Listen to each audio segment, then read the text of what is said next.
Okay, what was I doing?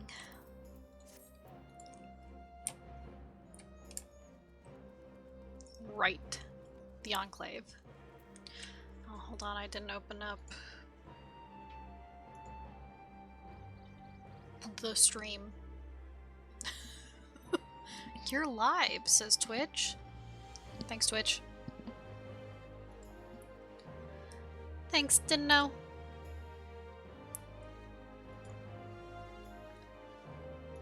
Yeah, okay. Okay. Oh.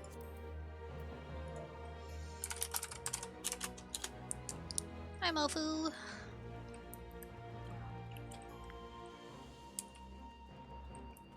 And peekaboo. We didn't see nothing if you didn't see nothing. I saw those today. Heading over to the school. Silly Namazu, just chilling. Let's see. Have I done all I can do? Yes. Okay. Cool.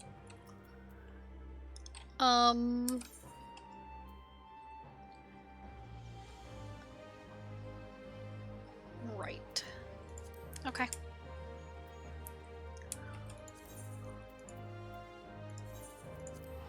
I can now do MSQ again. I did all my Beast Tribe stuff earlier because I went to bed early last night because there was maintenance. So I actually went to bed earlier and I woke up earlier. Let's see. I should have figured. Okay, I'm just gonna walk there. I'm just gonna walk there. I could teleport, but I'll walk. Oh, right. I need to put... Yeah. New spooky glam. That's real cute. Okay. Extolda, I trust you've had a good rest? An envoy of Master Fortunel's arrived not long ago with a message. The Laporites have determined Meteon's location. Oh shit. We've been asked to gather at the Rostra. I'll meet you there along with the others. Look at this ghost dancing. It's a dancing ghost. Oh, I need to do my retainers. Okay. I forgot. I set them all on quick ventures before I clocked in for work.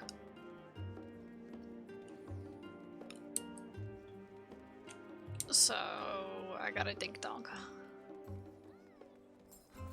Excuse me, I must. Thank you.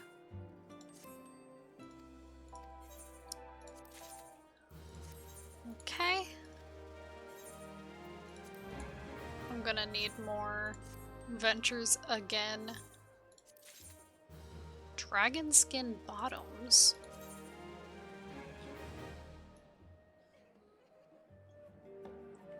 They're like leather pants, I guess.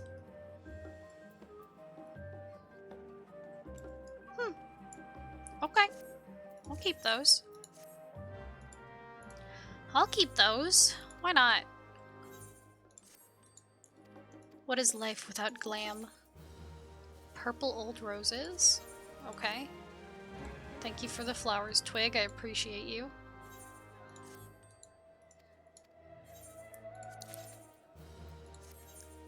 Some boots. Okay. And a longbow. Yeah, okay. Oh, you know what I haven't done yet today, though? I haven't done my mini cactpot. No, it's fine. It's fine. I don't need to do it. I don't need to do it. At this moment. I do want to do it, though.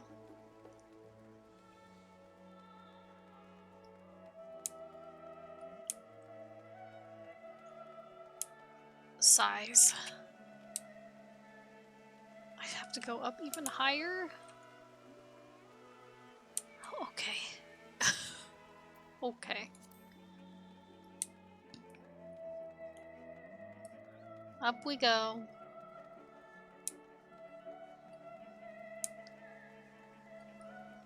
Let me in. Thank you. Let me in. Hoi. Yo, what's up? Where is she?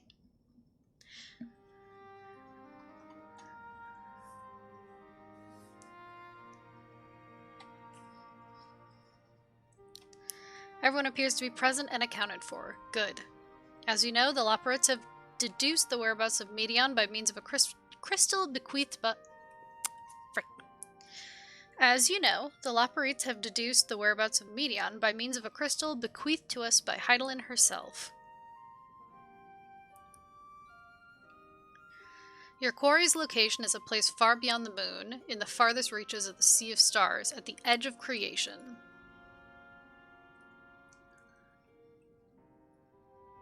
A veritable Ultima Thule.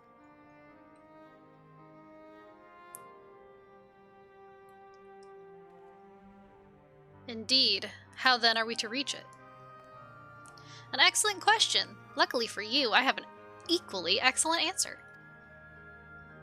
In theory, with its advanced propulsion systems, the moon is capable of delivering you to Ultima Thule, but the myriad other facilities housed within would greatly impede travel through the Sea of Stars. Even the Mother Crystal may not possess ether enough to bear so massive a vessel to our destination and back. However, if we integrate our Hyper Hopper into your ether burner, we should be able to fire things up and jump our way to the end of the universe in no time. Just like that? Father, does this mean...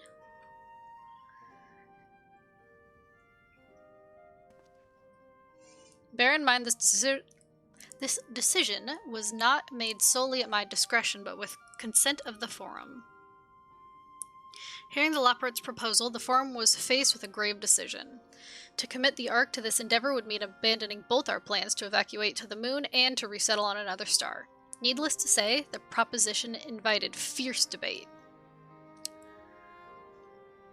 In the end, however, the Forum was swayed by the simple fact that Hydaelyn believed you possessed of the strength needed to overcome this crisis. The Great Exodus was, after all, a plan of Hydaelyn's own making. Therefore, if in the 11th hour she would proffer another means by which we may seek salvation, we would be fools to dismiss it out of hand. Indeed, she sacrificed everything, her very existence, to avert the destruction of this star. Hi, baby cheetah!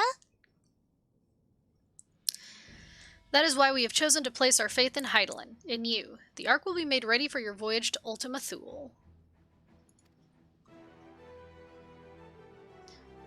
What of all the people that have labored so tirelessly to prepare for the evacuation? They must be furious. I would not be so sure. They have not forgotten your deeds on the Magna Glacies. Nor did your instrumental role in orchestrating the delivery of adamantite go unnoticed. No, the people do not protest. Quite the contrary. They have expressed unwavering support for you and your mission. Hell yeah.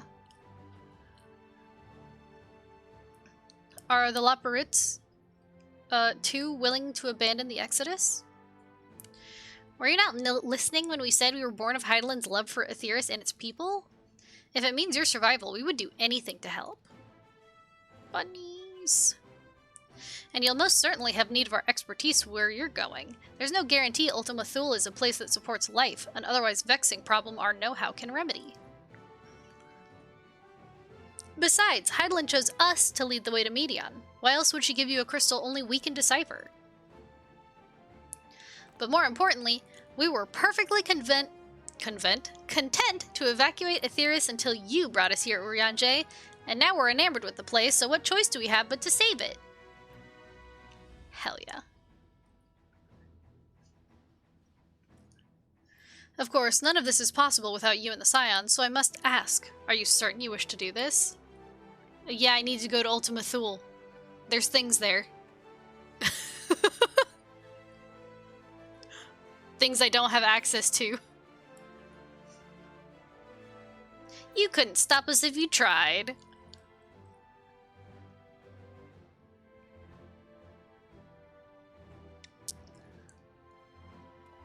We're saving the world whether you like it or not.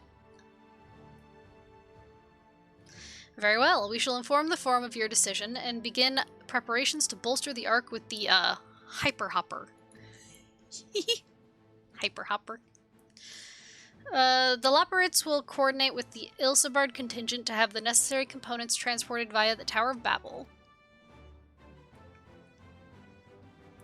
Of course, it will take time until the work is complete.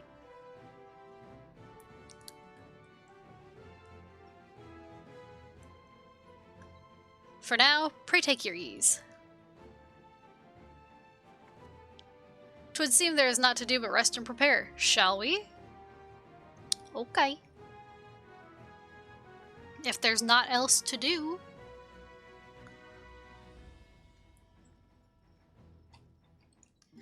Pa pa pa pa pa pa pa. Huh. Huh.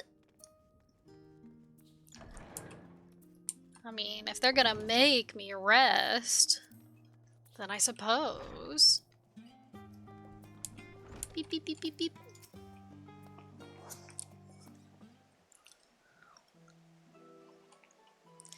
Ere we depart, we must leave nothing undone. Quite, though it is difficult to conceive of how one can best prepare to brave a domain where Dynamis governs all. Nevertheless, Hydaelyn deemed us worthy of the trials that await. For lack of any other feasible options at this stage, let us trust in her judgment and face Medion as we are. Which leaves the not-so-small task of coordinating our efforts here to you and to Taru. If all goes to plan, we'll be back before you know it. I certainly hope so. We will be praying for your safe return. Mayhap it will affect the Dynamis for the better. With that settled, we should get some rest and make the most of the time we've been afforded. Tataru!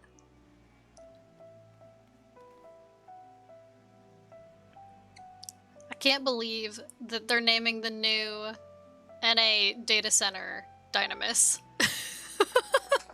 It meant nothing to me before I knew what it was, and now I'm like, ah. Quite a name. The meeting's over, is it? You were in there for so long I started to worry. What did they have to say? Now I understand why people were making jokes. They're like, won't be able to use magic when you're in there, because that takes ether. And I was like, I don't know what that means. And I'm like, of course. Now I see. At the edge of creation, I see. Rest assured, everything will remain in order until you return. And you will return. Yes, ma'am. Actually, Extolda, could I borrow you for a moment? Looks like your plans for the interim are decided. When the two of you have finished, meet us back at the Baldessian Annex, alright?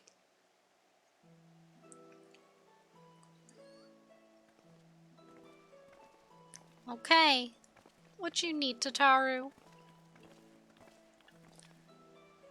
Come with me to the Agora. I have something to show you. Is it clothes? But I like my glam right now. Hi, Zara. I made this cute-ass glam. Whee! Ow. Cheating way? Hold on. There's no way they let you play triple triad with a Loporrit named Cheating Way. Obviously that means he cheats. Cheater, cheater.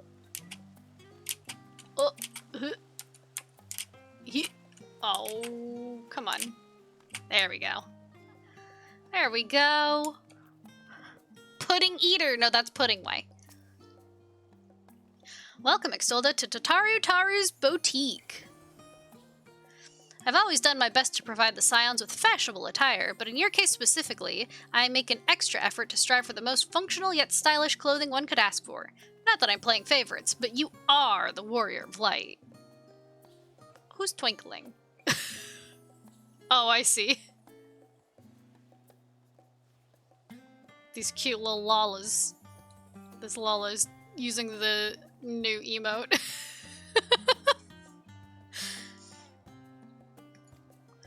Faced with this unprecedented crisis, I knew you would need an ensemble unlike anything I've created before, and that I wouldn't be able to do it alone. And so, after enlisting the aid of the world's finest artisans, I finally completed my career-defining masterpiece. But then inspiration struck and I saw a golden opportunity just begging to be seized. With the help of some Thavnarian refugees, I decided to set up shop here in Sharlayan. Of course, I would never charge you for any of our works. Perish the thought! Varsarud, how are things coming along? Everything is in order, Mistress Tataru. We'll be ready to open shortly. Which is why I brought you here, to be our very first patron. Would you mind waiting here a moment longer? Sure. I will wait. The following event cannot be skipped. You may wish to cancel any pending duty finder registration. I don't have one. I'm here to wait.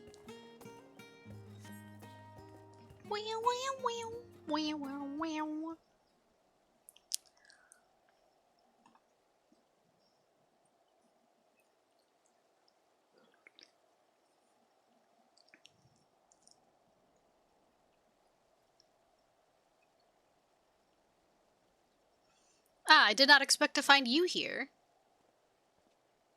Oh. Oh! Varshan! I imagine Hinana would also wish to offer her regards. Alas, after delivering our dragon scales to the engineers, she remained to assist with their work on the ether burner. This, I don't know why I can never say this word. Simulacrum. Simulacrum. Yep. 2 will stay in Sharlayan, while I oversee matters in Radzathan. It is a rather convenient means to keep abreast of developments pertaining to the final days or anything else. It allows me, after a fashion, to watch over my people in this distant land. Simulacrum. Simulacrum. Cindy Lauper. Yep, that last one was definitely it. Varshan, I was hoping you'd stop by. I can't thank you enough for allowing your artisans to work with me here at the boutique. Please, it is I who should be thanking you. This establishment has restored a sense of normalcy to their lives. You have blessed them with newfound purpose and a means by which to support themselves in these troubled times.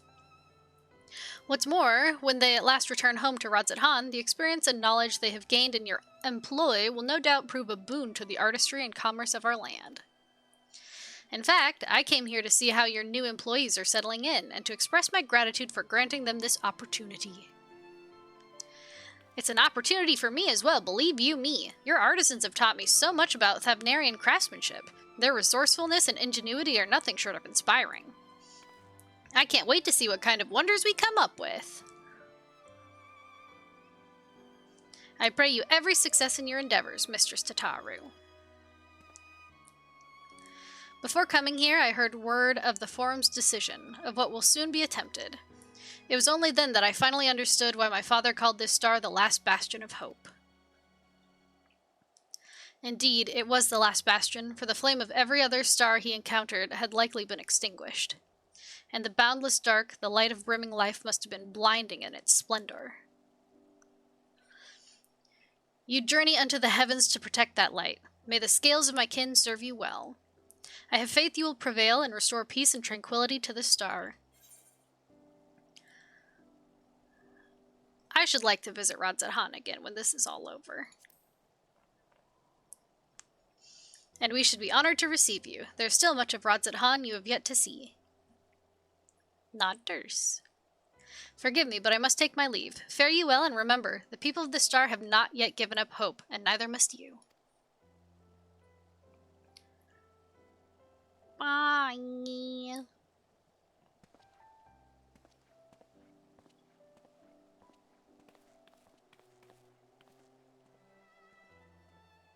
Barshan's so cute.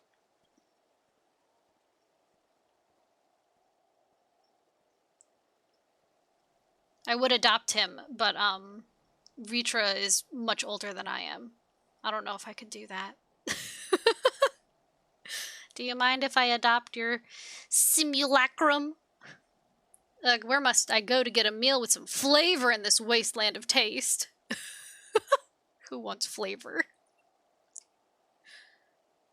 Oh, of course, Amanelaine.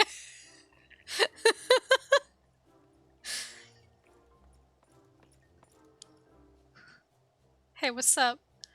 Extolled old girl, my, whatever are you doing here? Waiting? A new boutique, you say? I had been meaning to expand my wardrobe. Yes, something with a little more flair, perhaps, befitting a man of my station. Though I have nowhere to flaunt said raiment for so long as my confinement continues indefinitely. The young Lord Fortom, insists that so long as there's work to be done, no matter how trivial, I must abide here in Charlian. Thus do I toil, though every fiber of my being rails against it. Why, I've even suffered the company of that brute Sicard to see supplies transported in a timely fashion. Yet he was the one granted leave this morning to participate in some supposed covert operation. So I suffer instead for his otherwise welcome absence, now burdened with extra busy work. And without Honoroi here, there's no one to prepare my meals. I came here in the hopes of finding a nice cafe, perhaps. Alas, the Charlian delicacies I've sampled were lacking in every respect. Have you tried Archon Loaf? No. If a hearty meal is what you're after, I'd suggest— No! No! Why? Why happen? Rip. Ripperonis. Rip pepperonis. You disconnected too? No. Stream's still up. Yeah, it's Final Fantasy. The newest patch came out today, so I guess there may still be some hiccups. Let me in, let me in, let me in. Please. No! No, it's gonna close the game! Heck. Yeah, there's a bunch of people on.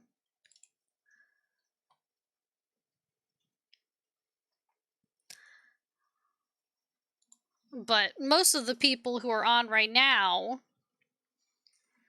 are doing new stuff, probably. More than a bunch. Yeah.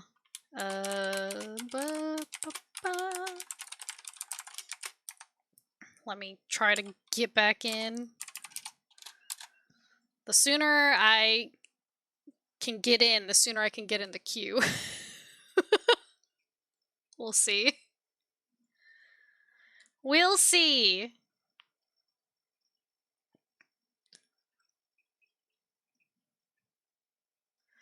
Let me in. Beep beep. Let me in. Let me in. Yes. You're doing the new stuff? Frick. No, I don't want to leave the queue. So, I've already seen people saying that there are new relic weapons, and that in order to get them, you have to do Hildy quests, which I think is great. Because everyone needs to do Hildy quests. I really need to get back to doing those, because I'm still on Stormblood Hildy quests.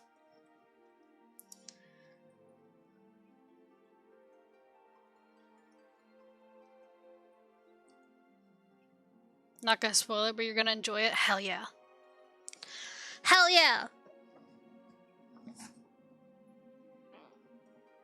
Stretch! 554. That's not too bad, actually. It could be much, much worse. Oh yeah, my background picture for today, here, is,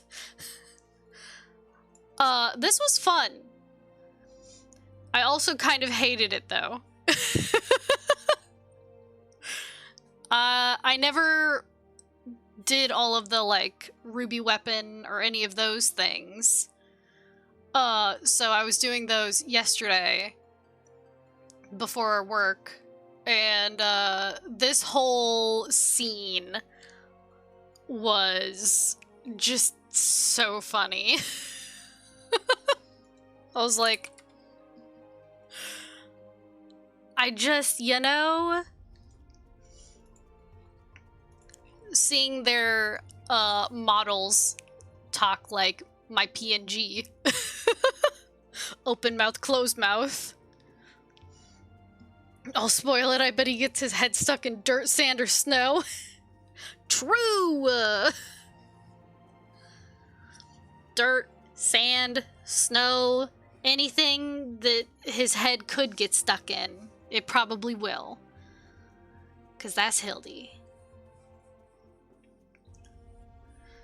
But yeah, I'm still not done with those dungeons. I did the Sapphire Weapon one, obviously. I'm on Emerald now, I think, but I haven't started the actual quest. Because I started the Boja quest. I enjoyed watching you do the Hildy quest. Yeah, I remember back when I was starting, Sharky said that he requested I stream all of the Hildy quests. And now I can see why, you know, after we did them. It's because they're just so fun. Hildy quests are just so fun. You didn't do any of them? It was driving me crazy. Because I knew I was missing dungeons. But yeah, I unlocked the Boja area. Poor Sid. Rooted around in his brain. Saw him. I didn't bother since one patch. You get a newer weapon so soon. I don't bother since one patch. I see. Yeah, I just, you know, I like unlocking things. I like having access to things. Even if it'll take me forever to do them. The right amount of elite smartassness coding over stupid.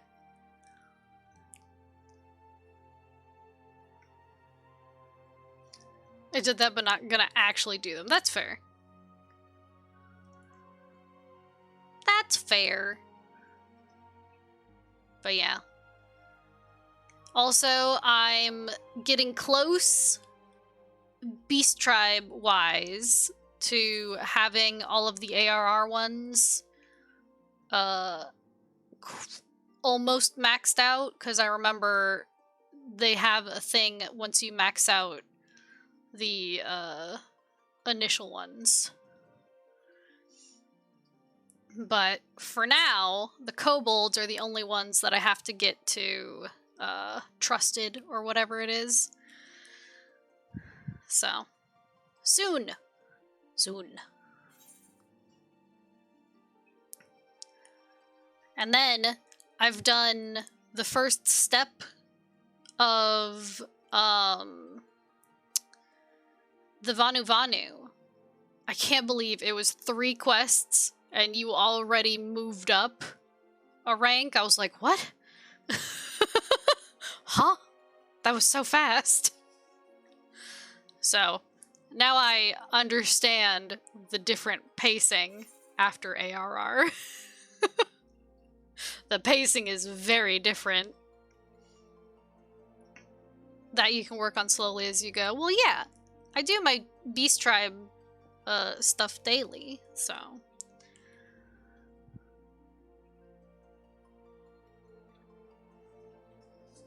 But it's not bad. And I've been doing it on Machinist, so that's fun. It gives me a little bit of XP, and I get to shoot my gun. I get to go pew pew. Machinist has been fun. But I think, like every class, low-level Machinist is suffering.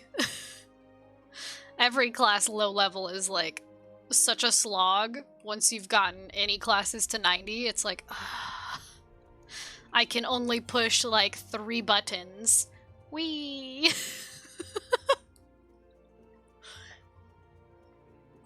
But also, I haven't figured out any good, like, weapon glams for Machinist yet, because I don't pay much attention to the actual gun. More the fact that I am shooting gun. But we'll see. We'll see. Maybe I'll find one. I kind of liked, get the glowy one from Halls of the Dead. Well, here's the thing about Palace of the Dead. I gotta get through it. Which is one of the reasons I'm leveling. Well, I guess I don't really have to level Machinist for it, but one of the reasons I picked up Machinist was so I could eventually use it to go through Palace of the Dead. Because apparently Machinist is like #1 right now. I personally use a crafted one. I haven't looked at any of the crafted guns. There was one that I liked the look of. It was the Doman one, I think. That you can get with like the Centurio seals or whatever. Very easy to get, super cheap, and it glows in a way I like. That's fair. That's fair.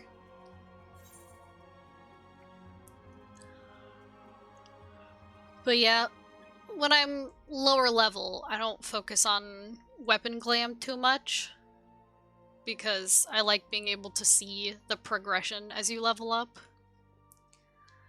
But, you know. You know. 204. Well, it's going.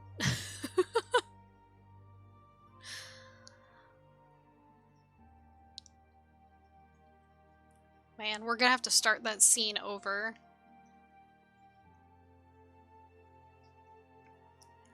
Sorry, Tataru. It wasn't my fault.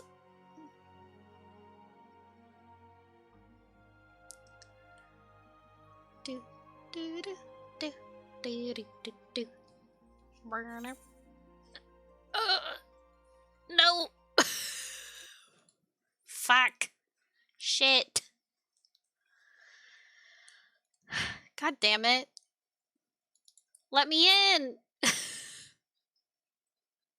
Final Fantasy. Let me in. Let me in. Everyone else get off. I want to play.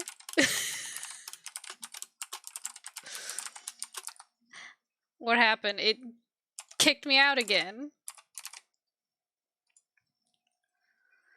Let me in.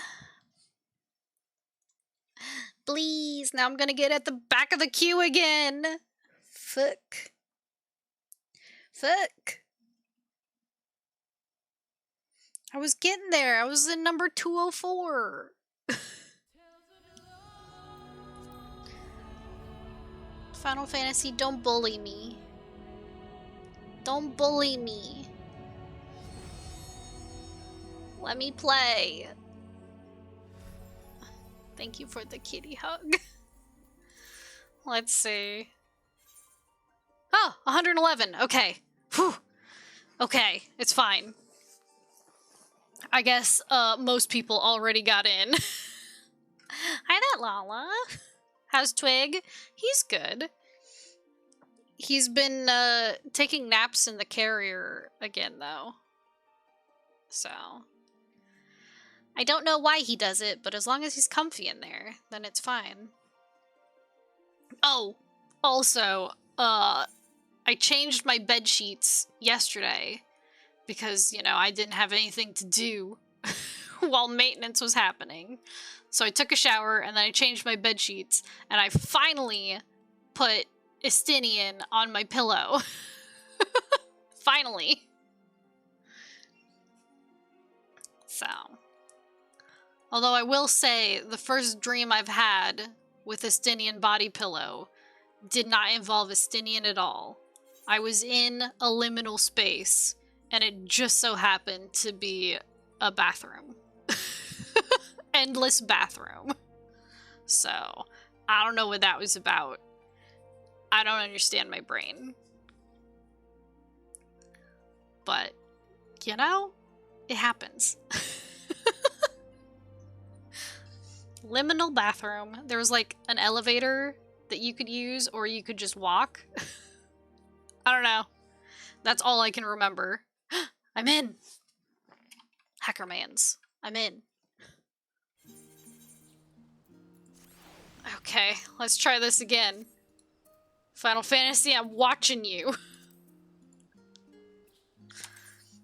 I'm the only one who's gotten back in.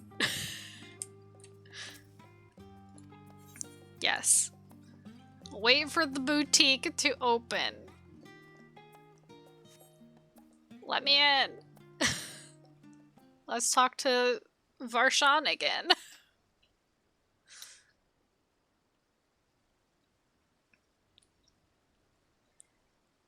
Goodness gracious. I did not expect to find you here. I really don't need to read this again, but...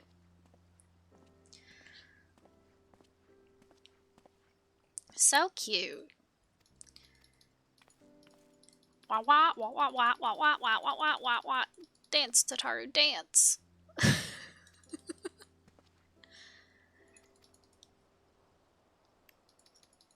Yes, yes, I know. Thank you. I'd like to visit Ratsathan again when this is all over. Okay, goodbye. Okay, goodbye. Please leave. It's not that I don't like you, I just already read all that. Okay. Here we go. There he go. Bye. Bye. Bye.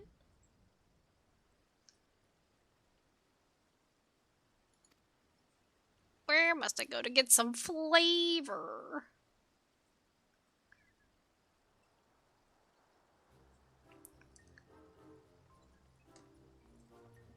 Hello, Madeline. What are you doing here? What are you doing here? Okay, if a hearty meal is what you're after, I'd suggest The Last Stand. The cafe over on the pier? Their cuisine didn't appear all that appetizing, but if you vouch for their cooking, then perhaps I will give it a try. Thank you for the suggestion, and ta-ta for now, old girl. Okay, goodbye, old boy.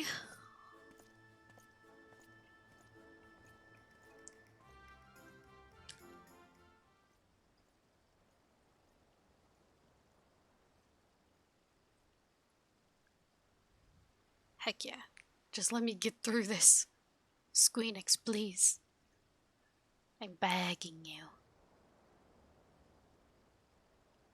I do an awful lot of, looking. Well, is that Extolda and Tataru I spy?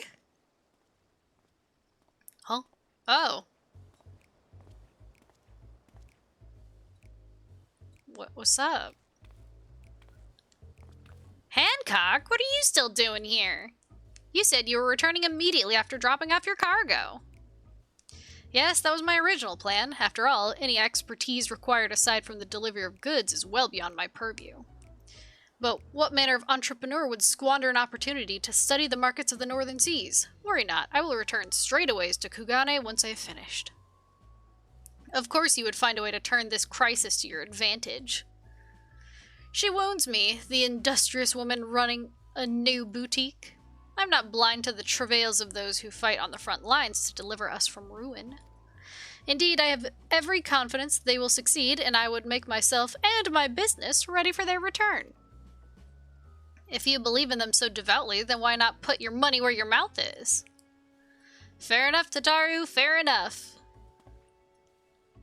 There's not more I can do to help ready the Ark and her heroes for their maiden voyage, but on your return I shall host a grand celebration in your honor at the Bocaro Inn. Accommodations are quite costly, given the reputation of said establishment, but the East Aldenar Trading Company would be honored to foot the bill. Will there be lemon cakes?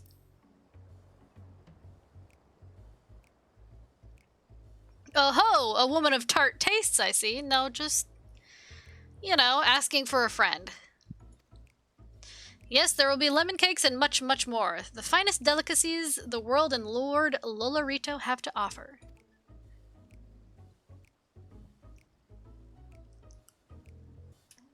But let us speak more of this upon your return, lest I draw even more of Tataru's ire, until next we meet.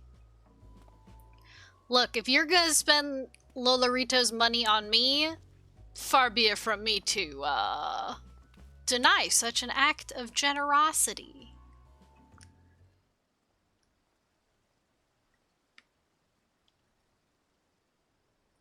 Give me sweets.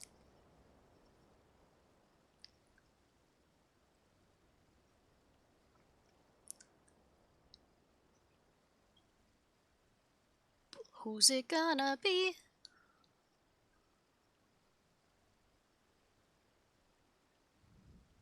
Ah, Extolda decided to spend your time at the markets, did you? Oh. Ah, it's Biggs and Wedge! Hi, fellas! Tataru! Biggs, Wedge, I take it work on the Ark proceeds apace? Aye, it does indeed. Collaborating with the greatest minds of Charlian and Razat Han has been a rewarding experience, and that's to say nothing of what we've learned from the Laparites. I keep wanting to say Laparites. The Ark is unlike anything we've ever had the pleasure to work on. Even Nero was rendered speechless on more than one occasion. I can't wait for you to see it. Nero? Speechless? I'd like to see that. The only time I've seen him speechless was when he was dying on Omega. Hear the streamer, call them what you want. That's fair. Laparites just sounds nicer. Although Laparites makes it sound more bunny-like. I don't know. Why am I being bunked? I mean, Nero was the one who was dying on Omega. I'm still not completely through Omega. But I'm getting there. I think I have like 2 more. It's still hard to believe we have the means to send you off into the great expanse, though. To the farthest known reaches of, well, everything. I never thought I'd live to see such marvels, yet here I am. Why bunk? More often than not, you and the Scions are the catalysts that spark the need for these great innovations. To think how much I'd have missed out on had I not been a member of the Ironworks. An awful lot of work, to be fair, and the privilege of being worked like a cart chocobo.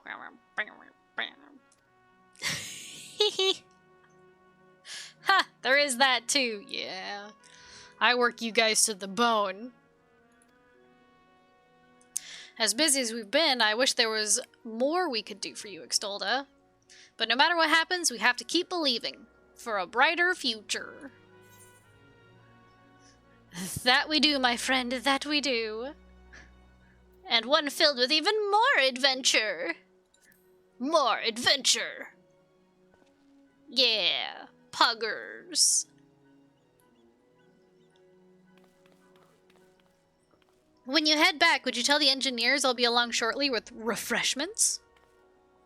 That's very kind of you, Tataru. They'd be glad to hear it. And on that note, Wedge and I should get going. Still a few more supplies to gather before we return. Bye!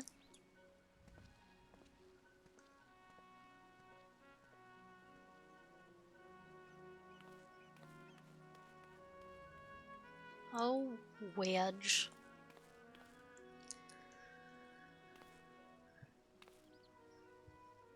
Terribly sorry for the wait. Right this way, if you please. The boutique!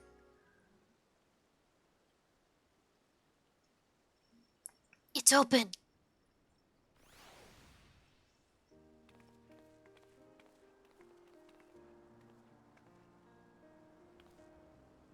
Right, I don't believe the two of you have been formally introduced. This is, Varsarud from Palaka's stand. But I do know. Haven't we met before? I literally saved your life. Hello? Yes, it was you who helped us at Perusa, and again when crossing the ice fields, was it not?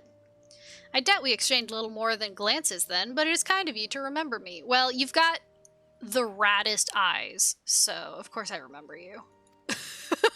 Is that... Is that an insult? If I'm like, yeah, of course I remember you. Your eyes are so cool. I love them. They're like hot pink. Thanks to Mistress Tataru, I and many of my friends have found gainful employment in this foreign land. It is only natural to feel fear in the face of calamity. In such times we must look to one another for strength and succor. I know not whether we will come to call this place home or return to Thavnair, but we are here today and are glad to have contributed to the cause. Smilers? And contribute they did by helping to make your new garments as durable as possible. We put our hearts and souls into them, and I have every confidence they'll keep you safe in the battle to come.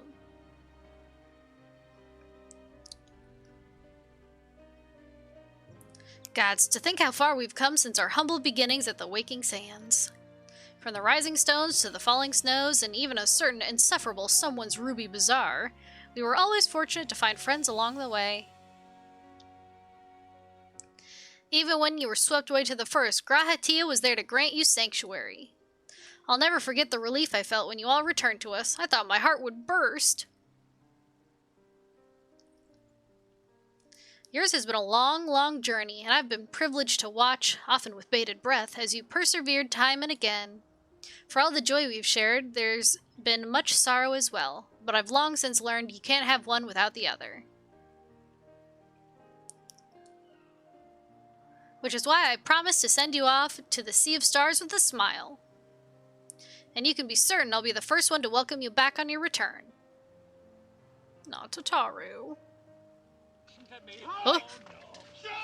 Whoa. Where are we charging? What? Oh no. In shout chat, someone said, we love servers going down on a 1% P8S pull. Oh no. Suffer. Suffer. In addition to your new ensemble, we have raiments and weaponry for every need, so please feel free to browse our stock. Oof. 1%, that's just mean. You may now obtain job-specific gear from Varsarud. The weapons and gear obtained can be equipped at level 89, however all item stats will be subject to item level sync. Upon reaching level 90 with the corresponding job, these items will no longer be synced. Furthermore, the gear can be dyed upon completion of the role quest associated with said job. Ooh.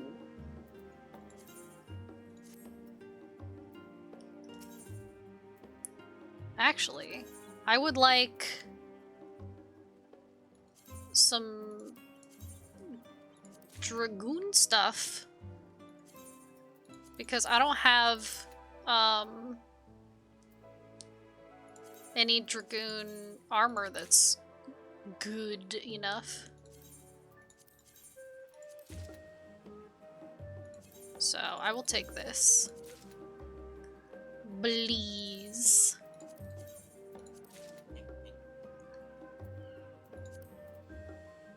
Is there also... Oh, I guess not. They don't have accessories? That's unfortunate, because accessories are important too. Oh well. Whoa. Whoa.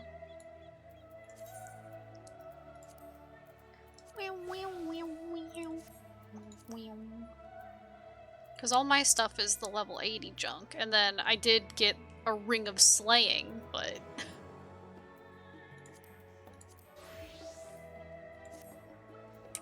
Okay. Hi, Tataru.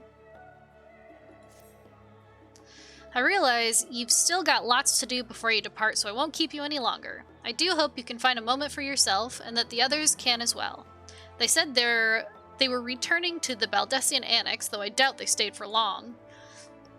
If you decide to go looking for them, I'd suggest speaking with Kryl first. I'm sure they would have told her their plans. Of course, of course. Whee!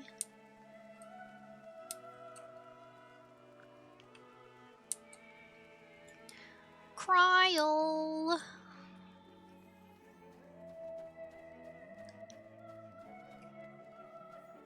I really like this song.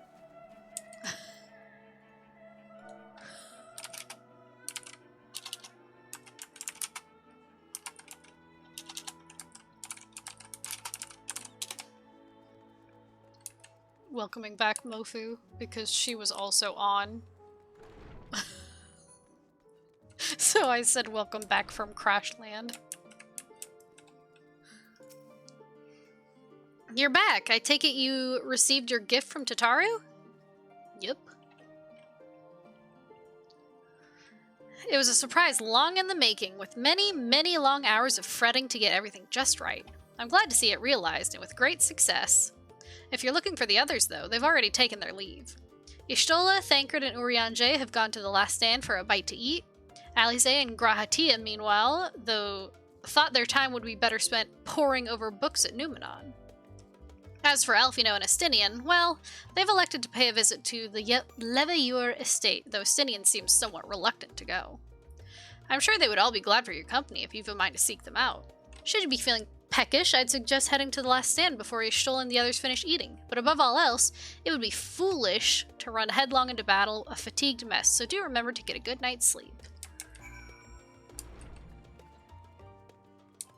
Okay, well, the quest said speak with Thancred, so I suppose that's what they want me to do.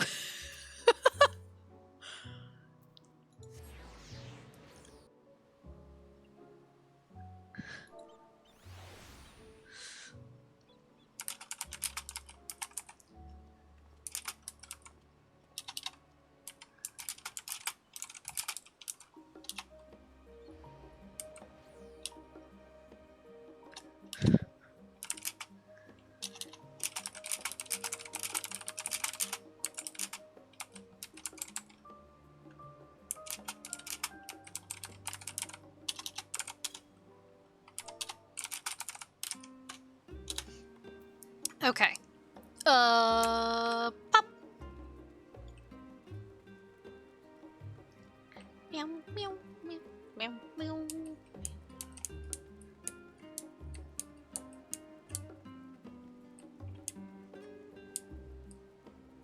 The originals.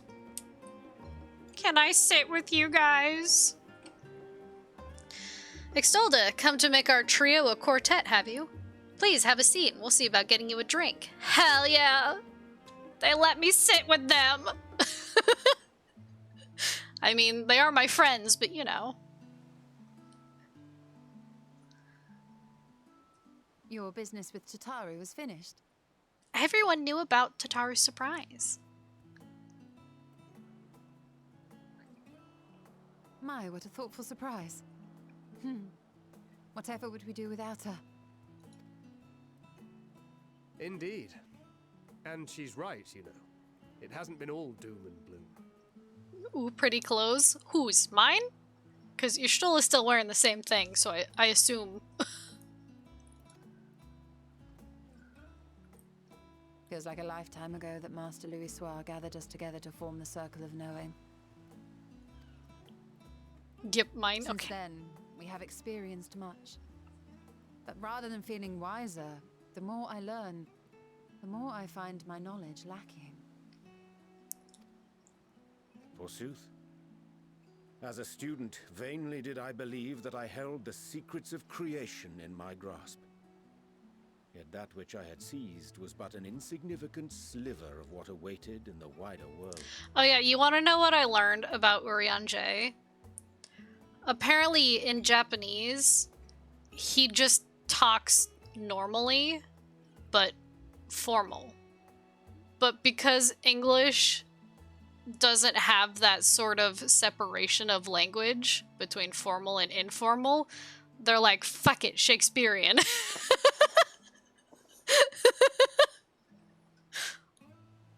I think that's real funny. Encounter, every experience hath served to open mine eyes, enlightening and humbling me in equal measure.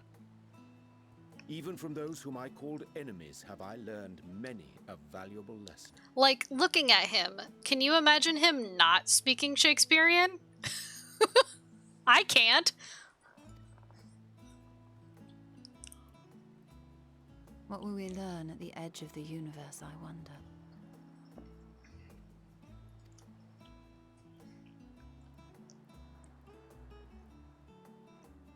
Ultima Thule, where the bringer of the end makes her nest. I, for one, can't possibly imagine. Hold on. Burger. Takes a screenshot. Burger.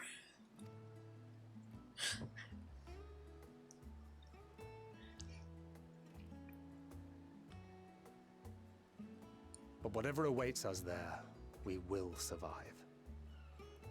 We must. For her. For her.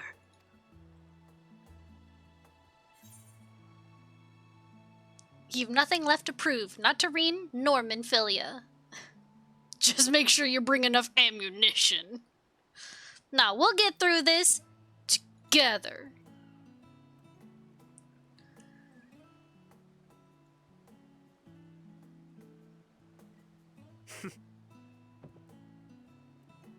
Gods, it feels like only yesterday that we went on that mission to Drybone. God. We've both changed much since then, have we not? When I had to wear slops. Yeah, that was great, Thancred. I loved that.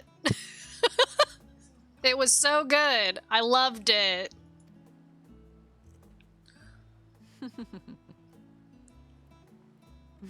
We've come far together, and if we have aught to say about it, we'll go further still.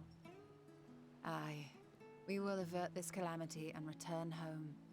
In preparation for which, we must give thought to what we hope to achieve after the proverbial dust has settled. What with the primals and Ascians all but dealt with, I suppose we'll need to look for new hobbies. Huh. What other hobbies are there?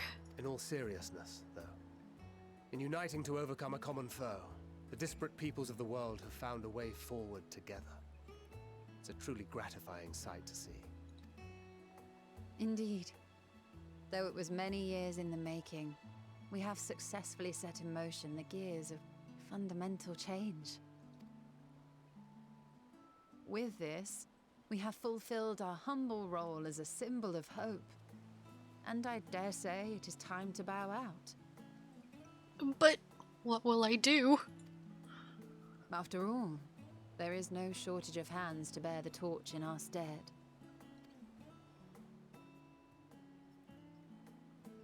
You know, I never really considered I might live long enough to see an after. Oof. But even if my time as a scion came to an end, I don't expect that much would change. Traveling the world, going wherever the wind blows, lending a hand to those in need. A journey for journey's sake. It doth suit thee well. I must confess, I too have yearned to see more of the world. Of course. If thou art amenable to the suggestion, I would accompany thee. Mine ability to affect an air of normalcy through artful disguise is much improved, thou must concede. Yeah, Urianger, you want to just hang out with Thancred? Just the two of you? I get it. Aye, well, improvement is relative. You still look suspicious no matter what you wear.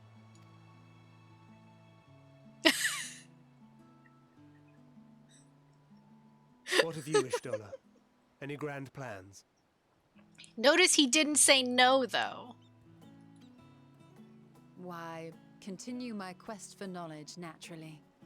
To begin with, I wish to know the state of the reflections, to which end I must find a means to travel between worlds. 'Tis the least I must do if I am to keep my promise. That's true. You did make a promise.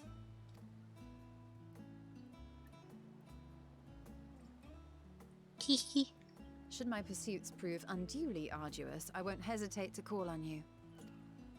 And in return, I will take you to see Reen one day.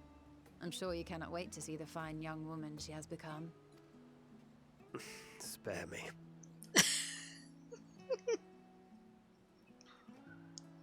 And what of thee? What wouldst thou pursue at duty's end?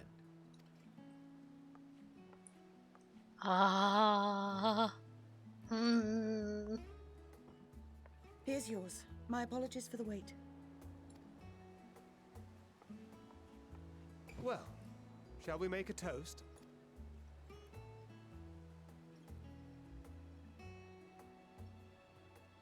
To victory. To To victory. our comrades. To our friends. To the future of the star. Oh, I didn't get to say anything.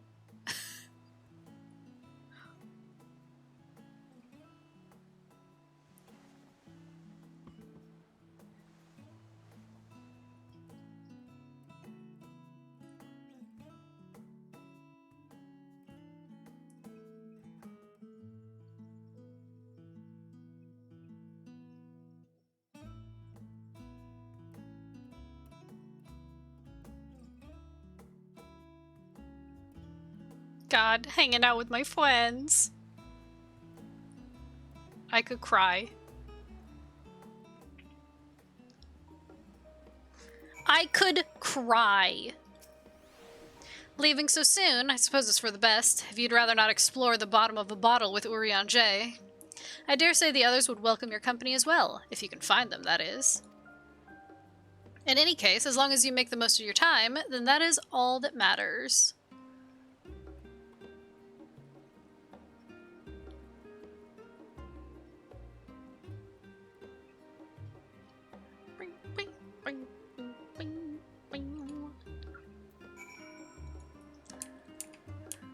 Okay. I believe Raha and Alize were reading. I can speak with Alize or speak with Alfino. Well, obviously I want to go see Raha. Sorry, Estinian.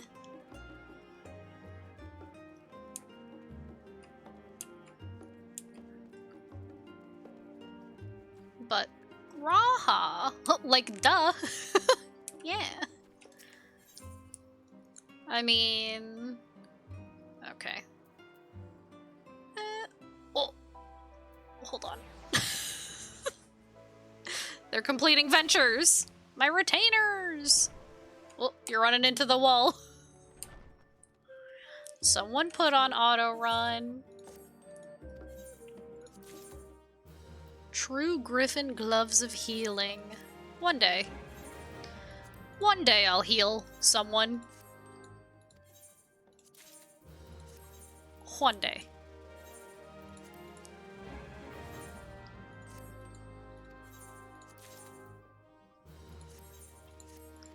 But not today.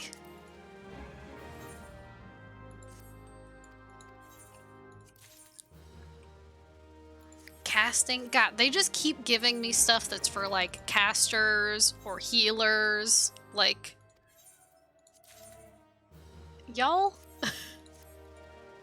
Please. Please. I have 20 ventures.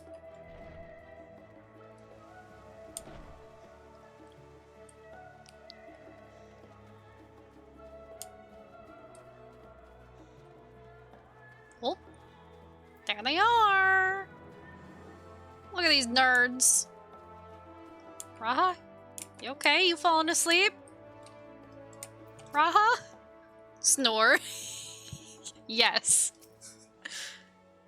So's Alize. You try speaking with Alize, but she's fast asleep.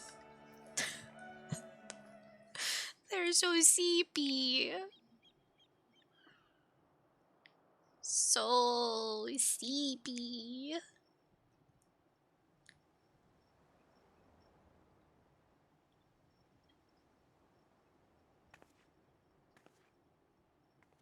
I'll just sit here. Don't look at my skirt.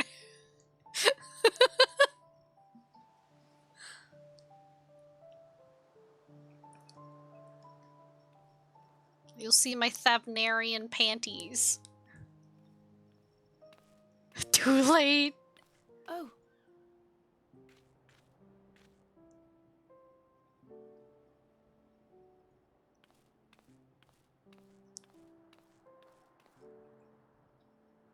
Hey, they fell asleep. Knowing them, they're probably dreaming about the celestial adventures to come. Just as well. They've been running themselves ragged of late. Unlike you and the others, I'm a few steps removed from the danger and excitement. The things you all get up to never fail to impress me. But by the same token, I can't help but worry. Not only for your safety, but for your happiness. After everything you've sacrificed, you earned it 1,000 times over. I'm happy right here.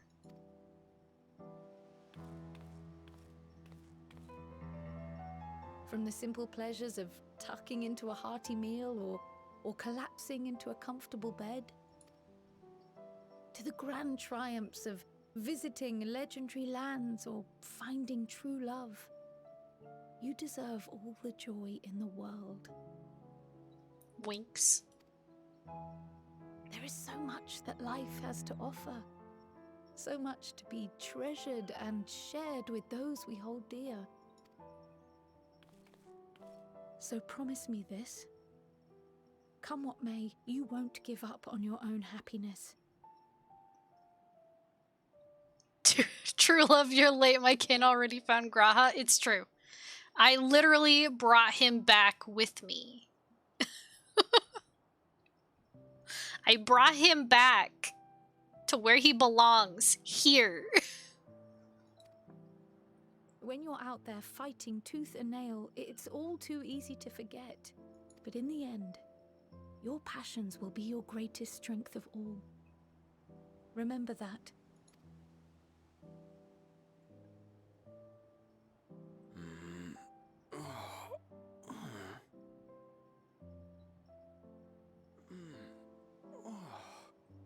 This feels familiar. Well, 'tis good to be...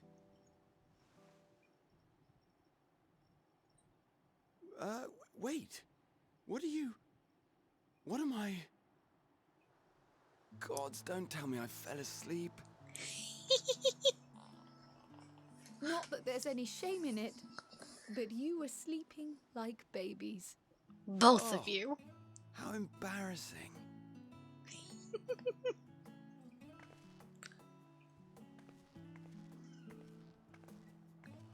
Not a word to anyone. Understood? Not one word.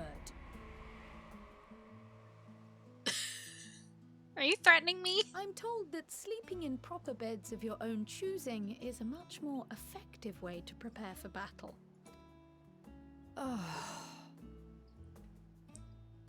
So, what were the two of you doing here? Chillin'. I had a few books to return to the library. Thought I'd take care of it while I could. And you?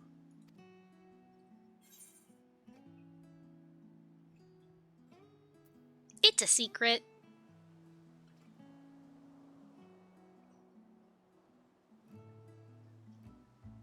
Huh? That was cute. They both tilted their heads.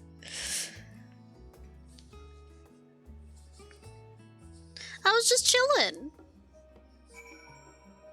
Boo! Boo! That wasn't nearly long enough.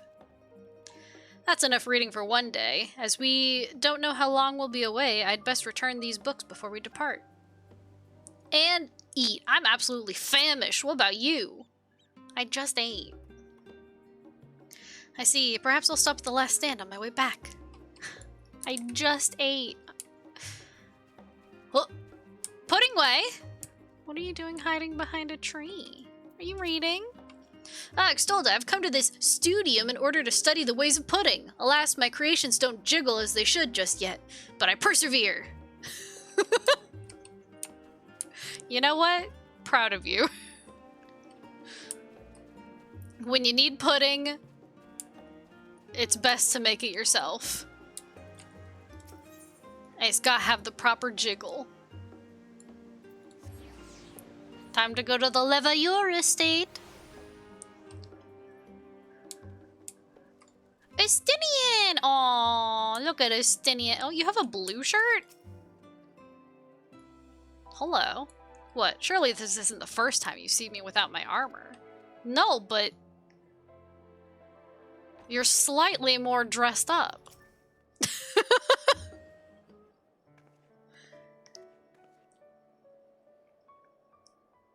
Oh. What brings you here?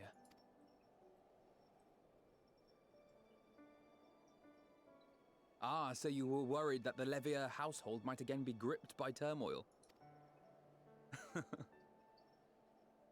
All is well, I assure you. In my letters home, I had made mention of Estinian, you see. My mother wished to meet the legend in person, and so we arranged to have a spot of tea together. Oh my god. Me too! Me too! Where were you in my hour of need? Fell beasts I can face, but I'm not made for idle chit-chat with lords and ladies. Sorry, Estinian. Well, I for one thought you held your own. Mother was the picture of delight. Too late for tea, I guess. I might have been delighted myself, were we in a tavern with more agreeable drink. The thought of fleeing crossed my mind, but what then? I'd never hear the end of it, least of all from Tataru. I'm sorry. 'Twas not my intent to cause you such distress. You know Estinian's not a fancy boy. It's just... It was one of the things I didn't want to leave undone ere we set forth. That's not to say I think we won't be returning. Yet, given what lies ahead, I did not wish to leave for later that which I could do today. Man, don't know what that's like. I'm a procrastinator. After all, tomorrow is never promised. It's fine. Not like I had better things to do. Besides, seeing you with your mother brought back fond memories of my own. Be we rich or poor, family is family. Well, it's past time we were on our way. Immediately follows Estinian. Wait! Huh? What's up, kiddo? Since I left home, I've made a great many mistakes. Mistakes for which I can never make amends. But through it all, you didn't give up on me. To have returned here with you at my side, it means more to me than you know. Of course I didn't give up on you. You're my son.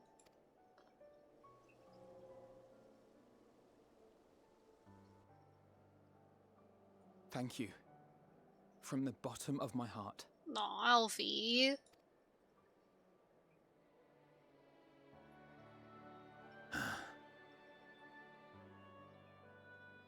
Forgive me, but it needed to be said. I'm the one who owes you thanks. Oh!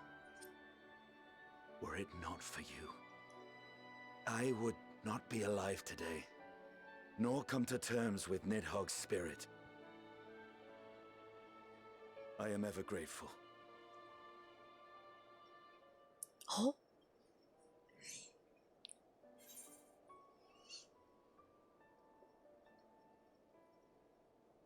I suppose I ought to thank you both as well.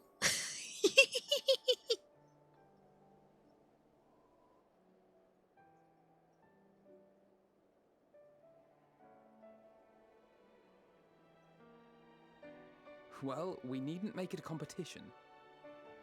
You know, this must be what Heidelin meant when she spoke about depending on one another. I will make it a competition. Thank you.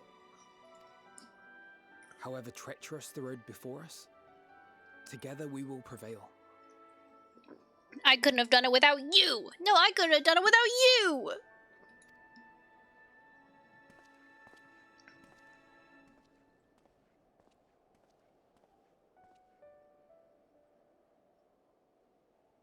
It's true, though.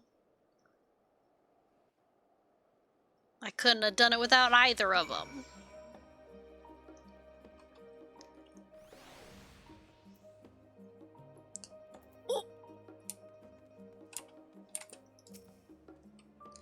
All that remains is to return to the annex and give my armor one last polish. I expect Elfino has maintenance to carry out on those floating things of his, too. Someone was saying something about Estinian on Reddit about, God, what was it? It was about, like, neatness or something. And someone mentioned how they thought Estinian was the neatest because they assumed that he polished his armor like it was his baby. And someone else was like, yeah, but he spent a whole half of an expansion covered in blood. And I was like, well, he did say that he literally couldn't clean the blood, even though he tried. And that text right there, him saying he was gonna go give it one last polish, just affirms the fact that he does polish it every day. Multiple times a day. So, whoever didn't believe in Estinian's armor polishing abilities, clearly they don't read. Or they haven't gotten to Endwalker. Welcome back, Extolda. Return to catch a final few winks before embarking on your mission, I presume? You'll be happy to know your chambers have been cleaned and fresh linens laid out. I pray you enjoy the sweetest dreams on this final night before the big day.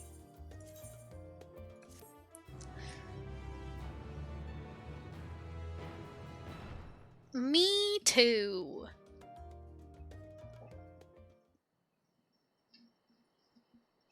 That night at the Royal Menagerie in Alamigo,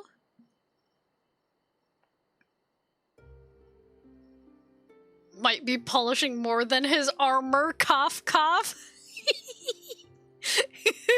Maybe. Oh. Xenos, what you doing? What happened? Xenos?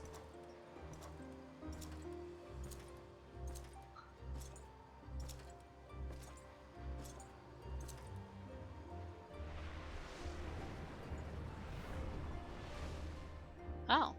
That's just his power, huh? You will never get what you want.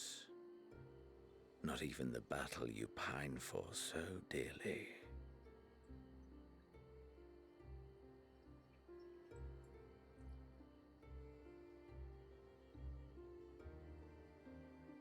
In that transcendent moment, what was it that I sought in you? Oh.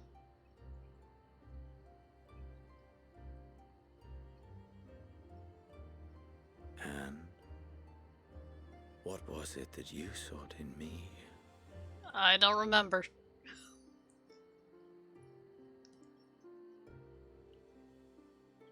It's been too long. And thus it dawns. The day of reckoning. No! Son of a bitch! What the fuck?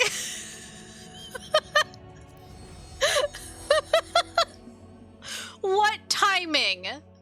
What the fuck? Posture check. I'm sitting up. What the fuck? Stop DDoSing! Stop DDoSing Final Fantasy! Let me play! I'm stretching. Please. No! No! I'm gonna scream. I'm gonna scream. Fuck. Let me play. But wow, that timing. Wow, that timing.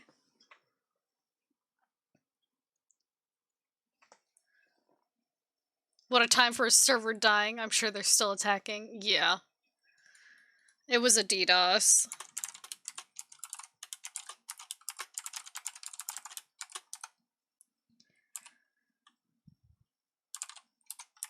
I was on the last boss. No.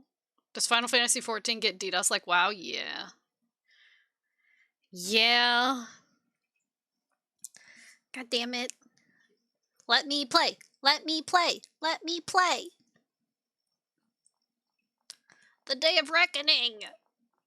DDoS. God. I want to play. Yeah, they did start doing it a lot more recently. 282, that's not bad.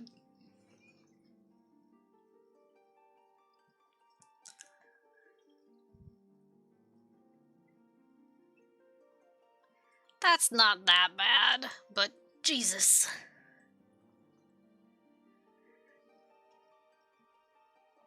The DDoS. Cut it out. Quit the DDoSing.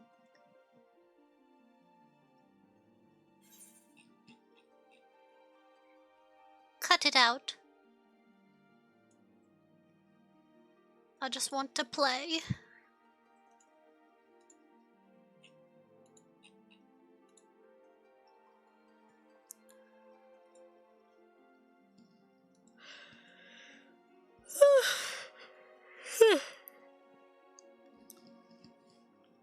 Ugh.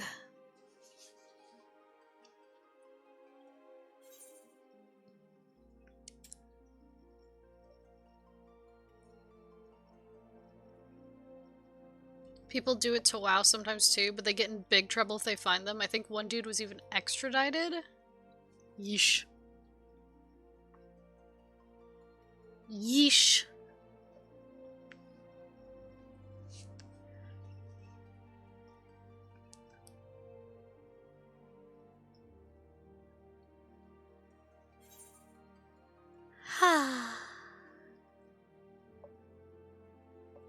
I'm sure they do the same here. I wonder.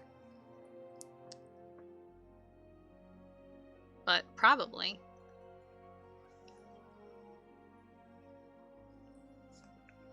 I wonder if they do this to other MMOs.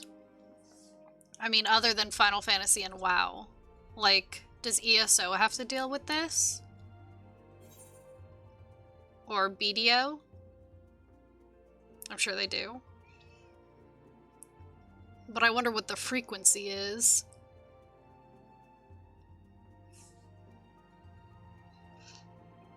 Essentially every game has to deal with it.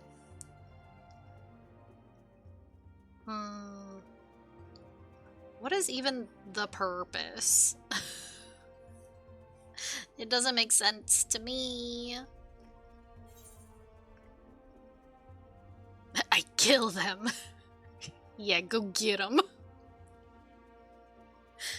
Get their ass. Trying to get accounts and make money. I guess that's true. And that's also why MMOs would be a big target. Since MMOs are a monthly paid service. But still. Dumb. Dumb. I hate it.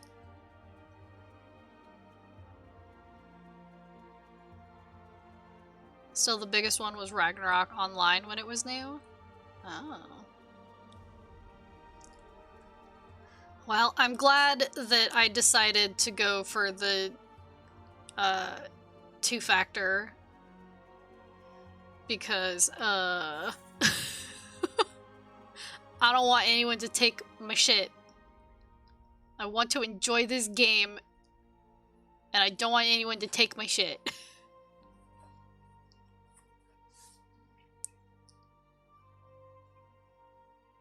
In Europe you can get, or in EU, you can get 10 years in prison for it.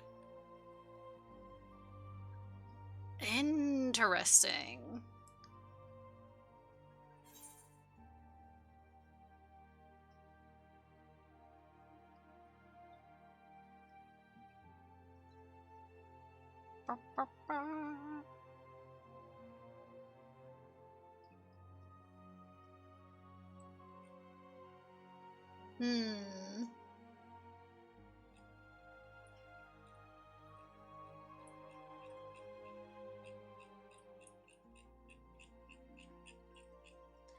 I see.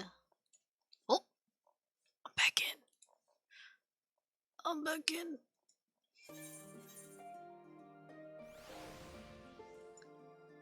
They actually copied the game and deleted it from the main server. Those before MMOs had to have security. Oh. A DDoS is literally to be annoying. It's an overload of traffic over the network. Boo.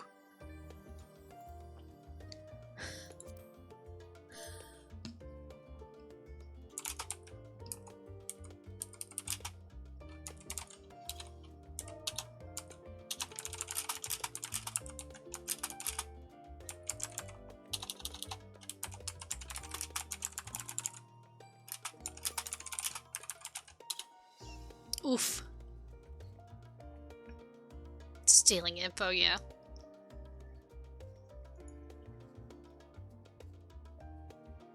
I should get mine back. I had to remove it because it stopped working right. Yeah, I'm using the I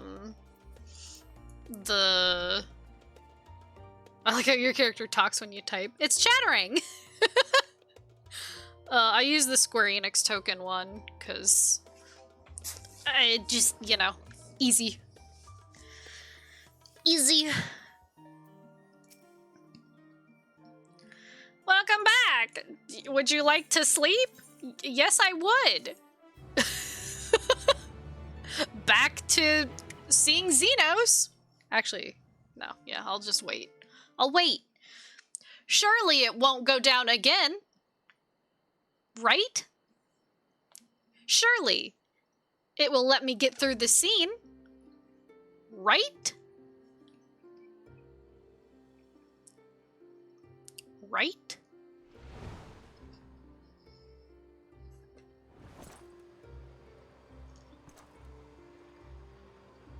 You'll have to listen to Xenos talk again.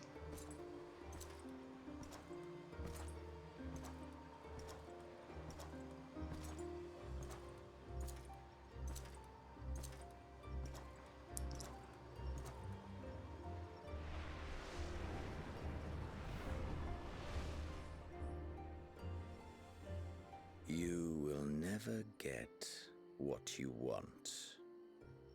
Not even the battle you pine for so dearly.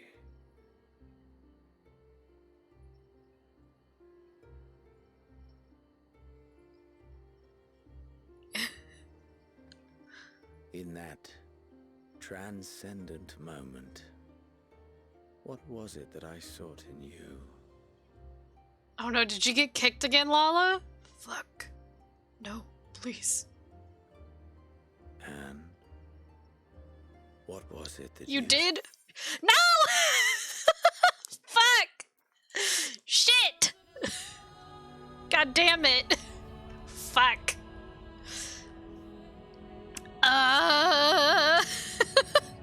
Yoshi P! Help, please. Please, Yoshi P.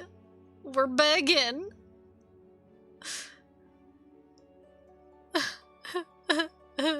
Find these people. Send the Lala Mafia after them. I beg of you. Let them loose. I beg. We won't have this problem anymore. We have a cat girl crashing the servers. Over. No. No. Please. Please, Yoshi P. I'm begging. I'm pleading. Pleading, not bleeding, by the way, just in case. How's Q Simulator? I'm crying. Please.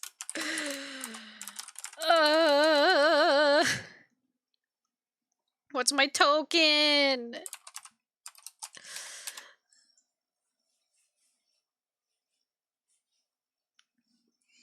It's not the cat girls and it's not the Lalas. It's people who look at Final Fantasy and go, ew, anime? Obviously there's a cat girl who's too thick for the servers and they can't handle the thick.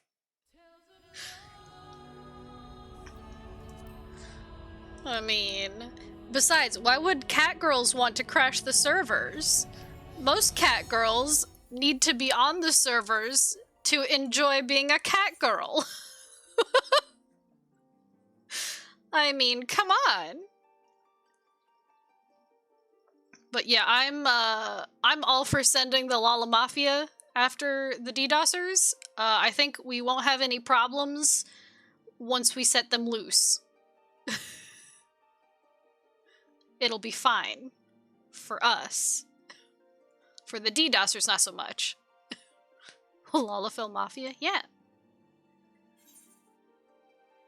I'm not kidding when I say my link shell is called the Lala Mafia. Look, I know he's real. I know. I mean, the thing is, I don't trust story-related Lalas unless they are female or cute like Pippin. Because, you know, we've seen the evil. But player Lalas, as long as you don't diss them, there's no problem. My link shell is called Insomnia. Evil mustache, it's true. Although I can't go on that now because of Kokol. He also has facial hair, but he also has a mullet. So maybe you can trust a male Lala with facial hair only if he also has a mullet. He really threw a wrench into my whole thing. At least I got my Beast Tribe done. Hell yeah. I did mine this morning. Evil mustache plus mullet equals okay. I mean, Kokol had mustache, but he also had a mullet. And he also liked to make things explode. So there's nothing wrong with him in my book.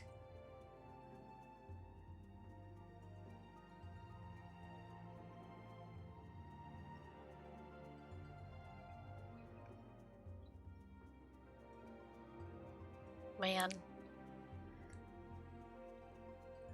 Q Simulator is rough. I can't wait to get back in and then say hi again to Mofu and Senna. I didn't even get to say hi to Mofu this time. I don't think she got in. Because the thing is, she plays on a laptop. And so, it takes longer for her to load into stuff. Her poor laptop is suffering. Be back later. Okay, bye, Zara. But every time I queued with her in Alliance Roulettes on Sunday, I think.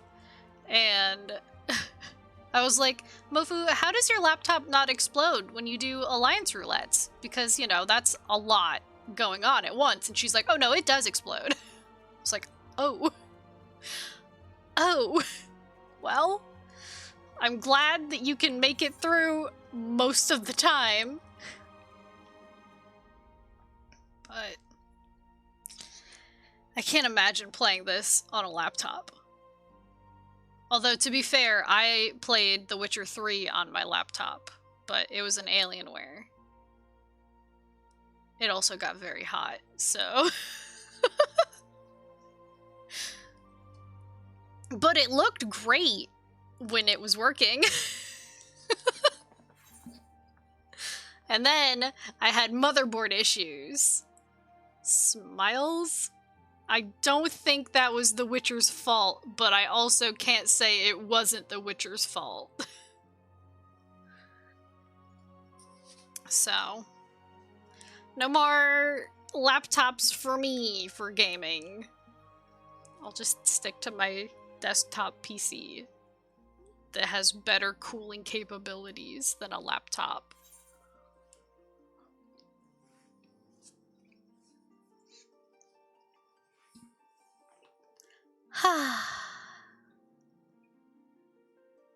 Man, I just want to play.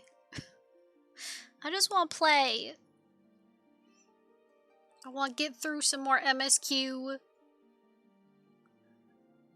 And then I need to decide if I want to keep doing all of the MSQ that's available after I get done with 6.0, or if I want to immediately move to Hildy quests again. Because I do love me some Hildy quests. And that poor Lala has been standing in Kugane for so long, waiting for me to notice. I'll figure it out. We'll see how I'm feeling. Twig! Hi, baby boy. He's here. The boy. Twig, do you want to go in the garage? It's so cold now, though. That's fine, though. I have a jacket. Here you go, baby boy. Here you go. Out he go. I can't wait. Please let me in.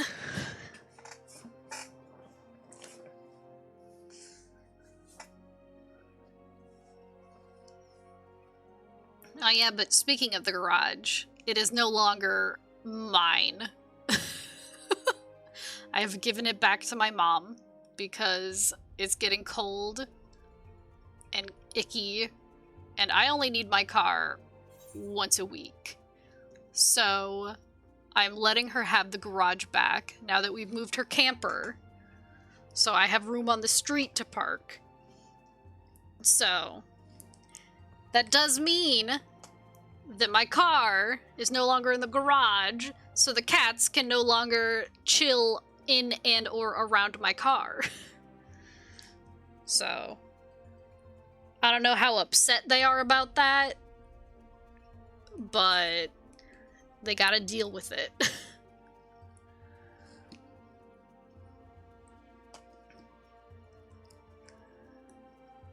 But, you know, It's funny because my dad was like, "Did your mom ask you to do this?" And my sister asked if my dad asked me to do it. And I was like, no to both of them. I just did it because I knew that she would be wanting the garage back soon. So I was like, why not just get it over with? Let her have the garage back. I'll park on the street. It's fine. Oh my god. Back again. Hold on, who's on? Just me, okay.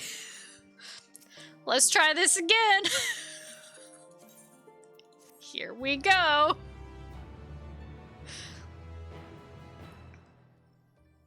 Please, I'm begging you. Let me get through this. Let me get through this scene. I don't know if there's more after what I've seen, but I think there is, so I don't want to skip it. I don't want to skip it.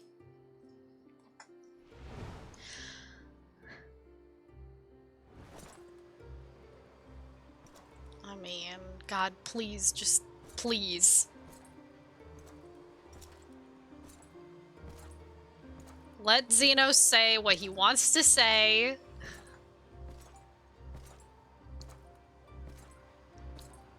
He keeps having to repeat himself.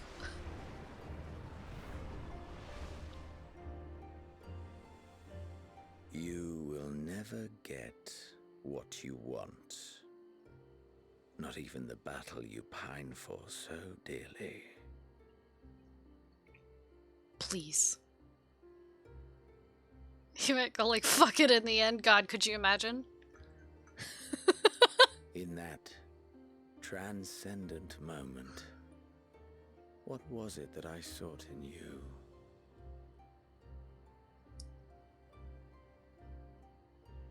He just stands there and T-poses. What was it that you sought in me? Nothing. Okay.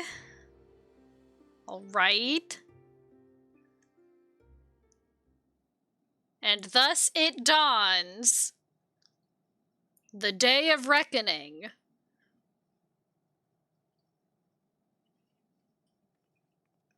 I knew there was more.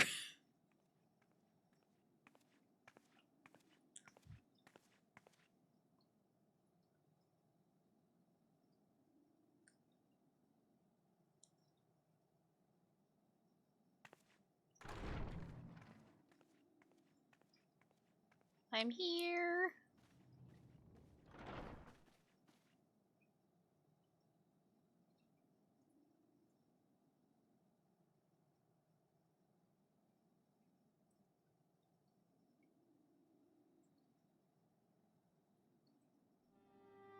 How often have we thus assembled? To combine our knowledge and seek solutions to the problems before us. Back at the Waking Sands, it was all we could do to address the most minor of troubles. Who could have realized what we'd find when we began to look to the sources of the realm's woes? At the Rising Stones, we made great strides and shared many moments. From the joyous to the sorrowful. We've had occasion to call other places home too. Be it Ishgard or Kugane, we were fortunate to find sanctuary wherein we might take stock and continue our fight.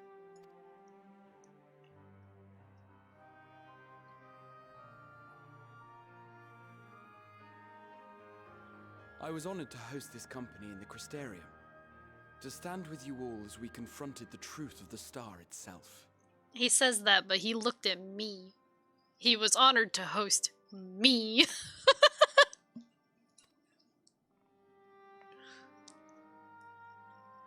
And now from this place, we go to fight the most important battle of all.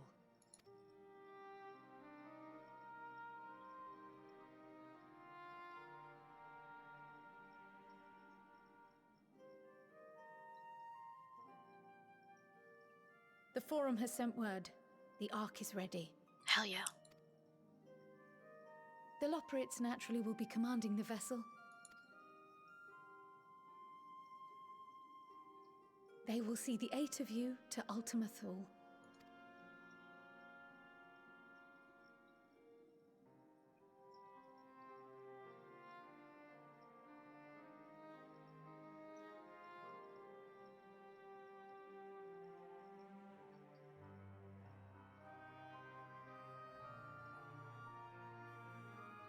Upon arriving, your objective is to find and vanquish Meteon.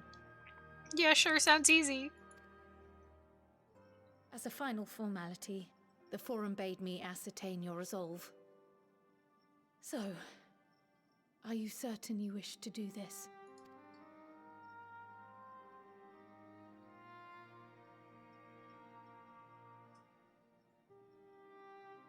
We are. Of course. Then, ere you report to Thalmasane, I leave you with these words.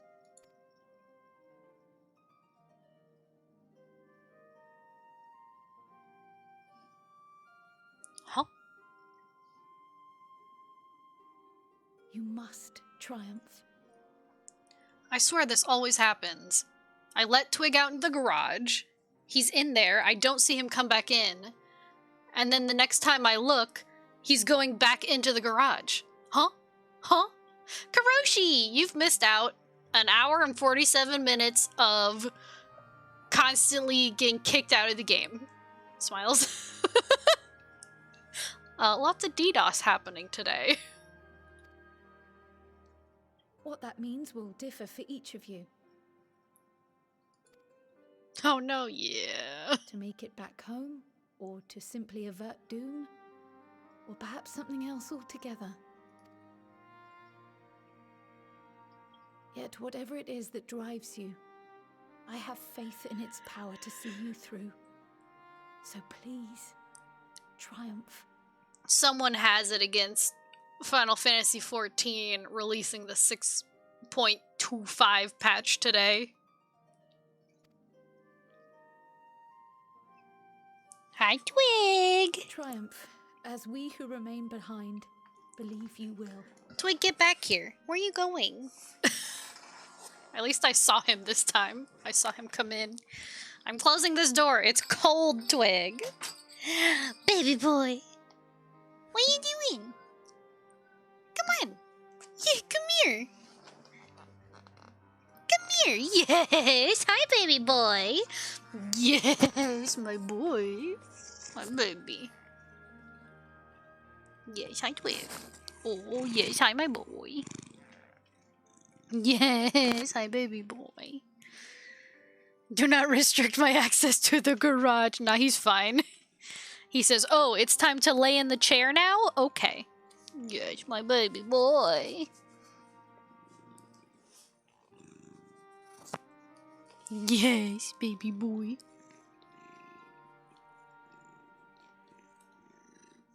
Hi, Twig. Yes, hi, Twig. It's freaking cold. My feeties will freeze off, huh, Twig? I really need to start wearing socks again. Or slippies. Yes, you're so cute, Twig. You're so cute.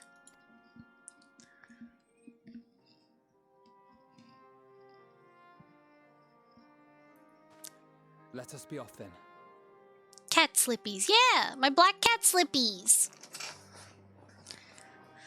I need to pull those out So I can wear them on my feeties. Wait! What, Tataru?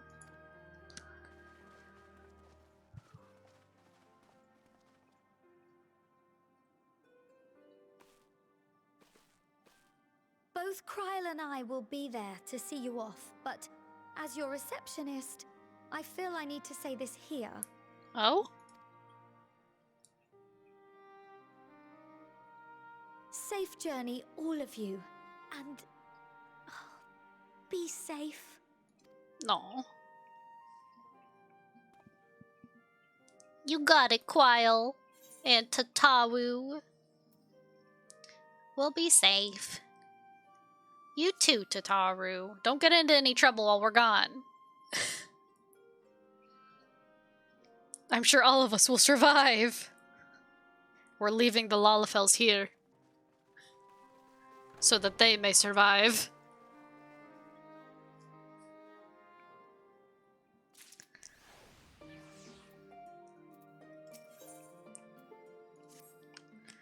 I suppose this is where we part ways, for now at least. Would that I had sage words of wisdom to share ere you depart. Mayhap the teachings of Galef Baldessian will suffice. Surrender not to anger or hatred, he said. Look beyond them and there find true strength. What one sees beyond is open to interpretation, I think, but for me it would be the things I cherish most in life. Things I believe are worth fighting for. I fail. Something to consider as you venture unto the sea of stars.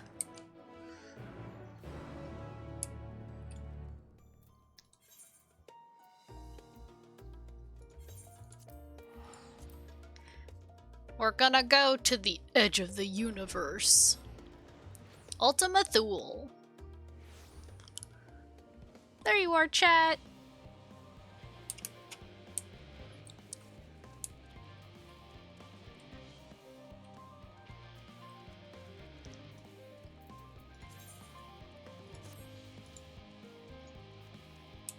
Bing. Bing, bing, bing.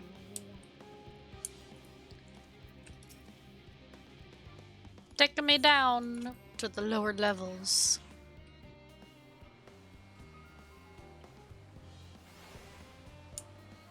Triple triad matches not allowed in the current area. Frowners. I'm good. Final Fantasy XIV less good though. I've been kicked from the game a few times from DDoS attacks. Smiles? I'm just trying to have a good time. Karoshi, you have a cold? No! No! Hell yeah.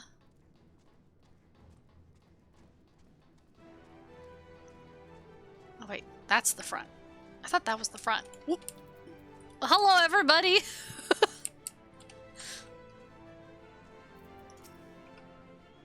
Man is said to fear what he does not know, yet you would venture unto the greatest of unknowns. I say to you, daughter of man, that you need not fear. So long as man shares a bond with dragonkind, so too does he share our kinship with the heavens, and our ancient home amidst the stars infinite.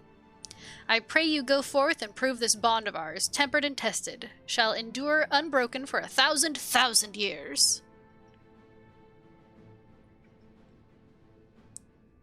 I almost said they were bound to get sick of you eventually. You lasted longer than I'd expected, but now I'm not sure if it's too mean. Wow. So mean. First the great exodus, and now this. It seems there's no end to our work. In truth, more than a few gleaners were distressed to learn that their earlier efforts were for nothing. It was no easy task convincing them that the new plan was for the best, I can tell you that. I can't tell you every man believes this is the wisest course, but I can say that all will be forgiven if you deliver us from the coming doom. And if you don't, well, at least you won't get the earful I certainly will. Aaronville. It's troubling enough that that brute Sickard left without warning, leaving me to carry all those cumbersome containers, but that he failed to be present to send you off is absurd. What could possibly be more deserving of his attention at a time like this? True. What could be more important than me? It's no easy thing to say, leave the star to us, but we must, and we will. As proud members of the Scions, we have a duty to uphold. And we needn't do so alone. Those dark days when we were driven from the Rising Stones and hunted as traitors are a thing of the past. We have allies in abundance now. Which is to say, you needn't worry about us. Go forth in the knowledge that the Scions will labor without rest in your absence. Label. They will labor without rest. Though our fellow Scions couldn't be here, they wanted me to tell you that, no matter what calamity may befall us, they will never give up, and neither should you. No matter how far you may go, we will be with you in spirit. No matter how dark it may seem, your light will shine and endure. No. Mrs. Kryl tells me your investigation into my theories on Akasha and its relation to the final days has made clear the source of our woes. I'm elated to know my work was of some benefit, but I could not have shared it had you not rescued me from the tower that day. I yet owe you a great debt, one I may never fully repay, but I shall try nonetheless. Not only through my research, but through my desire to see you succeed, which I believe may influence the Akasha in our favor, small though the effect may be. Yes, so long as we have hope, there's a chance we may influence the outcome of this calamity. Oh look, it's Winbrita's parents. Like he's actually Jar Jar Binks and she just walked tongue first into high voltage. How dare you tell everyone! My secret! My secret! Misa Jar Jar Binks. How dare you?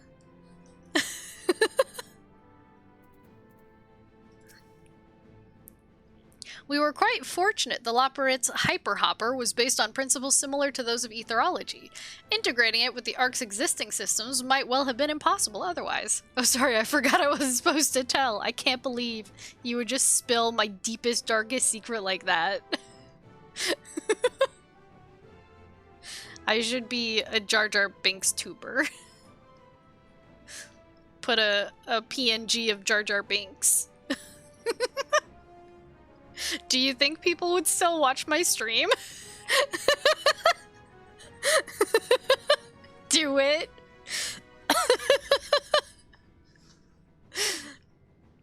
I mean, but Catgirl. We may have Charlene's wealth of knowledge at our disposal, but theirs is technology far beyond anything we've ever studied. You're familiar with teleportation magics, yes? The momentary conversion of the body into ether that it may travel via the life stream from one physical point to another? Their hyperhopper enables transport through a similar method, but not one involving the life stream. Rather, it utilizes highly condensed ether to create an ethereal current of its own. I'm the kind of friend who'll have you. Doesn't mean I'm the kind of friend who won't out you. Goddamn. I mean, I'll never tell you secrets again. This current is exponentially faster and more powerful than the naturally occurring ones to which we are accustomed. So much so, in fact, that ethereal conversion of the physical form is not a prerequisite for traversal. If you're concerned about side effects, such as ethereal sickness, you needn't be. You should emerge at your destination hale and whole. In theory, at the very least, I can assure you it's safer than the experimental etherites you used to reach Rodzat Han. Barf. Okay. Look, I love you all. I'm moving on. Yes. Hot twig. My baby boy.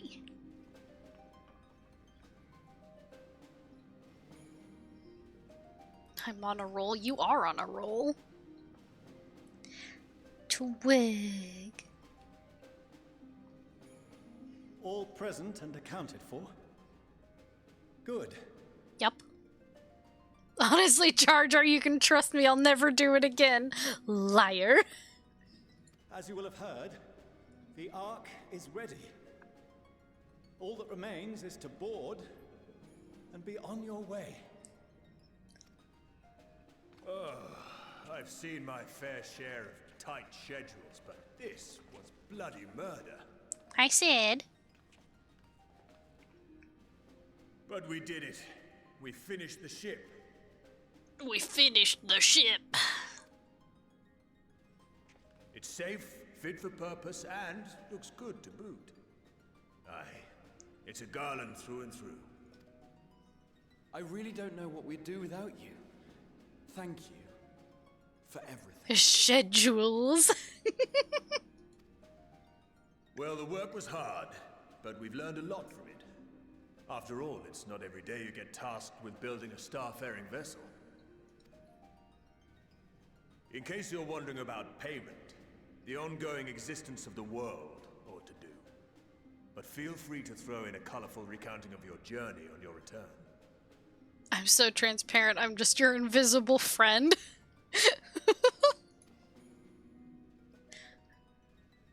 Then why couldn't I see through your lies? Have you thought of a name? A name? Wasn't everyone just calling it Father's teeny tiny toy boat? Well, seeing as its purpose has changed, I thought a more eloquent name was in order. I suggested as much to Fortuneau, who seemed quite amenable to the idea. What, he doesn't want it to be his teeny tiny toy boat? Yes, Twig, what is it, baby boy? Yeah, what's the matter? You were cleaning your glasses, maybe? But I don't need my glasses to see.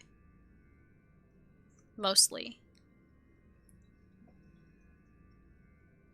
The world actually ends and all the future expansions are on another planet? Who knows?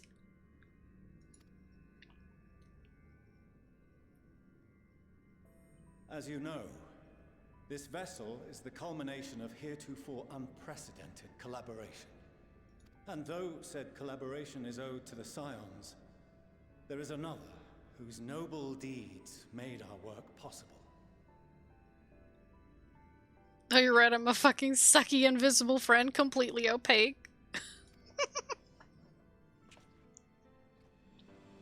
From a fragment of Dalamud, we obtained not only advanced materials such as refined adamantite, but the knowledge to traverse the stars.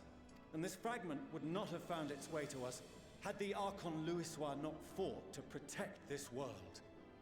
And in so doing, laid down his life. You're not gonna name it after your dad, are you? Now that the vessel stands complete, I cannot help but wonder if it was more than mere happenstance. If it was my father's intention to guide us here. Name it after Tataru, Madge!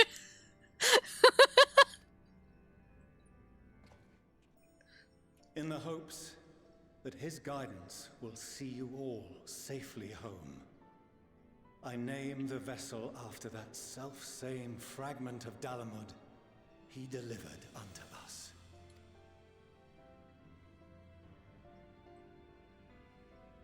The starship Ragnarok. Oh. Okay. I mean, that's kind of wicked. I was afraid he was gonna call it Louisois. But Ragnarok, that's kind of wicked.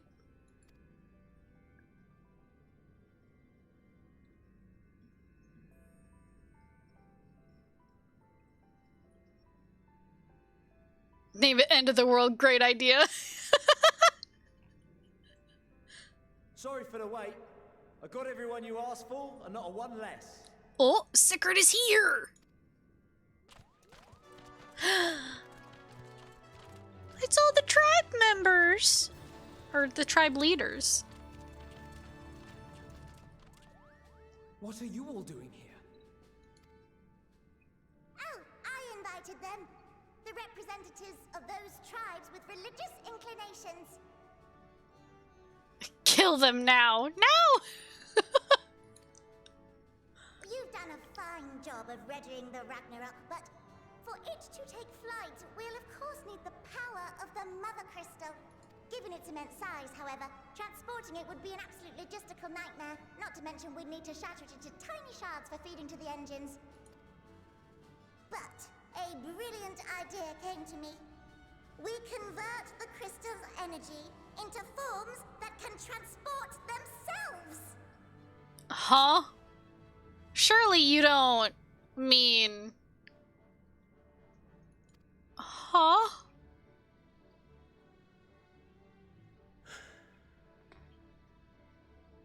Thou wouldst employ summoning, or should I say its precursor, creation magics. Carrot rockets!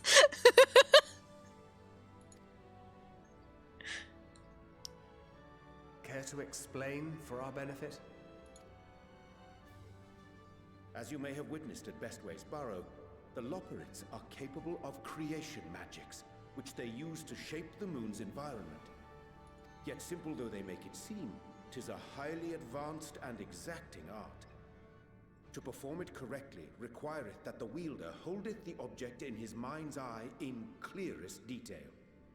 True, because when I tried to do it on Eden, we got things like two-headed Leviathan, car, Titan.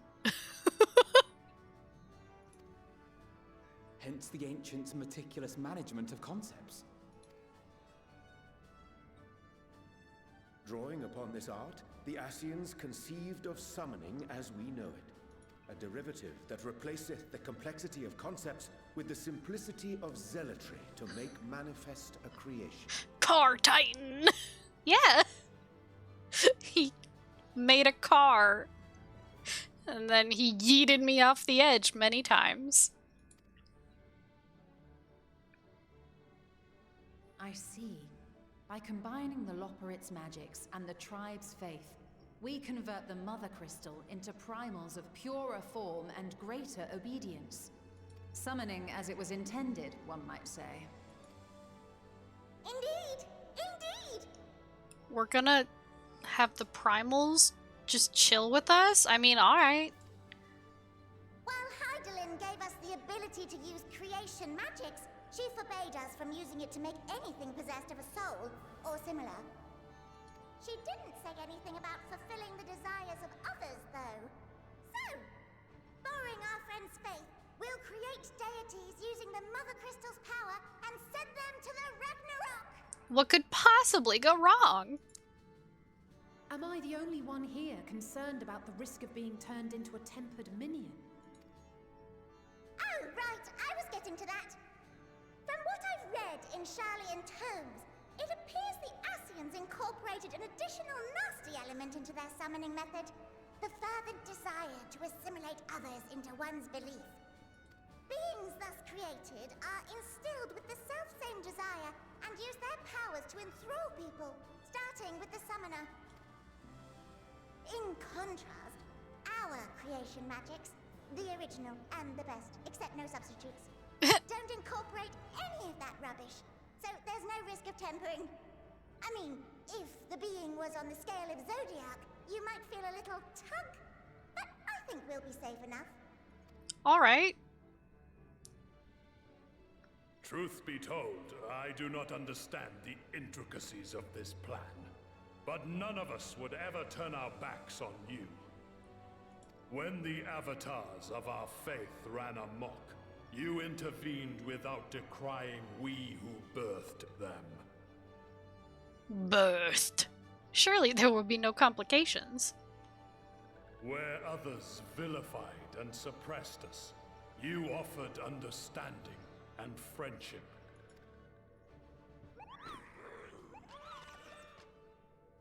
In gratitude, we will share with you the true expressions of our gods. Not malevolent deities, but benevolent saviors. Alright, you lot, we're heading to the ethereal sea. Stay in sight, else you're liable to get lost. Lead the way. Wow.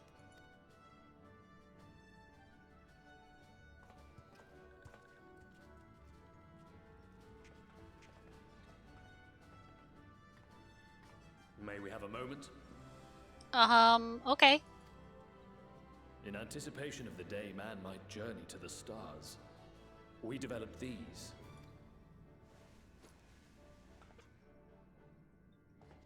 Huh? Portable teleportation devices.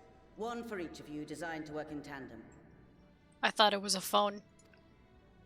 Press the button on one, and in a matter of moments, all 8 will activate and send their owners back to the Ragnarok. There is no telling what hazards you may encounter. If you find yourself separated or lost, please do not hesitate to use them. Be safe, all of you, and come back. You're gonna lurk a bit. Okay, Fail. You as well. I pray you take care. Looks like everything is in order, so I'll go ahead and board. A few of my fellows will remain to assist with the summonings, but rest assured, the vessel won't want for competent crewing.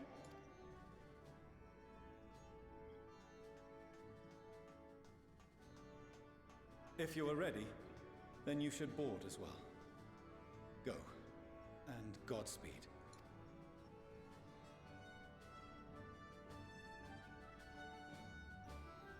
I can't wait. Gonna go to space. Space. Space. Graha. So the stage is set. I can but hope we are prepared to play our parts when we arrive on Ultima Thule. The key, I suspect, may lie with Heidelin's parting message to us. Darkness and light, despair and hope. As goes one, so goes the other. Knowing Medion wields the power of despair, we must bring to bear hope in equal measure. If you would come this way, I will direct you to the bridge. Upon boarding the Ragnarok, several cutscenes will play in sequence. It is recommended that you set aside sufficient time to view these scenes in their entirety. Huh! All Saints Wake seasonal event has begun! No, I'm doing MSQ. I'm doing MSQ! Don't get distracted by Spooky. Don't.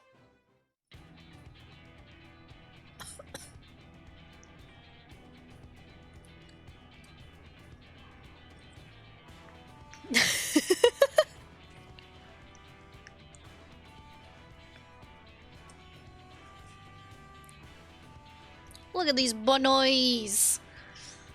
Look at these bunnies. They're so cute.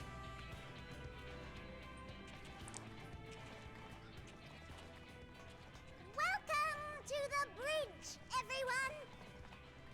I hope you have everything, because I can't be bothered turning back.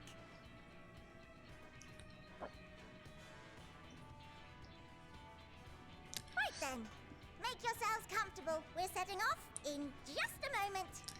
Oh no, I forgot my passport. How am I supposed to go to the edge of the universe without my passport?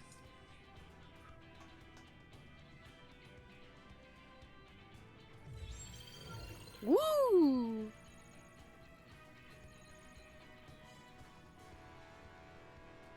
It's incredible. Oh. This is Fortuno. Can you hear me? Are we going to the edge of the universe to slay that evil bird girl? We are, and I'm gonna be sad about it. The preparations for the summonings are complete. Because she was my friend! In accordance with the 14th phase of the plan, we have moved the Ragnarok to the launch site. 14th phase? The gates are open. You may depart when ready. He has such like a pilot voice. Even though he's not the pilot, he's got that voice that's like, and so we're flying over Reno, Nevada. If you look to your left, you'll see. I don't know why I chose Reno. I just did. So, are we ready? Sure. She was good, but then got corrupted by the Reapers. I still don't fully get it. No, yeah, that's it. No, yeah.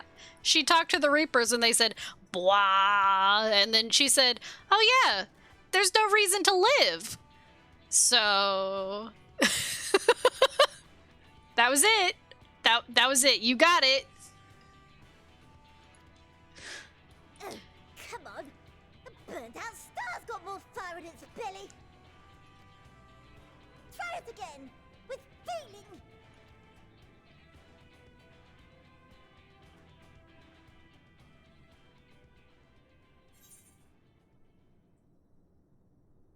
I'm gonna have Alfie do the honors.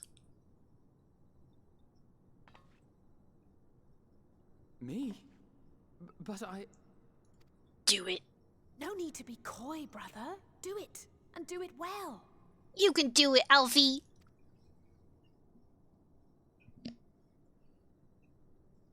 If you all insist, Onward unto the distant stars and beyond. Ragnarok, engage.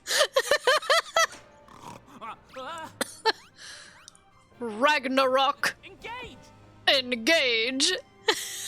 Engage. Dice of cringe. That's why I had Alfie do it. What, you want me to say that cringy shit? No thanks. I got other cringy shit to say.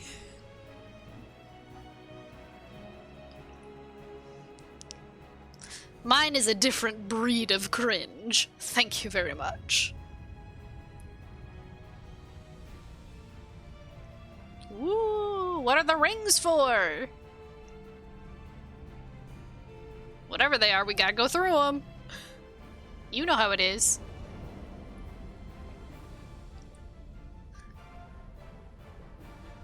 Wait, that is the front. What the fuck? I don't understand ships.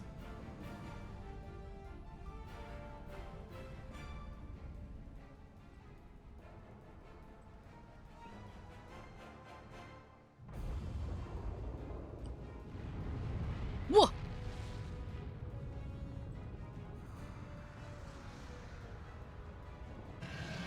Oh, there's Ifrit. There's Titan.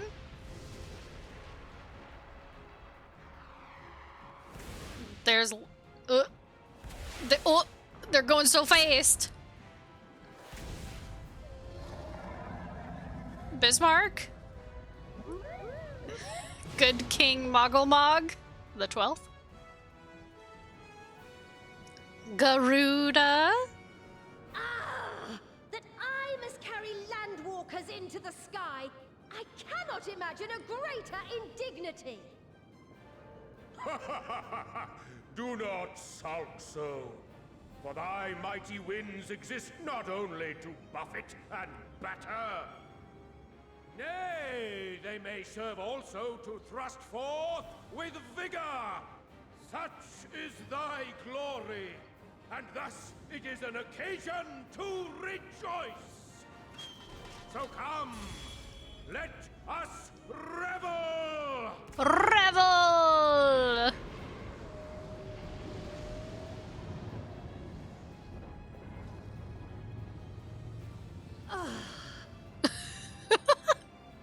So long as the wind blows freely, I suppose all is as it should be in creation. Hi, Thinker's wife. I will render unto them a storm, that they may pierce the firmament and fly free! Scooshy scoosh chicken nugget.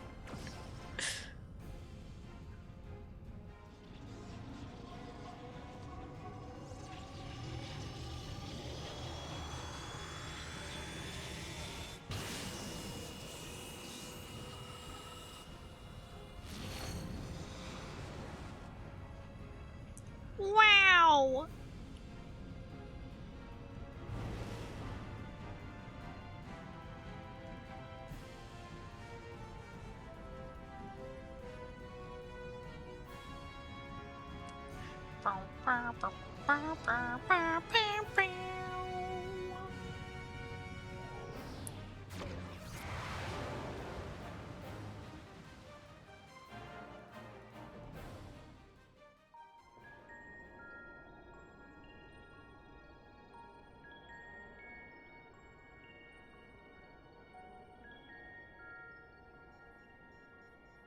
Wow.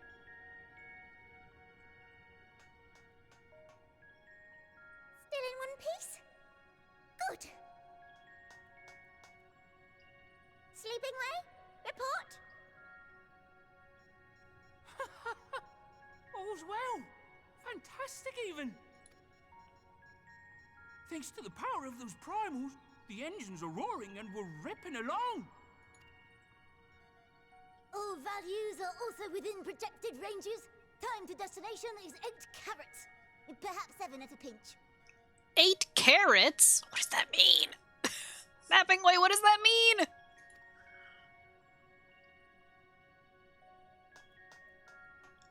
Alright, let's go over some points of caution. Okay. Our destination, as you know, is Ultima Thule. Lest you wonder, the place is not a star so much as a patch of emptiness. Oh. That's the extent of what our equipment could determine, anyway. From what we know of Meteon, she's likely used dynamis to obfuscate her location. So, in conclusion, we'll only know what's there when we get there. The crew and I will see to it the ship's ready to take off at a moment's notice. Wait, but Y'shtola won't be able to see anything, right? If it's all dynamis? Because she can only see ether? We'll support the search as best we can, but it'll be your paws on the ground, assuming there is any. But everything will be fine, I'm sure. Heidelin believes in you, so you ought to believe in yourselves. Just don't do anything I wouldn't, like waiting too long to use those portable teleporters of yours. Personally, at the slightest sign of trouble, I'd mash the button to bits, and you should as well. Understood. We promise to be careful. I don't. I suggest you brace yourselves. We're about to arrive and the vessel will shake a good bit. Oh.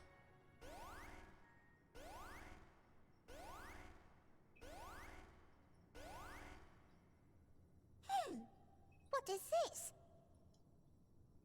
Something is interfering with the equipment. Oh. Immediately teleport away at the first sign of danger. Push the button now! Greetings. Oh shit. Medion!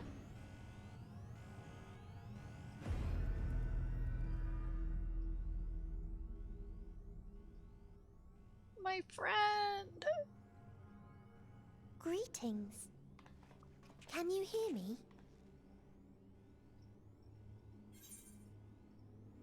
Medion.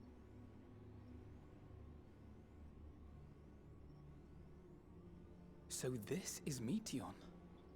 Fear. Oh. Have you met one of my sisters? I don't remember meeting you myself. But I do know that you're from Atheris.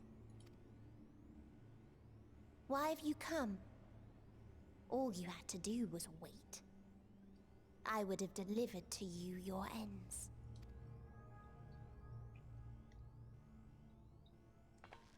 We didn't ask for that. When 14 becomes horror, true. I don't understand. All life is destined to end. Why choose to prolong your suffering? Effort, ambition, love, they amount to naught. Happiness, should you find it, is inevitably lost. Stolen away by events beyond your control. Spooky Medion. There is no logic nor meaning in it. You think there is. Convince yourselves. But it's all a cruel accident. I love how Endwalker is just Bird Lady saying life sucks, pass it on. True.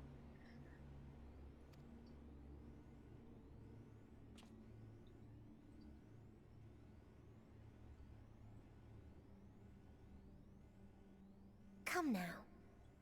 I speak the truth. A truth you would recognize if you looked up at the night sky. Unbroken emptiness. Cold, dark, and silent. Your world, like every other, is but a blemish upon its perfect fabric. Life is an anomaly. It is unnatural and cannot continue. The sooner you accept this, the easier it will be. Just to be clear, we're not here to argue with you. We know that life is fleeting, and that in the short time we have it, we're not assured happiness.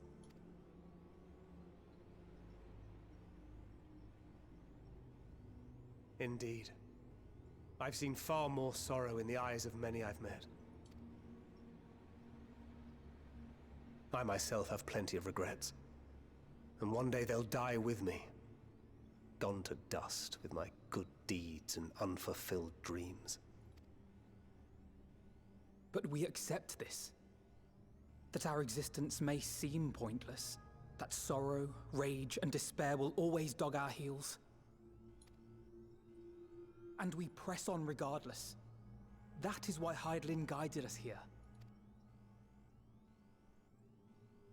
In her boundless love for mankind, she has prepared us for this trial. And in her name, we have come for you. Honey, stop being the edgy dad for like 5 seconds. You should know, Thancred can't. He can't stop being the edgy dad. It's so hard for him.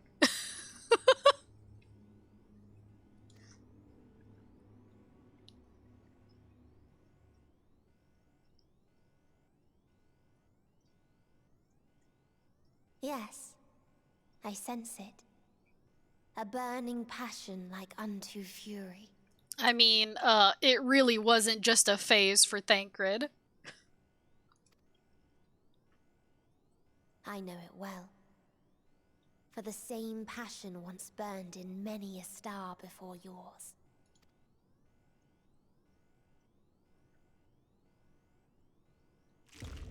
Suffocated and extinguished now. I don't like that.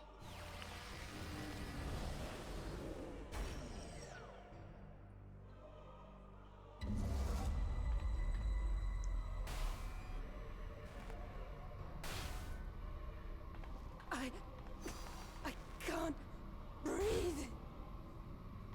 You approach the bounds of my ultimatum, where emotions dictate reality, where resignation and acceptance unite to embrace the end. No, Graha! Where those who yet valiantly cling to life cannot thrive.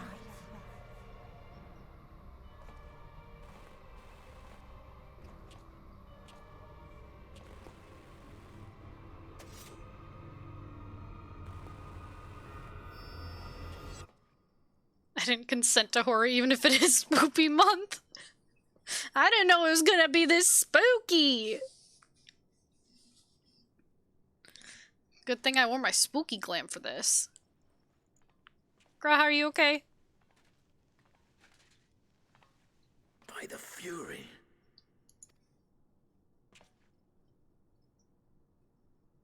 Thancred? Oh no. Meteion has gone as well. Mayhap he awakened first and gave chase. Everyone? It appears we are at our destination. Alfie's just dead on the ground. No, my son! This is Ultima Thule. Not that we knew what to expect, but I wasn't expecting this. From atmospheric composition to ambient temperatures, all reading to within permissible range. This place is capable of supporting life. Making me want a New Game Plus Endwalker again, how dare? If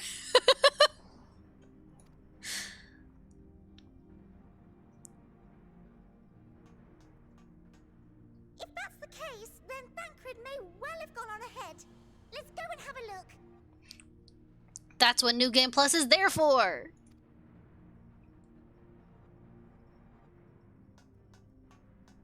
Meanwhile, I want the rest of you to perform a full inspection of the ship, as well as a biological scan.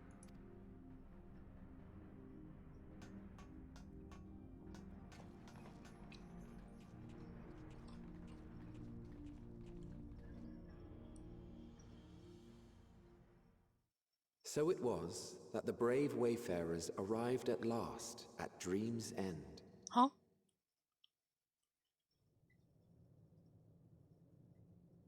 In following their path walked and history written, I am made keenly aware of one truth.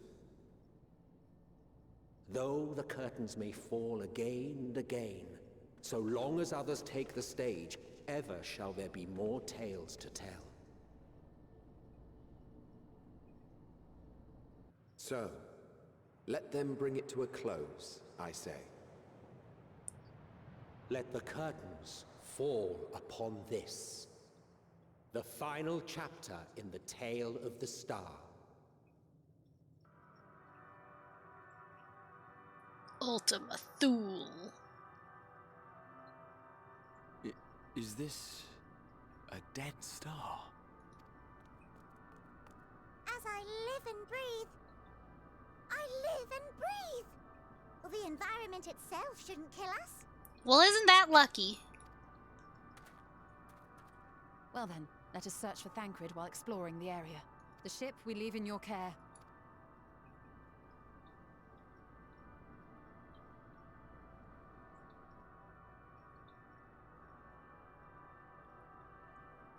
I love it. The purples, the pinks, I'm digging it. This, yeah. Yeah.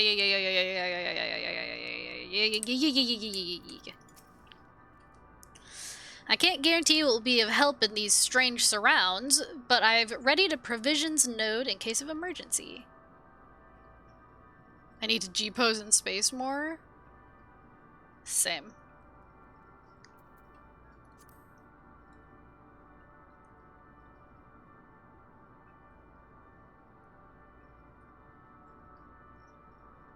What if Thancred serves the evil bird girl now and you have to kill him? I've already had to fight Thancred because he got possessed by La Habrea. Don't make me fight him again. He promised that he was stronger now and that he wouldn't let that happen again.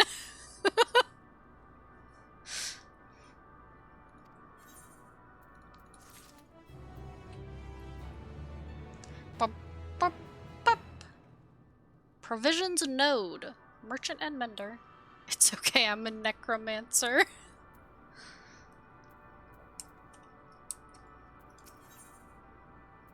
Ooh.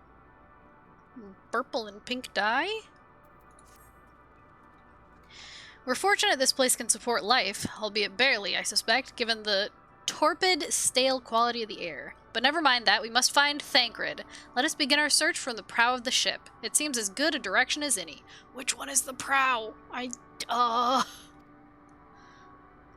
What's a prow? Try not to stray too far, lest we lose sight of one another. You okay? Purple.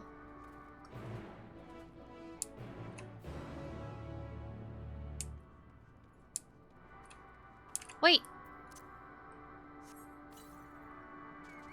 There you are, chat. Hold on. What outfits do I have for you, chat? What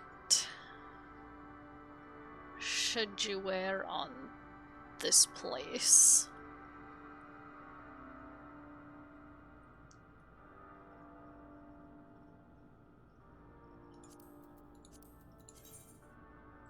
Maybe some wild rose. Hell yeah. Alfie, we must search the prow. Wolf sweating profusely, not knowing what a prow is. That's me! Every time. I don't know what that is. I don't know what any of this is.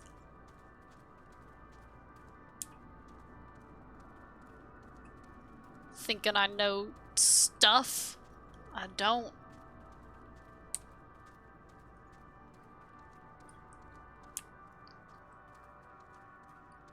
This place is so cool! What the fuck? Alfie says anything will monkey stare meme. True. Alfred or Urianger say anything. Me. Huh? Huh? Hello? Dragon? Are you okay? A stellar dragon. That's certainly a stellar dragon if I've ever seen one.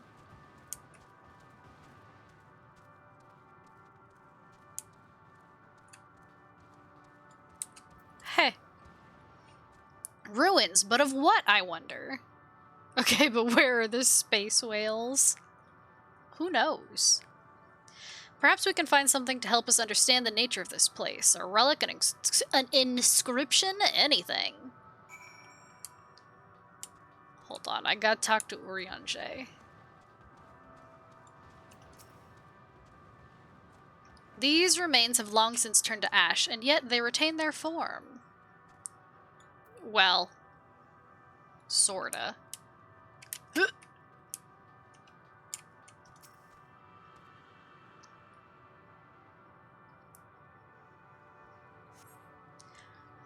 The metallic pillar has been partially melted, likely sometime in the distant past. The damage does not appear to have been inflicted deliberately, rather it calls to mind the indiscriminate destruction often wrought in the heat of battle. I like your funny words, Magic Man. Yes.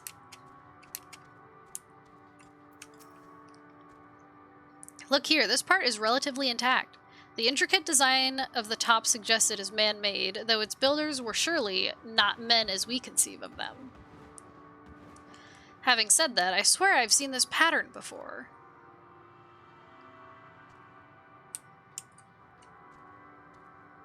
Have you? Excuse me, Stellar Dragon, I just need to... okay, alright, okay, alright, okay, alright, okay. I don't even have my stance on, because I didn't want it, but okay. What the fuck was that? What was that? Don't do that. Okay, I'm sorry. I'm sorry. Oh, it already disappeared.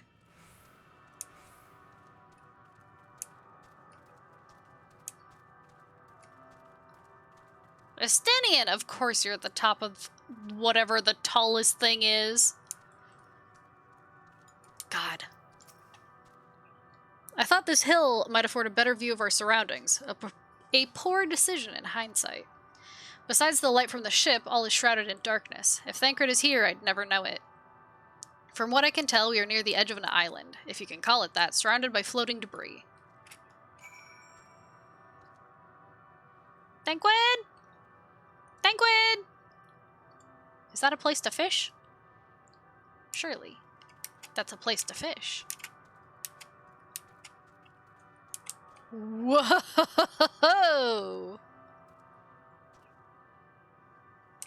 Bright.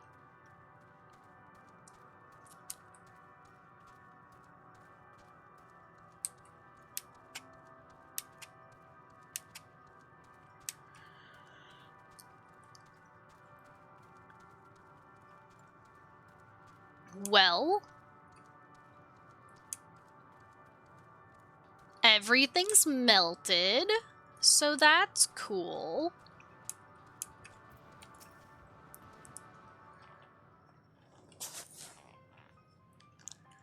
Were you able to find anything? No. As I feared, and still no trace of Thancred.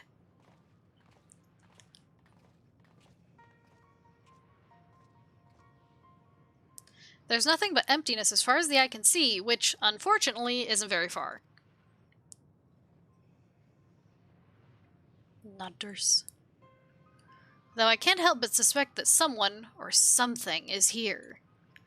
There are times when I sense it drawing close, and then a chill washes over me, leaving me exhausted. Leaving me with feelings of death and anguish.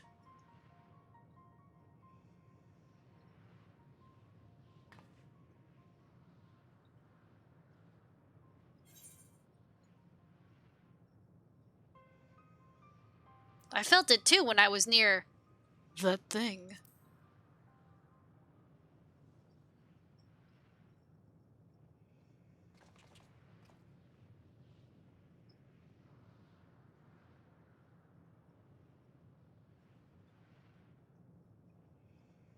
What are you talking about? There's nothing there. Only I can see these stellar dragons? Aliza, you're literally a nuke. You should feel that every day. Huh?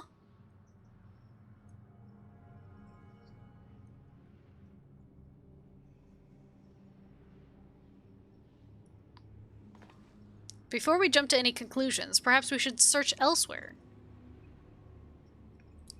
Agreed. We've found only more questions when we are in desperate need of answers. There's a fair stretch of terrain from the ship's port side we've yet to explore. Let us try searching there then. Port? Yeah, I know what that is. Huh? Exolda, a word before we join the others. Yes, Estinian. Have you realized something? Is it because they're dragons?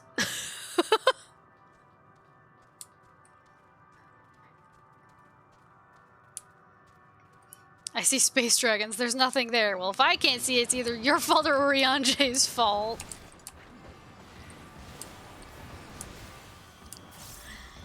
It's somebody's fault.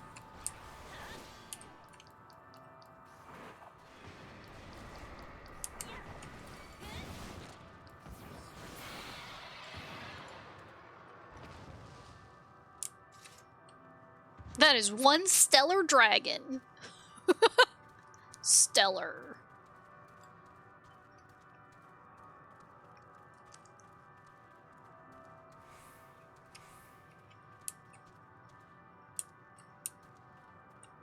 Aliza using Red Mage LB3 every second she gets, or Oriange for being an astrologian. Shaking my head.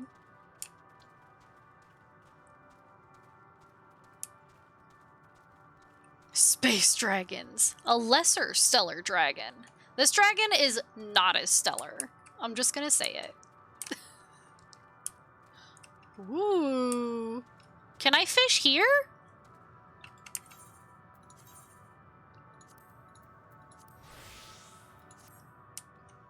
I cannot.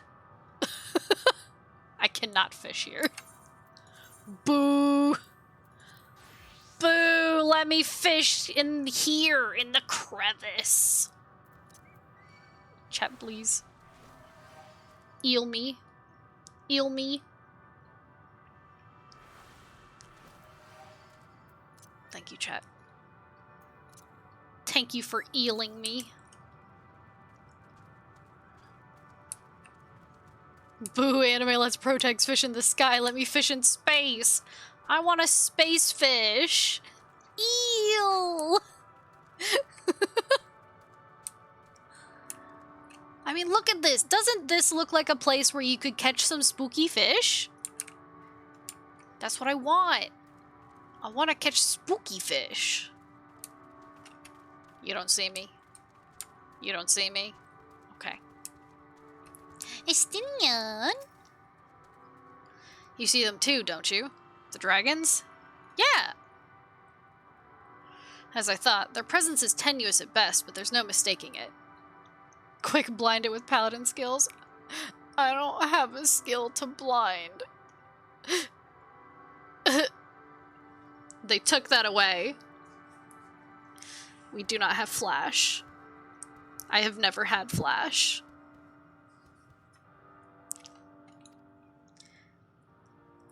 No doubt your bond with Midgarsomer and mine with Nidhogg is what allows us to perceive them. Could these apparitions be related to the dragons that now live on Aetheris? Well, you still could. I don't have it, though. I never learned it.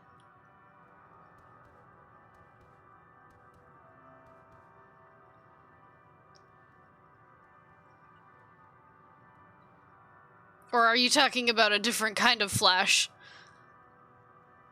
I I don't think that works on dragons. Bah, better to leave such conjecture to the others. In any case, we must be careful. We may soon find dragons they can see as well. Death and anguish. What happened to them, I wondered? Nothing good. Yeah, but it would work on him. It would work on Estinian for sure. I don't know, it might work. Try it on Estinian. I mean, it might work. Is this an aetheryte? Because if so, it's fucking Pog.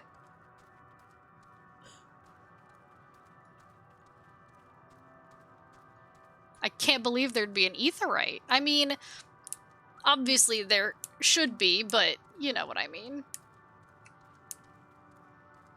There's so many ghosty dragons! Huh.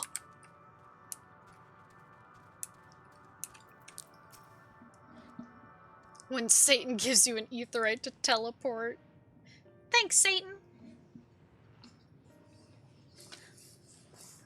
Look at them all. Oh, he's sleeping. Dragons? Here? Dragons?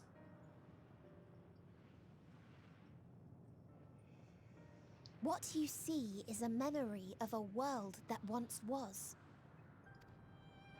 A world suffering a slow death, whose denizens cried out for the release of oblivion.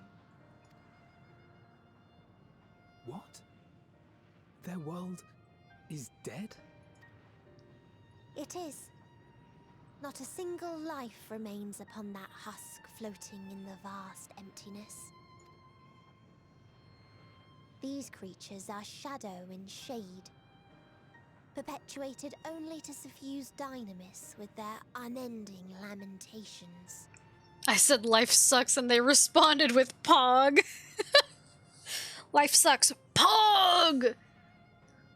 Poggers! You know what you're talking about.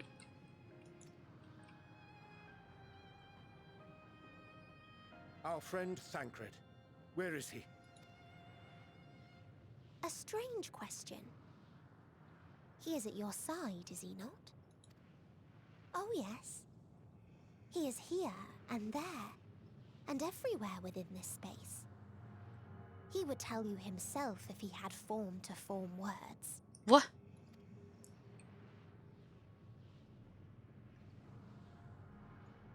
Huh. Such loathing and uncertainty. You don't know why you still exist. In like manner to the oblivion I send. I tried to drown out your ether with dynamis.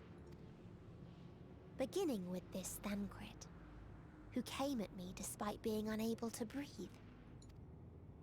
Such a simple thing, unmaking men. In the blinking of an eye, he was gone. Didn't even have the chance to be transformed. Yet somehow, he managed to leave a slither of himself behind. He's dead now! What you call the heart? Or perhaps the soul? In his final moment, he cried out from it. A single word. Survive. That wish proved stronger than the despair that ruled here. It overpowered it, causing this space to be remade. Man left me to take care of a 15-year-old daughter alone, shaking my head. Hey, at least Reen can kind of take care of herself. Kinda. She's a great daughter. Into a place you can perceive, and where life can endure. That you draw breath is proof that his soul lives on. For how long, however, remains to be seen. Well then, we should hurry and tend to business. Huh?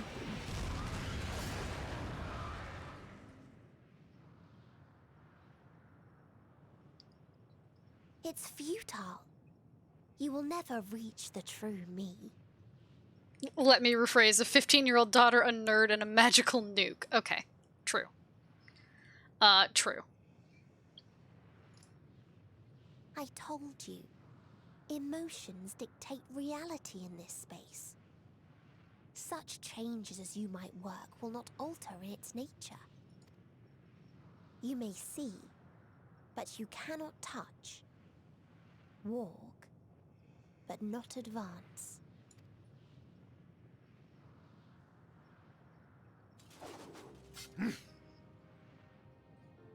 Meteion holds too much sway here. How do we contend with a foe who can unmake us on a whim?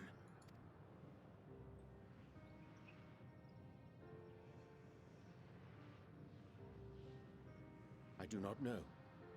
But Thancred gave his life that we might come this far. We must press on. Agreed. We cannot turn tail here. Not without something to show for our comrade's sacrifice. With the power of friendship. Yeah.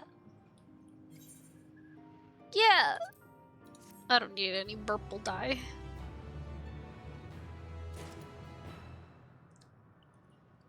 Can I?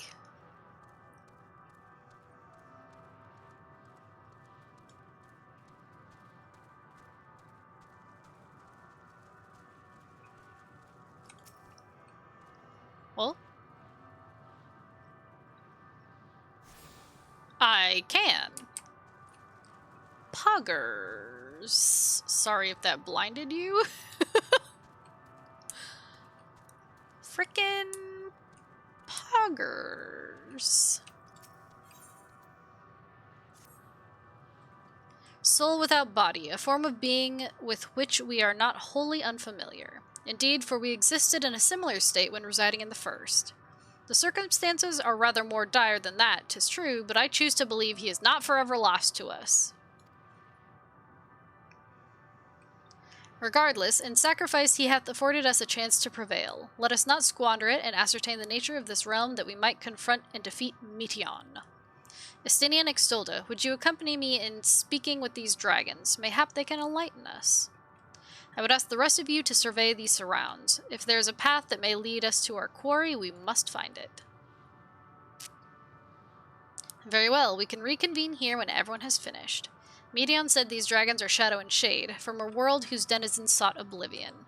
As such, they're not like to be amenable to company, let alone conversation, so please, be careful.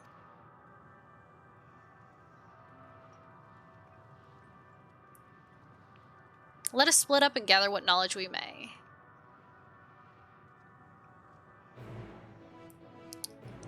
Well, let us talk to some dragons. Hello? A visitor, not of the star. Could thy slender hands bring plague to our world? Thy breath extinguish life's feeble flame? Oh, how we would adore thee. Alas. With time our flesh shall wither, our souls fade, and so we wait for its inexorable march unto oblivion. Love was the most powerful ring, Captain Planet. If thou art not come to hasten our demise, I bid thee leave us. We crave not companionship, only silence. Okay. I mean, alright. That's, understandable.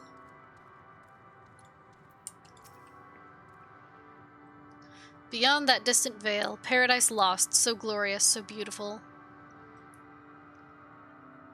We were a proud and noble race, strength embodied. We knew only love before they came.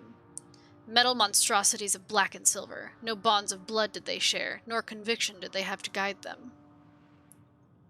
A crushing defeat. Never had we known such shame. Stilled, now are the winds. Though none could fill these wings burdened by ignominy. We fly no more, only sink into oblivion. Okay. Alright.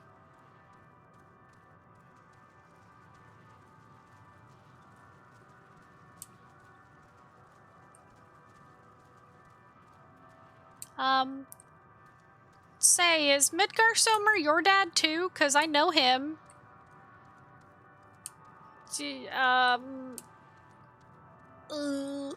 I mean, he's the father of dragons, so I'm just assuming. Thou wouldst bid me speak? Folly.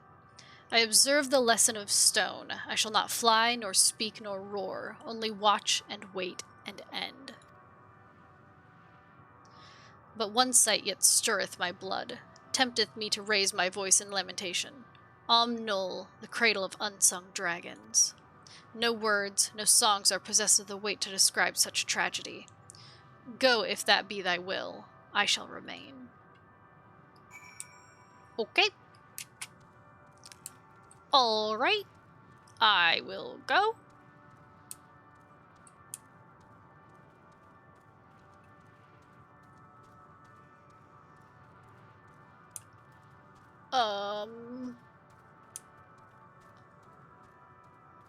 Turtles! Sorry. I was looking at the turtles.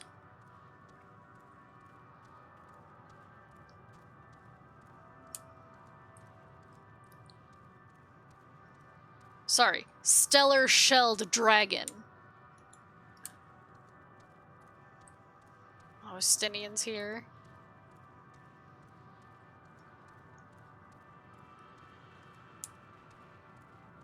Hey, Estinian, what a great place to hang out. They led you here as well, did they? It was described to me as the source of their woes and proof of their end. I think I'm beginning to see why. It's like when you saw the horses. Yeah, horses! Horse! It's a hatching ground, or was. I've seen similar on Aetheris. Midgar Somer's kind must once have lived and thrived in a place such as this. Whores? No horses! Vitra said his father was driven from their ancestral home by war and strife. This, then, is the fate of those who remained. So this is Midgar Somer's home. Let's have a look around. Maybe these eggs have more to tell of what happened here. Shattered? Inside the shattered egg, you find the remains of an unborn dragon. The body has already begun to decompose. The gelatinous, half-dried membrane covering the corpse suggests it failed to emerge. No!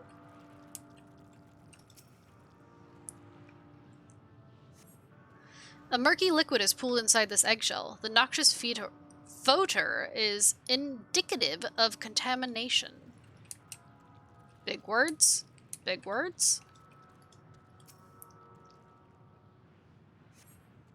Gingerly lifting a large egg from the viscous mire, you peer inside and see a formless mass soaking in a pool of embryonic fluid. Your stomach turns as you return the egg to its resting place. Why would I pick it up? Why would I pick it up?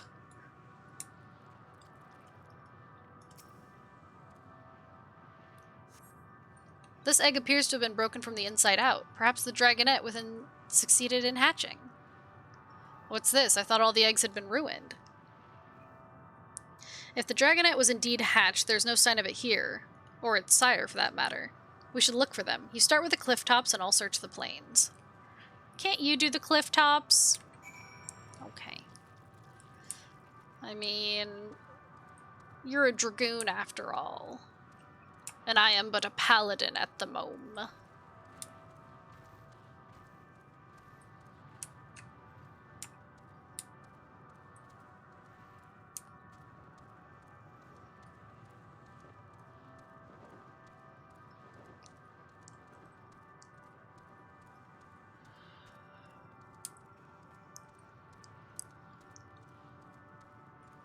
Hello?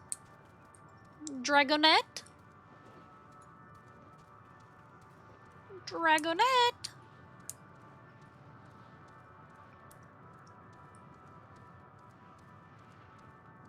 Oh, I don't like that. Because that means I have to fight. Malformed dragonette. No. Why?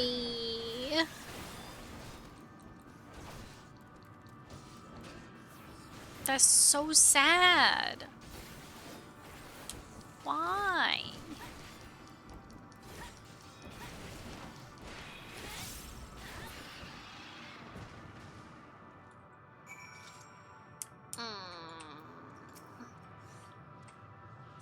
I don't like it.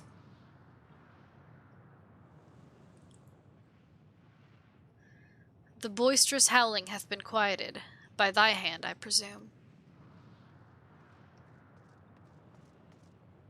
Everything all right? I thought I heard a dragon or something resembling one.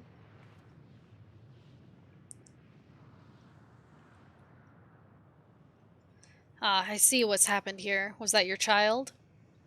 Perhaps. Some eggs within Knoll are indeed mine. If life within one did quicken, the beast thou hast slain may be of my blood. Yet I do not recognize it, twisted and malformed as it is. Not a dragon in truth, but a reminder of our failure, a testament to our shame. Explain.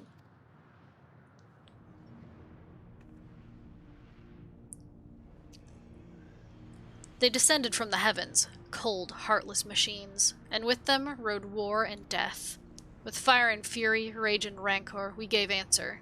'Twas a long and bloody battle, but only the beginning. Untold chaos and destruction swept over the star. In the end, the invaders were victorious. Yet, when they looked upon their prize, they deemed it unfit for requisition. We were abandoned to our ruin. The survivors sought to put away their shame, to rebuild, a futile effort. In purest soil replete with ether did we once cultivate our nesting grounds, but our lands were barren, and any eggs nurtured in such desolation were fated to rot. What few survived to hatch emerge as abominations. We shall have no new progeny. But there are dragons among you capable of journeying to other stars.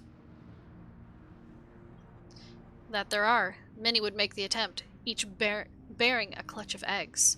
The richest stars were home to the harshest rulers, and the arrival of dragons incited contests for supremacy. When the fires faded, the wars lost and won, they too were reduced to ash and waste. 'Tis the curse of those who seek life, to be drawn into conflict, to conquer or be conquered. A vicious cycle we now chose to break. We're tired of conflict. Of everything. We wait now in sweet, merciful silence, free from strife and suffering, still as stone. Wait, you claim your kind is doomed, but there's another star.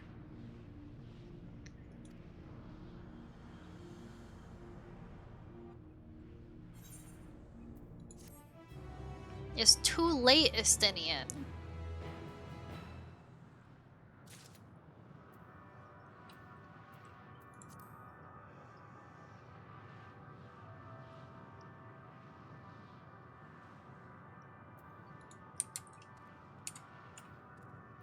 Why is it...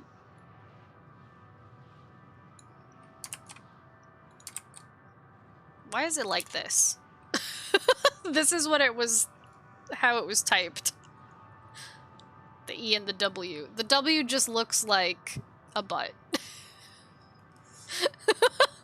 It's a butt.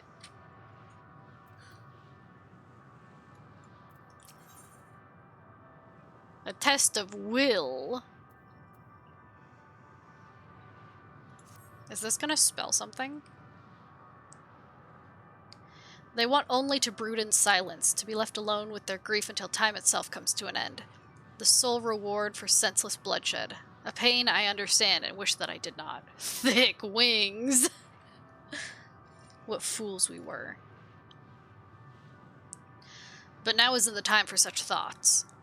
The others will want to hear what we've learned. Come.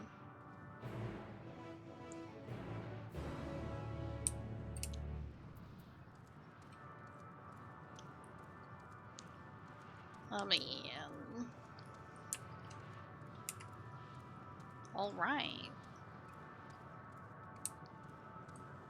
You don't see me. You don't see me. You don't see me. You don't see me.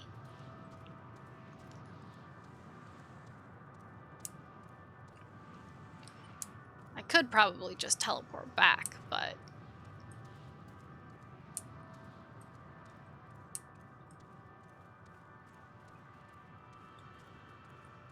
A fate. The sound and fury.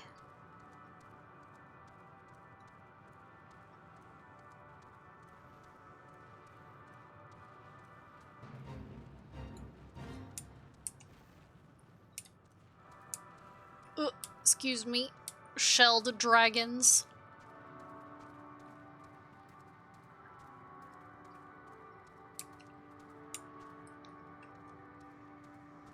Excuse me.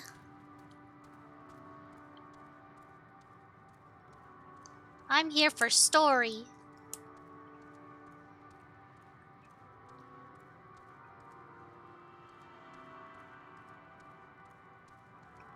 Hey guys, terrible news. Were you able to establish any meaningful contact with the dragons? Oh, well.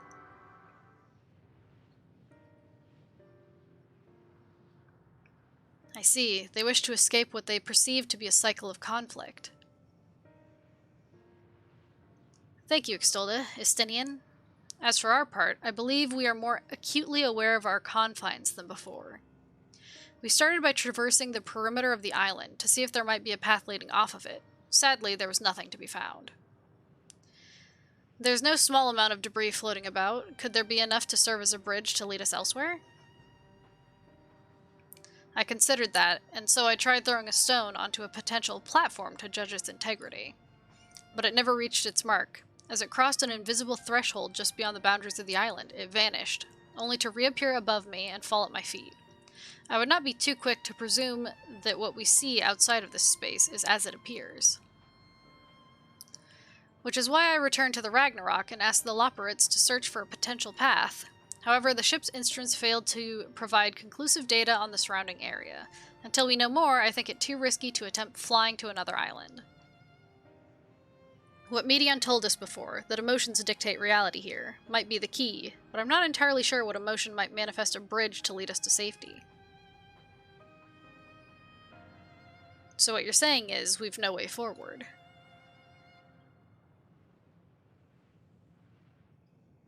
At present, if it is indeed emotion that governs this island, perhaps it is not Medion's, but the dragons that hold us here. They tire of conflict and have chosen a path of oblivion to escape it. Or rather, they have chosen no path at all, meaning there is no way for the dragons or anyone here on this island to advance. A sound theory, disheartening though it may be. If that is the case, what recourse do we have? They are not like to be persuaded to help us. Their reasoning is built on a history of turmoil and strife. Without irrefutable proof, the future is not as bleak as they believe it to be. Mayhap persuasion is not the answer. Huh? Medion meant to unmake us then and there on the Ragnarok, and she would have succeeded if not for Thancred's determination. She conceded it was strong enough to overpower the despair that otherwise rules Ultima Thule, and reshape it to a degree. Perhaps it can be done again in like manner, by overpowering the prevailing emotions. 'Twas Ultima Thule's architect, Medion herself, against whom Thancred did pit himself in a clash of wills. Though I marked no leader among them, as such, I did chance to encounter a dragon possessed of despair far more potent than most, potent enough, mayhap, to dictate the course for others, and thus their domain to follow. He spoke but few words, carefully chosen, their tone and timbre alone threatening to rend my heart in twain. Challenging his desire to remain may allow us to alter the island upon which we stand. Alas, I fear my vaunted rhetoric availed me not against his calcifying heart, but mayhap one of you will fare better?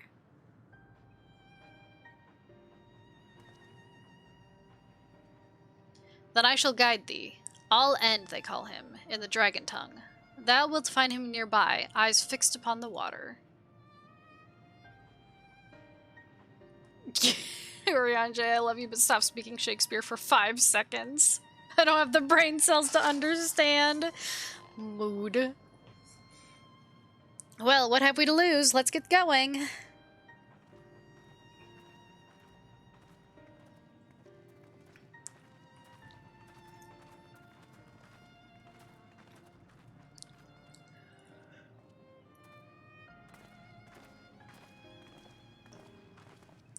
Well, Estinian.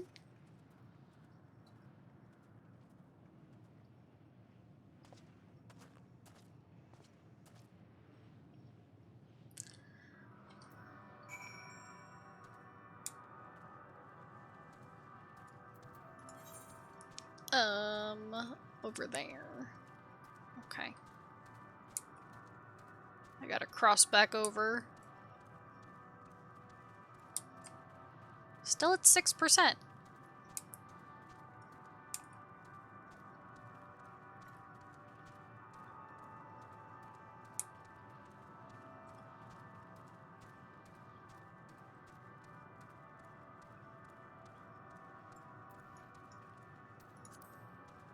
Oh. Snack time, chat. There you go. Have a snack.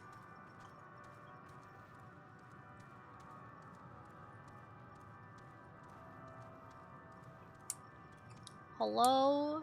Dragon?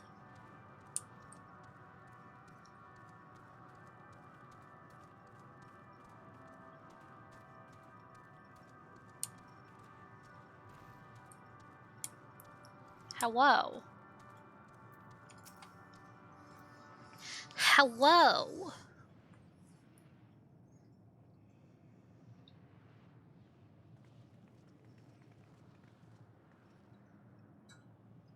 He remaineth as he was when I first approached, entombed in melancholy. I see. Perhaps I could... I'll handle this.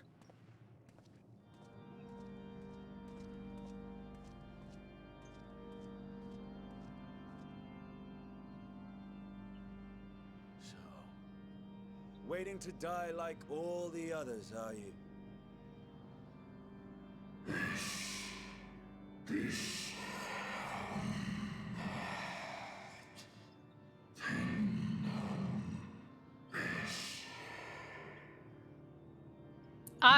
Oh. I thought he was done grumbling.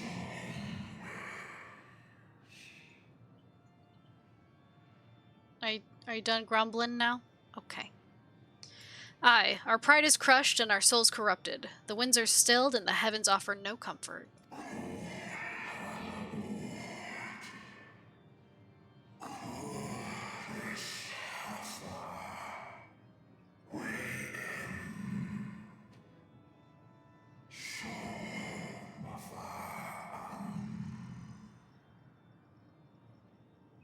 There is nothing left for our kind. Our long lives a curse as we await the end. Still as stone we shall become. So you say. Yet your kind has found a new beginning on our star. One of you braved the Expanse, bearing with him a clutch of eggs. They and their children now rule our skies, their song heard by all.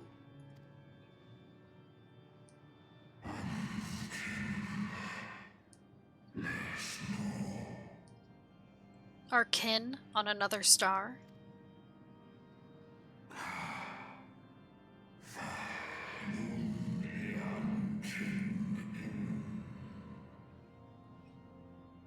And yet, upon thee do I smell the blood of my brethren.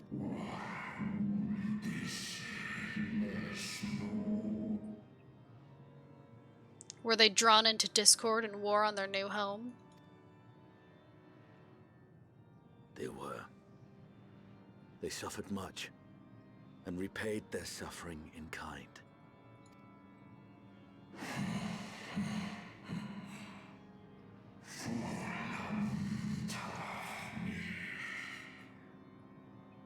It mattereth not whither we fly.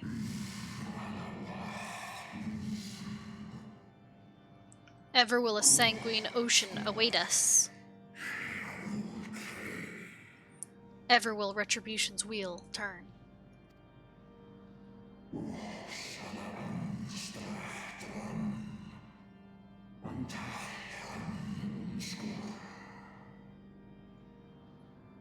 And so, on the last of my pride as a dragon, I break free of this wheel.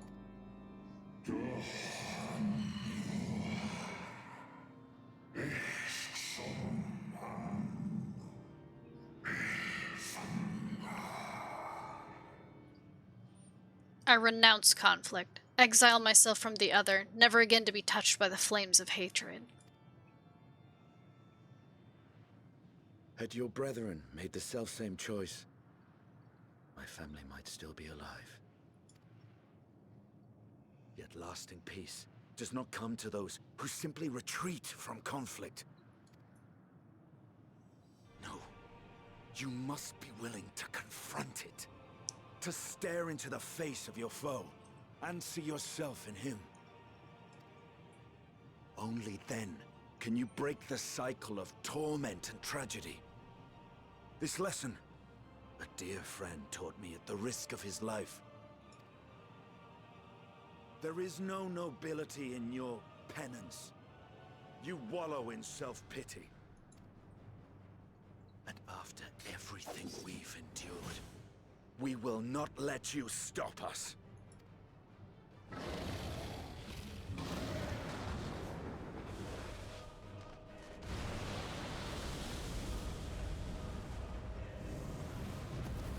Estinian!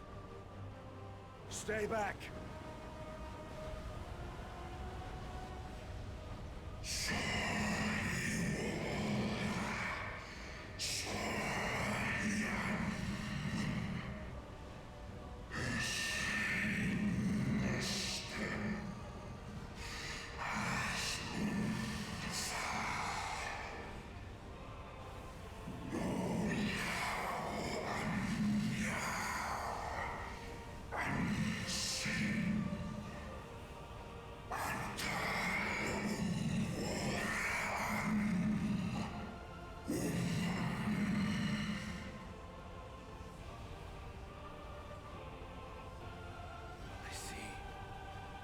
This is the emotion that bars our way.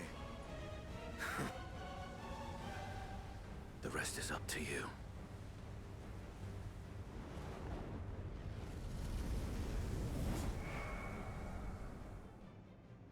Huh.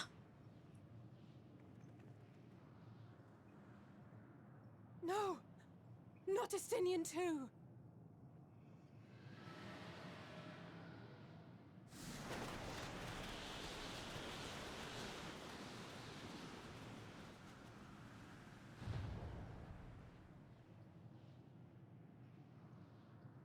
There's a wind.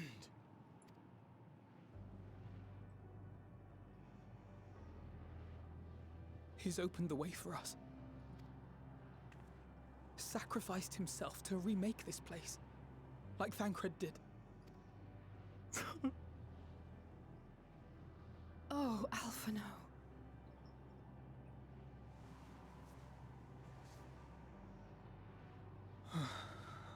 Come. Let us follow the wind. It will not lead us astray. He would not.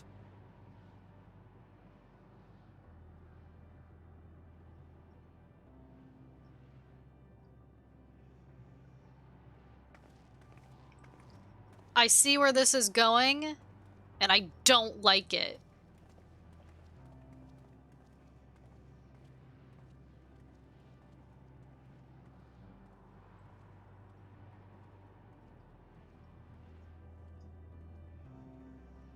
I don't like it.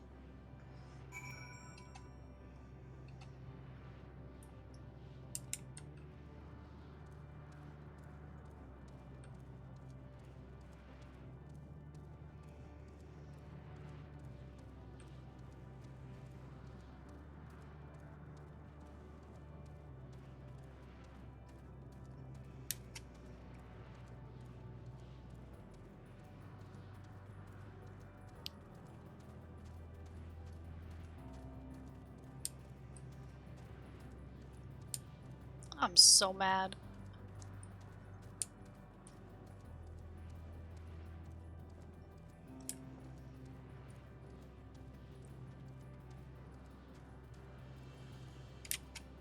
I'm so mad.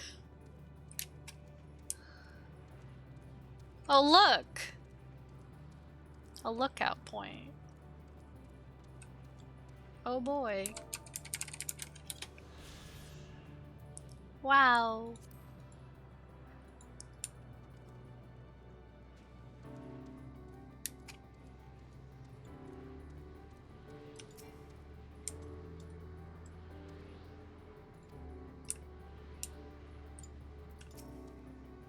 Look there, the wind. This is Estinian's doing. I'm sure of it. We should ride its flow and see where it leads.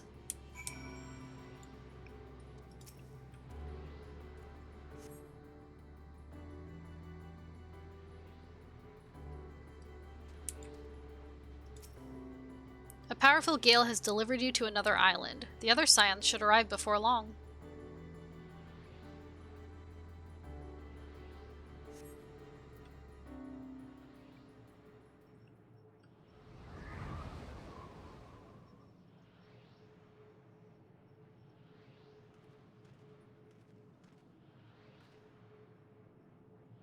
He did it. He found a way forward for us.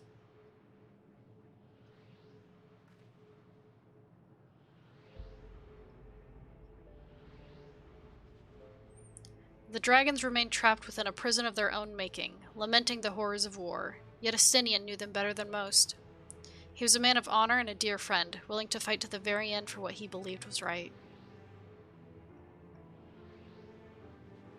And he's still fighting Alfino, just like Thancred.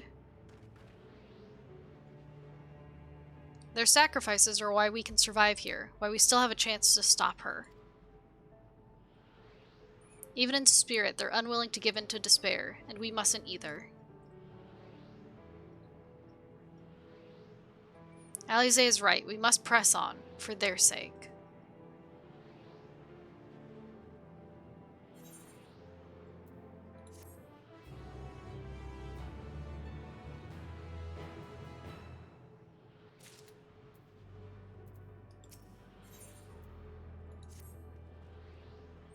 As Ushtola and Alice said, we must continue.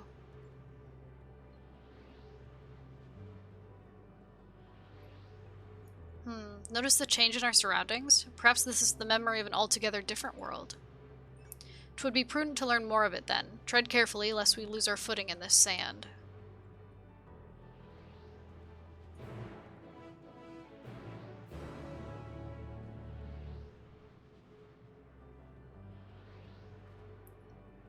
This one's even.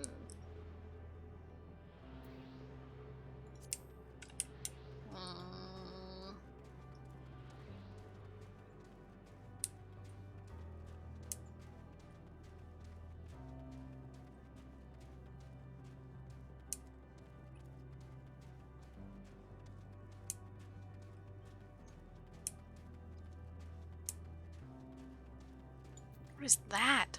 Oh.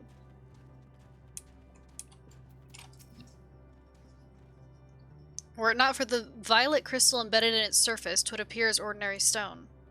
A curious script hath been etched upon them. Alas, it is not a language with which I am familiar. I cannot say I recognize it either. Nor I. The dragons, from what I recall, preserved their knowledge in song and eschew the written word entirely, so we may assume this is the work of another race, one we have yet to encounter. Medion claimed the dragon's world suffered a slow death, seeking the release of oblivion. What life we find here, like as not, doth wend its way toward a similar end.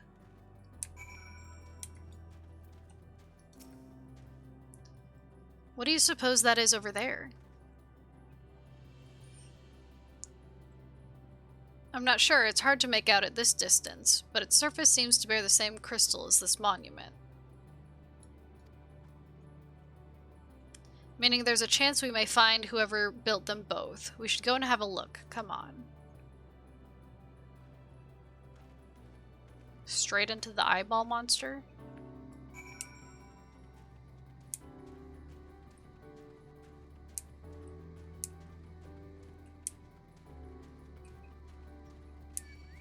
Of course you want to fight me!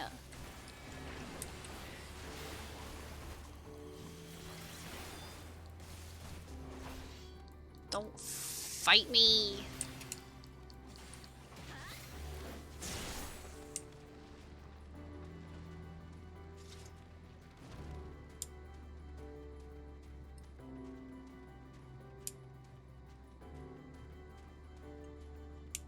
ghostly figure.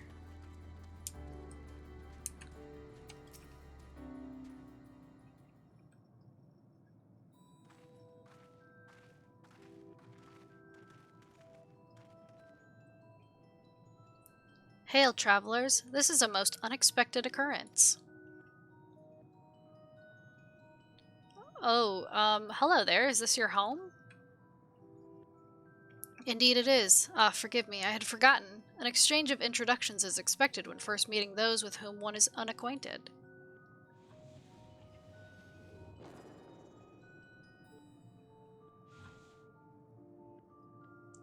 When the vibration of vocal folds was still required to convey our thoughts and intention, Ea. Ea, I believe, was the pronunciation used when referring to our people. Though it is not entirely applicable given our present state, you are welcome to use this appellation. As for a nomenclature to address my individual person, I believe it would be pronounced Kaf Kud. Huh? Kuj? Eh? Yes, Kaf Kuj of the Ea. We've encountered beings that communicate intermittently through thought, but never one that is wholly without voice. I presume we are having this conversation via the medium of ether, or dynamis, as the space is suffused with vast quantities of it. Fascinating in either case. I gather your response to my presence is positive, then? That is well, for there is something I wish to ask of you. Like yourselves, we Ea are ether-based life forms. Therefore, it may be surmised that your bodies are of comparable biological composition to those we once possessed. I have a number of queries regarding your subjective perception of the 5 senses: sight, sound, taste, touch, and smell. In total, I have prepared 198,712,180,827. That's rather a lot, isn't it? My apologies. I have omitted a great many details necessary to understand the nature of my request. Though we dispensed with our corporeal vessels long ago, we have rediscovered a need for the flesh, and have endeavored to recreate our erstwhile forms. However, all pertinent records have been lost due to the passage of time. Take, for example, the nervous system. It is well within our power to recreate, but we have no frame of reference for sensations once experienced by our people, which may compromise our ability to interact with our physical environment. And the reason you need to regain corporeal forms? Why, to bring an end to our existence, of course.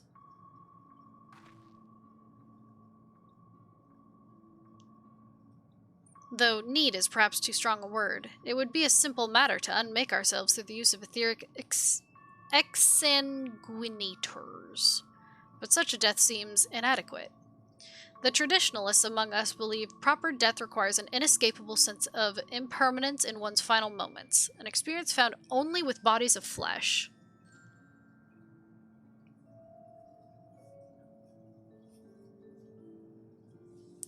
We should very much like to hear more of your plans. In exchange, we will answer any questions you have to the best of our ability. Such an exchange of information would indeed prove useful. Very well. To ensure efficacious exchange, I hereby invite you to our home. Yes, the abode of the Ea, where we traditionalists prepare for our demise. I presume your consent to answer questions is indicative of a tacit approval of our plans, in which case your cooperation is greatly appreciated. I must caution you, however, to be mindful of the Ea wandering the desert. Their desire for bodies of flesh could be described as overzealous. Now, if you would follow me. This is going rather smoothly, not that I'm complaining, mind. Even so, we mustn't forget their aim is oblivion, much like the dragons. Though I fail to see why a civilization so seemingly advanced would choose to unmake all they have created. At any rate, we will find no answers dallying here. Let us be on our way.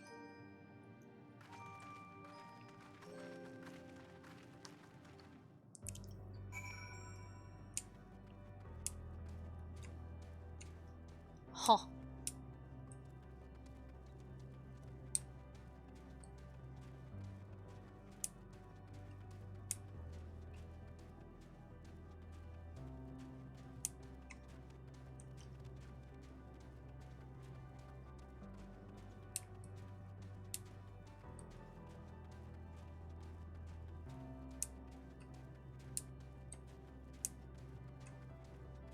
Huh.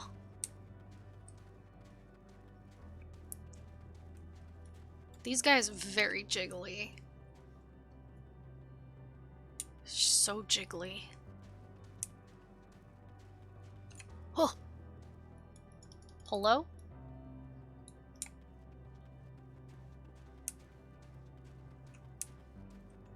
Oh, there's the aetheryte.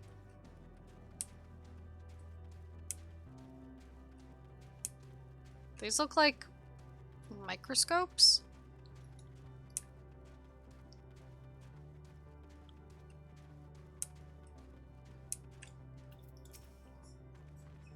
Welcome to our abode. Most of our compeers, you will find, remain idle in their domiciles, though your quizzical expressions indicate my phrasing is unclear. I speak, of course, of the violet crystalline constructs hanging from the stone structures there. You say they remain idle, but what of your work to regain corporeal bodies? An astute question, and understandable given your finite nature. We have no desire to pursue our research, for it is no longer necessary. If, in our idleness, we are struck by sudden inspiration, we rise to pursue said inspiration to its conclusion. That is why I was present for your arrival, and why I continue to engage with you still. But while the others are not currently in a motile state, rest assured they would not object were you to disturb their respite. You need only cast your thoughts towards one of their crystalline domiciles to communicate.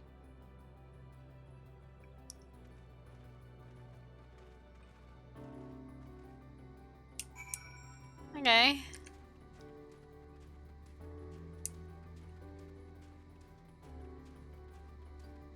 I will throw my thoughts at you.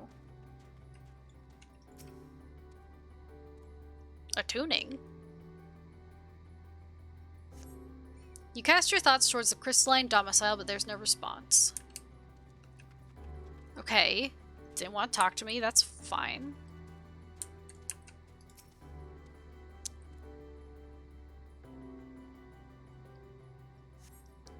You wish to speak? Very well. Pray. A moment, if you would. Okay. I'm gonna attune? Actually attune?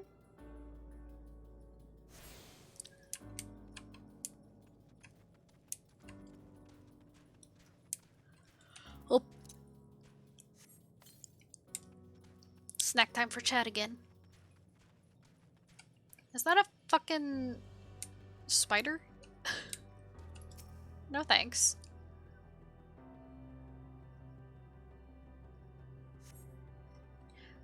Why we seek our end, you ask? If you wish to know, I will tell you. Just a moment. I must remember. What form did I take when last I emerged? Graha. Graha. Must spend as much time with possible before the game decides that Graha is going to sacrifice himself. If I heard correctly, the Aya within this crystal says it will emerge from within shortly. Do you suppose they all appear as Kaf Kuj does?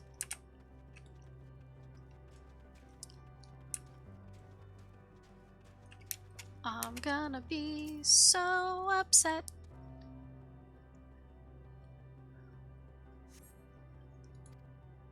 A strange moaning comes and goes, but soon fades into silence. Okay. You said they wouldn't mind, but I think that guy mind. Is this water? Oh, it is.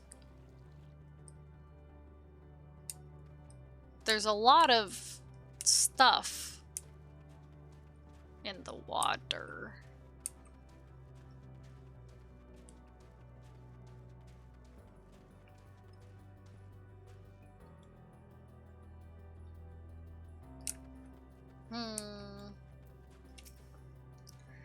Did your inquiries yield satisfactory responses? I see. If they failed to answer, then it is likely because their minds have unraveled due to prolonged idleness. They are not but concentrated ether now. Worry not, there are no others who have need of those lodgings, and they will not prove a hindrance to remain as they are. But more importantly, you said some few did answer your request for an audience, yes? I imagine they will be with us ere long.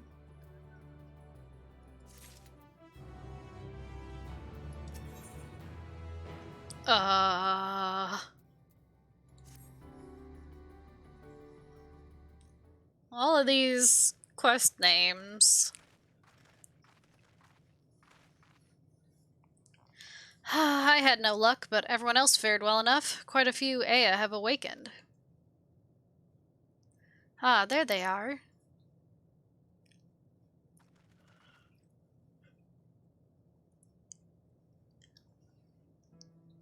May I introduce you to La Lok, Du Deek, and Ne Neeg. Neej? Hello. It has been too long, Kafkuj. I dare say Solder 4 has since completed an orbit. Indeed, until the travelers brought it to my attention, I hadn't noticed how unraveled some had become. Travelers? Ah, of course, the ones who wish to know why we seek to regain corporeal forms. The truth of the matter is as plain to see as the neighboring systems, but my single account would fail to satisfy the requirement for scientific objectivity. Thus did I bid them awaken you. Am I the only one who struggles to tell who's speaking? Nay, thou art not. In the absence of corporeal forms and the divergence they afford, mayhap such similarity in voice is unavoidable. By the way, Kafkuj, have you already observed the requisite custom for the travelers? That which one is expected to do when receiving guests, a matter of proper form.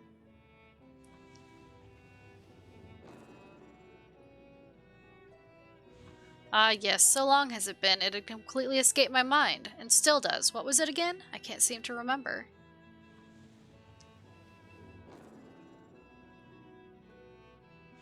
Neither do I. Pity, I was hoping you would. Perhaps we can search the archives for the answer. Come now, Neej. The archives have long been frozen, lest we subject ourselves to further dolor. Surely you recall that much. Huh? Ah, of course, food. The custom is to serve food. Beings of flesh such as they must regularly replenish their ether. By contributing to their replenishment, we communicate our friendly intention. That's right, that's right! We duly invite you to join us in communal repast, after which we may engage in leisurely conversation. If we have a chance to learn something, then I see no reason to decline. Excellent. If you would care to follow, we shall feast you on the purest ether. Okay. Tasty, tasty. What does ether taste like, though?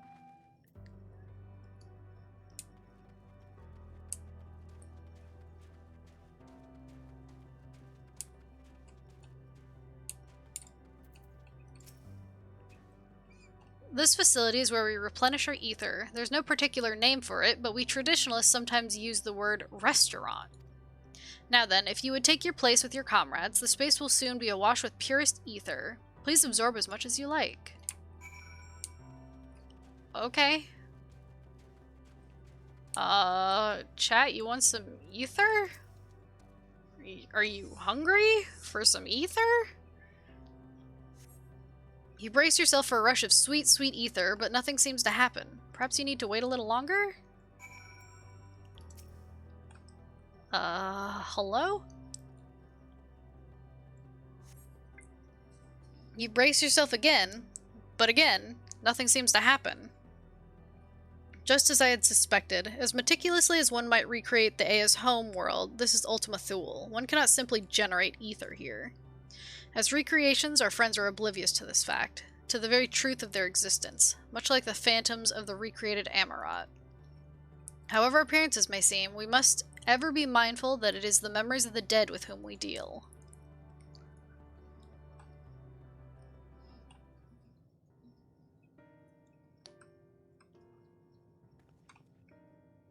So, did you have your fill of ether? Alas, we couldn't absorb it. A deficiency in our forms, it would seem. Oh, how very unfortunate. May I ask how you normally replenish your ether? Huh? Through your mouths, you say? How very primitive and quaint. To think that their mouths serve not only to expel sound, but draw in sustenance besides. Such life forms have long since vanished from our systems.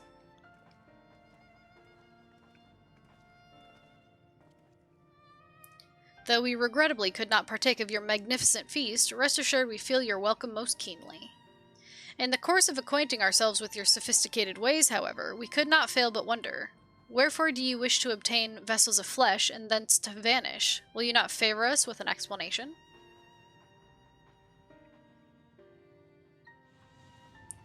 You flesh and blood beings are always so hasty. It does have its charm, however. Very well, we shall indulge you. In the beginning, when the Ea yet possessed corporeal bodies, our ancestors dedicated themselves to the pursuit of knowledge and technological advancement.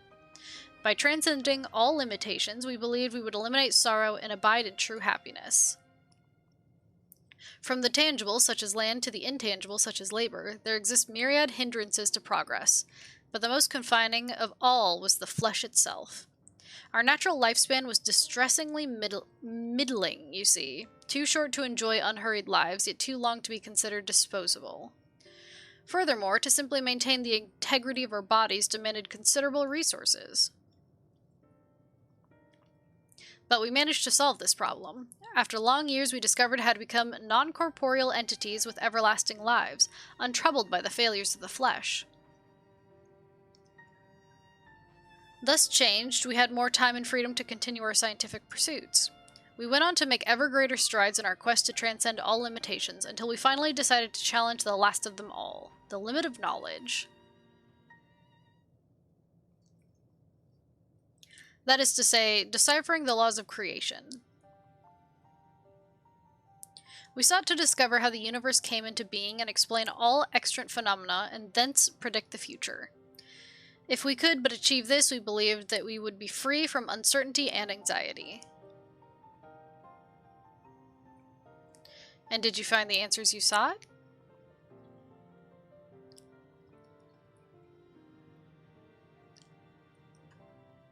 Yes, we did. Our efforts revealed to us a fundamental truth. Knowledge of said truth is essential for the continuation of our conversation. If you would learn more, we will share it with you. No, we mustn't. Primitive as they are, it would be unspeakably cruel to deprive them of their ignorance. They are possessed of corporeal forms, their lives are readily ended. As those who have gone before, is it not our duty to warn them? What thinkest thou?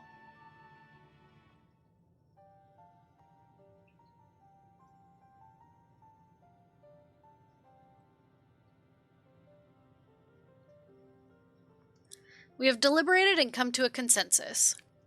If you are resolved to know it, we would disclose to you the truth we discovered, the truth of the universe. Seek us at the stone pillars just outside the bounds of the abode, a place called Elegia.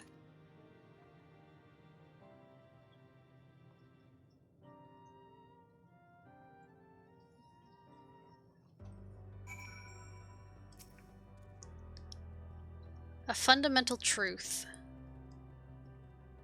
We will hear it, of course. Let us learn what has led such an enlightened people to this indolent end. Bump, bump, bump. Ere we join the Ea, there's one trifling matter I would fain investigate. Extolda, Grahatia, might I trouble you for your assistance? But of course. My thanks. We shall head outside the abode if you would kindly follow me. I know not what mischief you are plotting, Orianche, but I trust you have our best interests at heart. The rest of us shall go ahead to Elegia. Lest you worry, we won't start without you.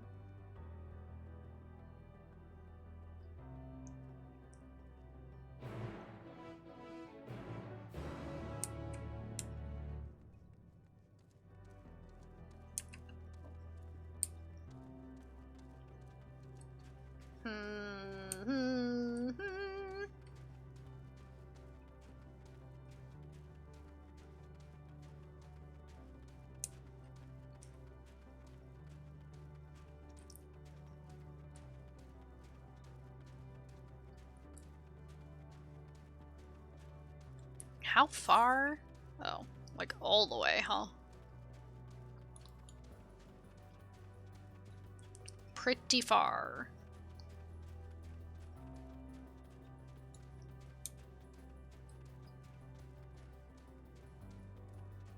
Oh.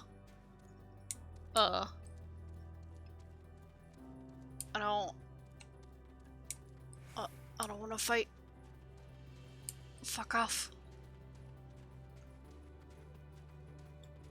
Okay, well, I unlocked all of this. Oriange? Oh. Okay. What's up?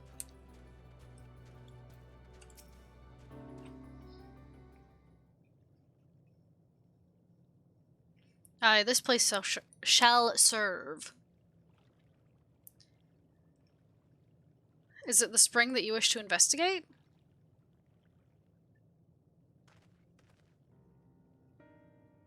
Pray forgive me, my friends, but there is naught to investigate.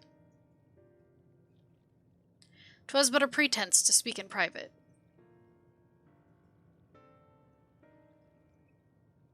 You have our undivided attention.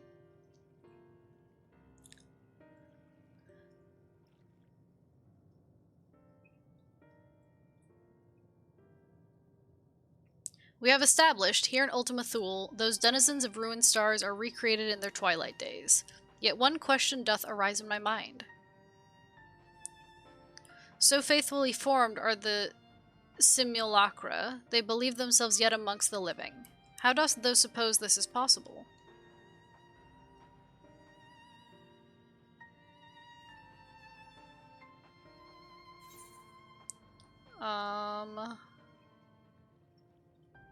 I mean, Medion made contact with them while they still lived.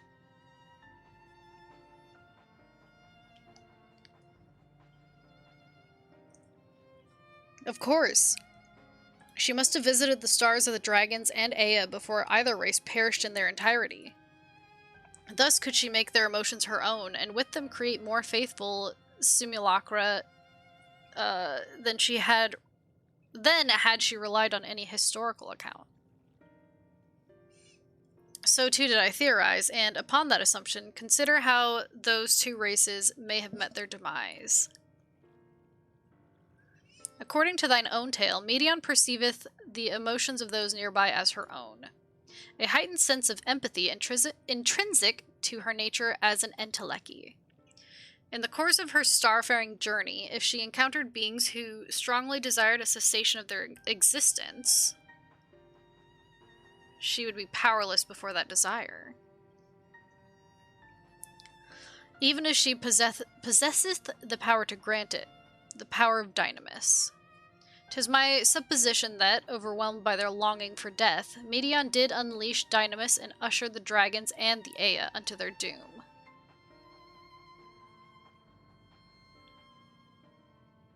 Of course, such was not always the outcome. Full many stars did she find already lost to ruin. In order to create a terminus, however, the fervent desire for the end is essential. Therefore, should you struggle to find the way forward, pray ask yourselves this: in the place where you stand, whose is the soul that yearneth most desperately for oblivion?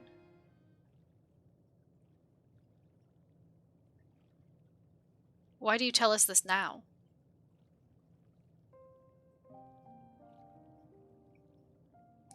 Ne'er again would I betray your trust. This pledge I did make to my comrades. In bringing thee into my confidence, I would remain true to my word.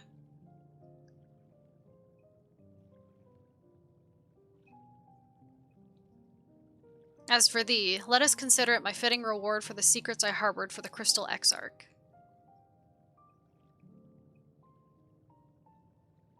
I once placed my faith in thy chosen path, walking at thy side full knowing that we were bound for thy demise.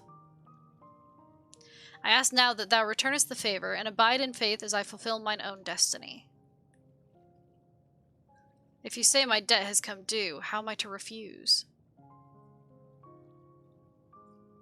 'Tis indelicate of me, I know full well, and I can but beg thy forgiveness. Yet even if I must needs go to such lengths, I cannot well feign ignorance of the answer I have found within. The answer to the question, in what moment might I stand strongest?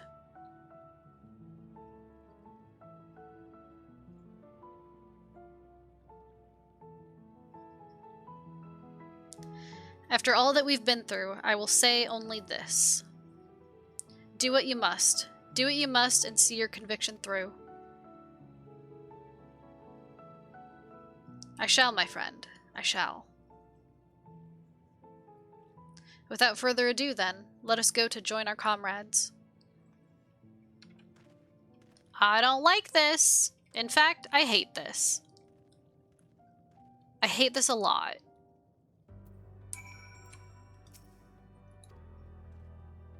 Let us be off to Elegia.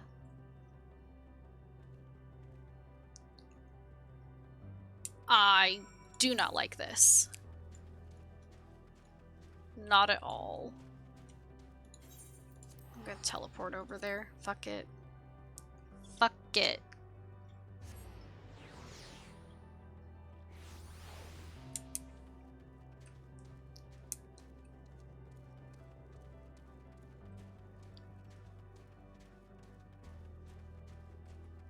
I don't like this.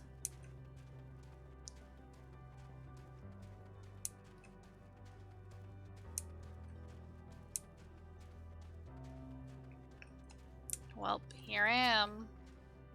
It seems everyone is accounted for. Shall we then? Sure. Please continue. Tell us about this truth you discovered. Very well. Bear in mind, however, that the purpose of this conversation is not to impart scholarly knowledge, for such requires that you comprehend the subject matter, which you will not. We will forego the intricacies of our scientific methodology and deal only with the conclusion, the end of our society and our world. We acknowledge, with regret, that your star is in the midst of the same panic-induced cataclysm that befell Deneb 3. As such, in order to avoid causing undue distress, we will refrain from explicitly stating how much time you have remaining. These ghosties are adorable. They're about to tell me the secrets of the universe. You are entirely too kind. I pray you recount your tale as you see fit.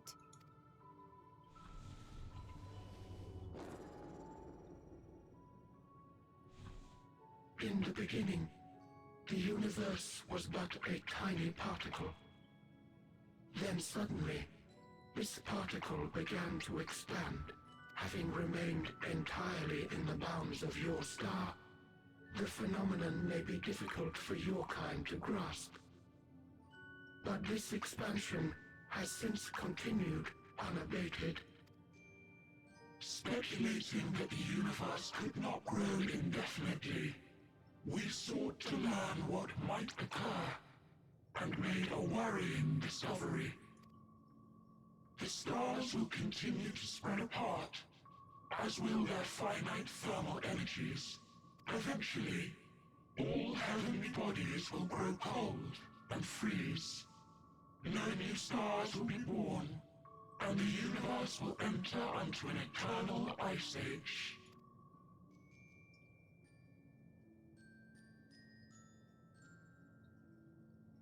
Welcome to reality. That this determination was erroneous.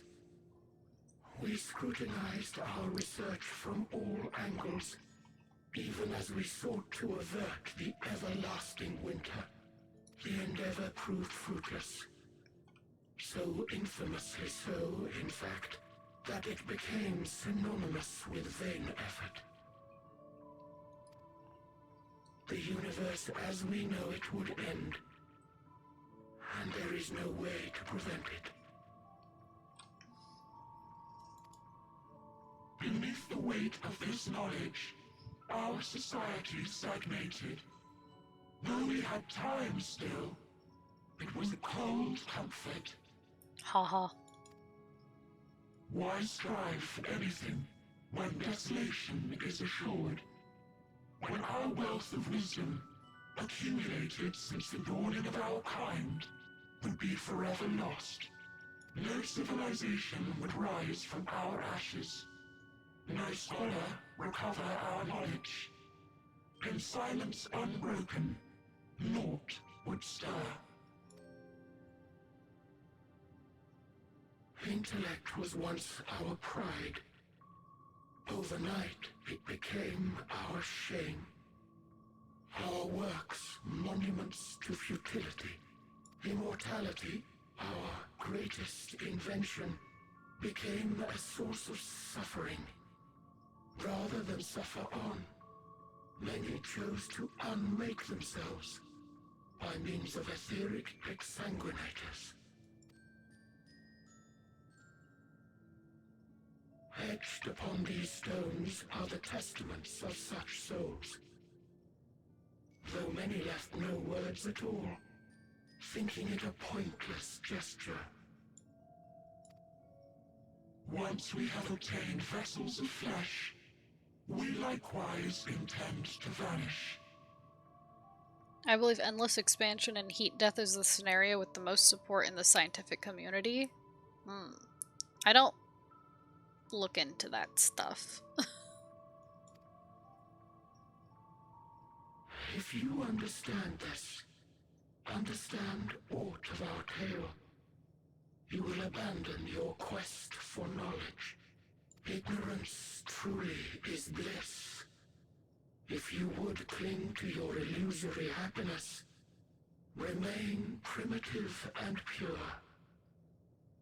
It is the only way.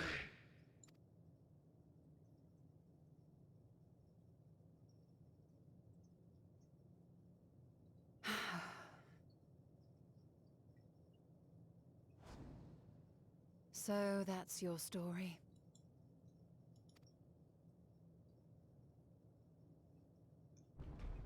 While I appreciate your advice, I will not heed it. Convinced though you may be of this truth, it is yours and not mine. Indeed, truth, I have ever believed, is in the eye of the beholder. Are you suggesting that we have reached a faulty conclusion? That our science failed us? Hardly. As you yourself said, the subject matter is beyond my comprehension. And that, I accept, is true. I do not possess the knowledge to prove or disprove your conclusion. In my mortal years, I doubt I could even approach the wisdom of the air. But of one thing am I absolutely certain. I would not be happier in ignorance. Y'shtola, no! You mustn't!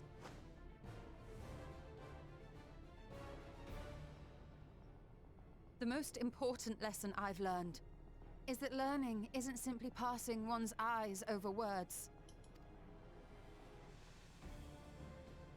Nay, 'tis when understood for oneself that knowledge attains its true value.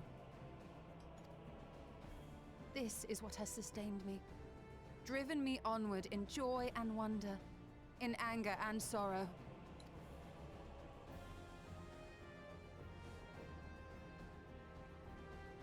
The universe may end, and all may be for naught, but I will live as I always have. I will always seek out new knowledge, and no conclusion of yours, no matter how grim, can dampen my desire.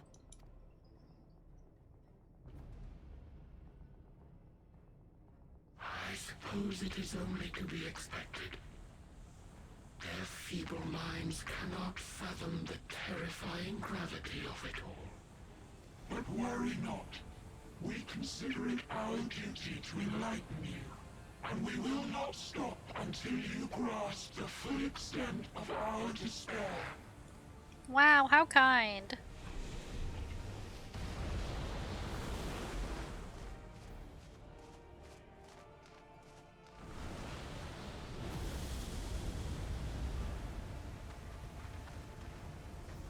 Keep calm and listen well. Though my body will soon dissipate, there may be a way to restore it. Azim's magic. So long as our souls remain, you can use it to summon us back. But you mustn't, for it would mean losing our way forward. This I only reveal so that you can promise not to invoke the magic. We came here knowing what victory may cost, so press on. Press on, and do not look back.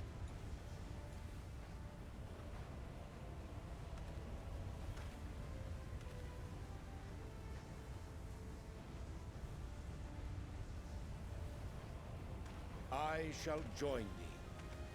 As subterfuge is not required, thou shalt not suffer for mine absence. Riange. Wow, My both of you? resolve hath never been as strong as thine. Full oft have I wavered in my decisions, and afterwards been stricken with regret. In spite of this, I may still stand with my comrades, supporting them as they attempt the greatest of feats. This truth I have learned in the course of our journey. And many though my shortcomings may be, I may also claim to excel in prophecies. My studies, into which have granted me the flexibility of mind needed to bend this malleable reality.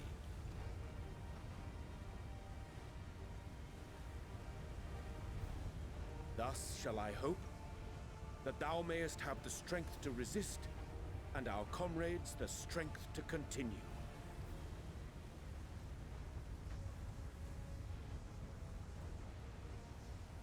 With you to urge us on, how could we possibly fail?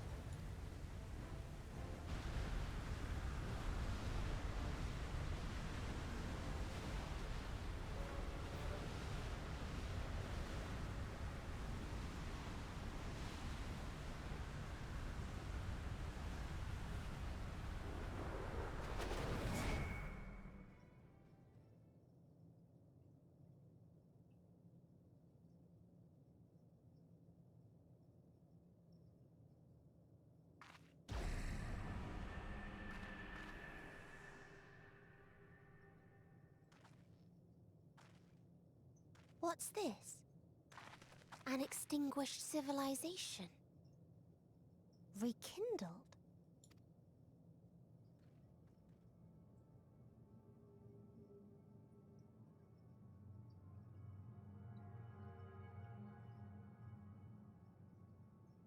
That's right.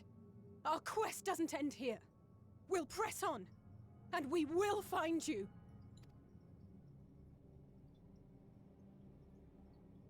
There. That's where you'll find me. Huh? Is that another star? Of the stars we visited, most were already devoid of life. And where there was life still, the inhabitants wished for death. But even death, we learned, isn't truly the end. It is but a part of the cycle of rebirth.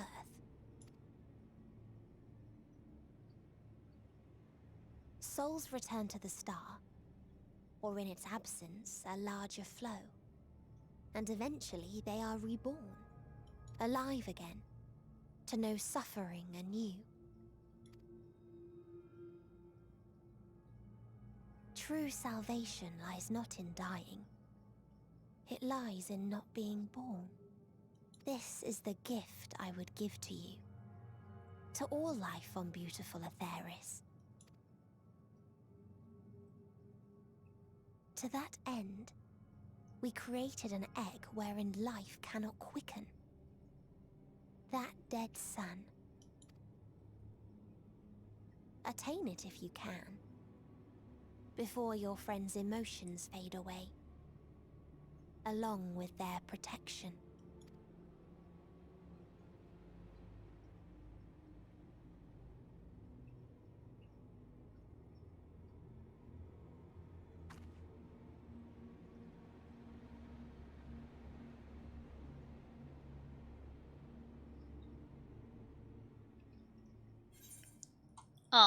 I have no right hand. I was petting Twig, and then I put it down on the chair, and he decided that it was his now. So I'm doing this left-handed.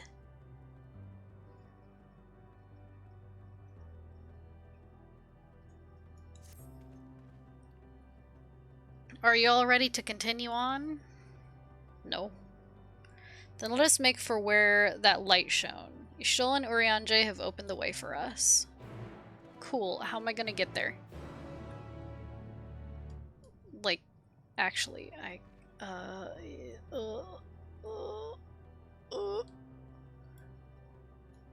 Oh, no. Don't tilt the camera like that. It's fine. I'll make it. Probably. Unless I have to fight, and then I will not make it. This is very difficult.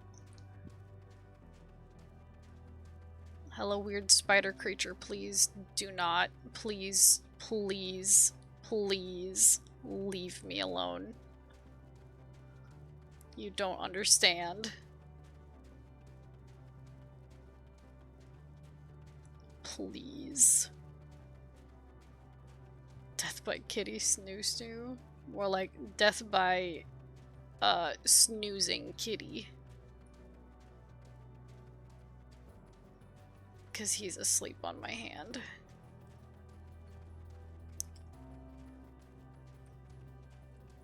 He's snoring. But he's so cute. How could I take my hand from him? It's not mine anymore. His now.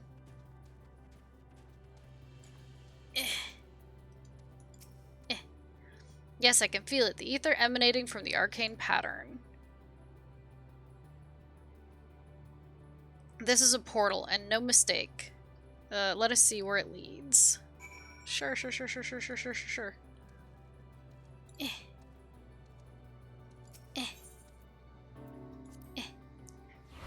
Travel through the portal, yes.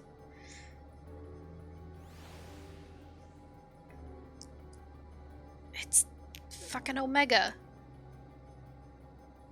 Aisha kicked me in the mouth the other night sleeping next to me. I assume she dreamt she pounced on something. God, Twig kicks me all the time, but it's in order to get off of me and then into the cat tree. So he'll lay on me when I go to bed for a good like 5 to 10 minutes, and then when he's decided he's had enough, he kicks off of me to then go down my bed and into the cat tree. Every time.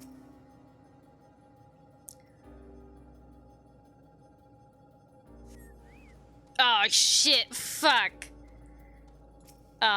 Chat. Kill.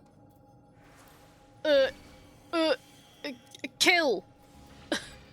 Chat. You have to kill.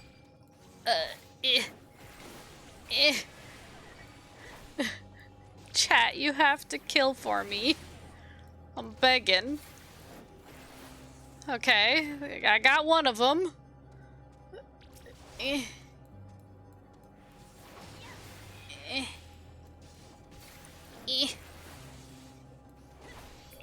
Okay. That's fine. You can count on us, I mean can't. It's fine, I got it. I got it. Don't worry.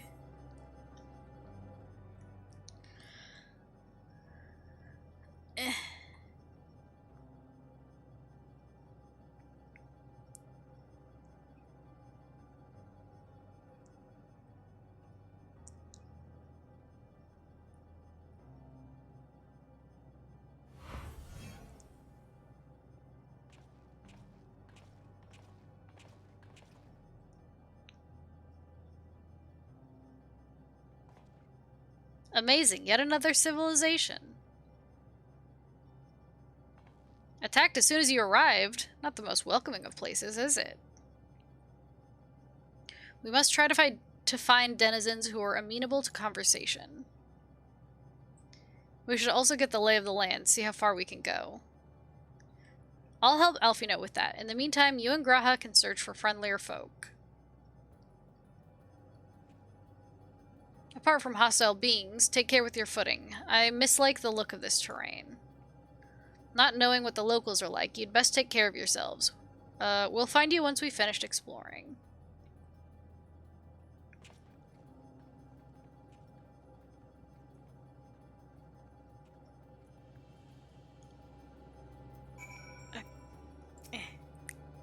I expect the twins will seek out, or will seek the outermost bounds of the isle. Oh, fuck. So I propose we search the central area. There are machines patrolling here and there, sentinels in all likelihood. Like those you encounter, they will most certainly attack any who venture too close. So let us avoid them, and look for others that appear more approachable. Sounds easy enough.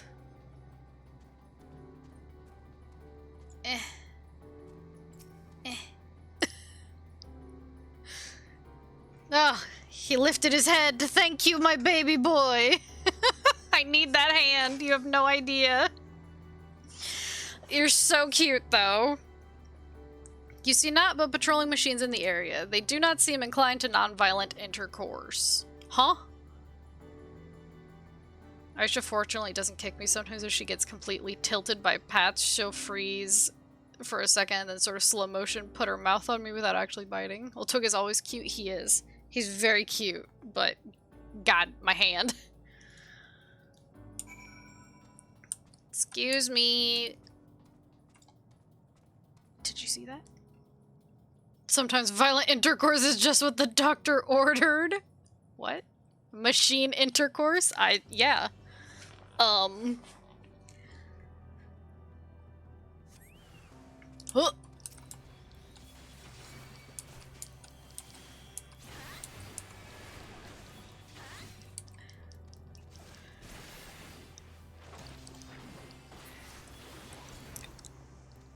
At least I can, like, push buttons normally.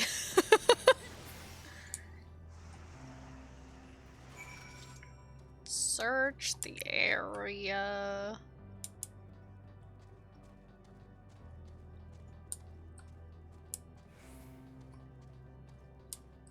Striking dummies.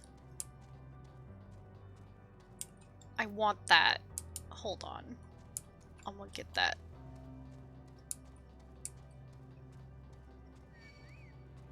No, I want it. Fuck you. No, fuck you! No, fuck you!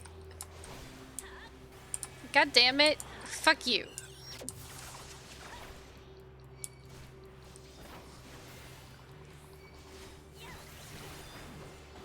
Look, this is giving me Mega Omega vibes.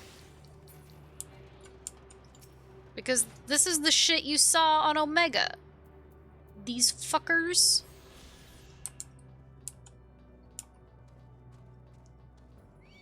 Now, fuck off.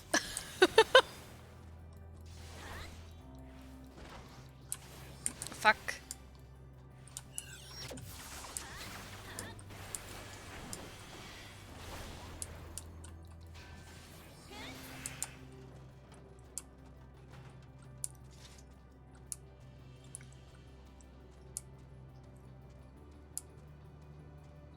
There's Graha. MO32. Gemstone Trader. So these are the friendly ones.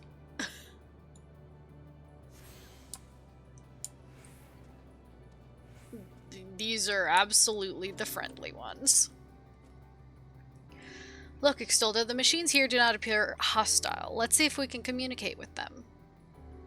Begging your pardon, but we are searching for the denizens of this star. Bzz. Unknown life forms detected. Assigning generic label, interplanetary travelers. Greetings and welcome to the planet. Beep boop.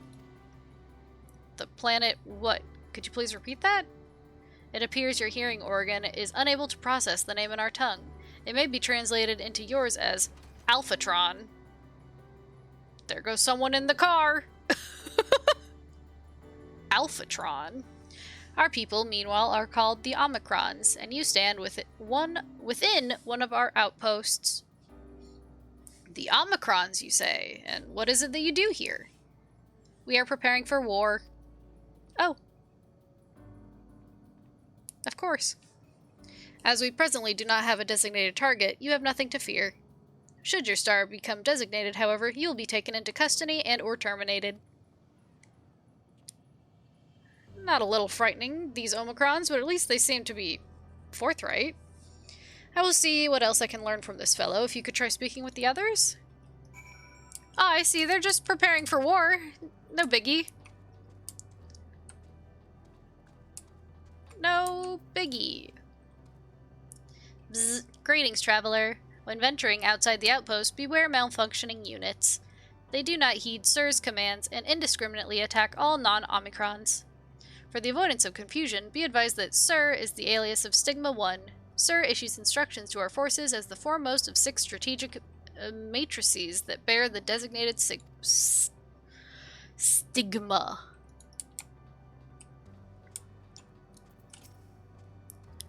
Bzz. Measuring combat capability. Result, negligible. Subject falls outside targeting parameters. Greetings, traveler. We are the Omicrons, and our objective is self-enhancement. In order to achieve this, we venture forth in conquest to acquire combat data and resources. Most recently, we succeeded in subjecting the home world of the beings whose strength was said to be without parallel, the dragons. Yet though the endeavor yielded a wealth of combat data, the star was rendered barren and unable to yield resources. A subsequent costing determined that the losses incurred exceeded the gains. So it was these fuckos who did it. That's right, because this is where Omega is from. Because Omega was the one who made Midgarsomer leave with his kids. Okay. I have put the pieces together. I've put the pieces together. Beep boop. Autonomous weapon deployment complete. Vanguard armament upgrade complete. Munition levels satisfactory. Combat readiness assessment nominal. Awaiting instructions from Sir. Maintaining state of combat readiness. These fuckos. Do they say anything interesting if you have the mini Omega? I don't, but I've seen him.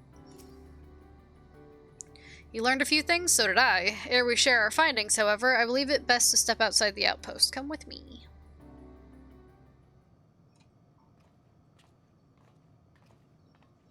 Ah, there you are. We finished surveying the area. This will come as no surprise, but there was no way forward.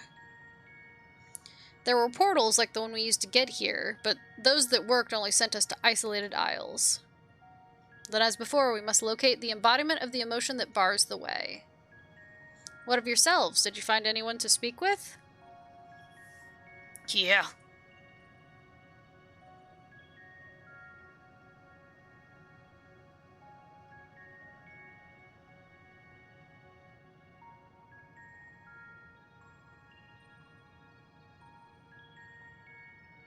So the Omicron seek to advance themselves through conquest.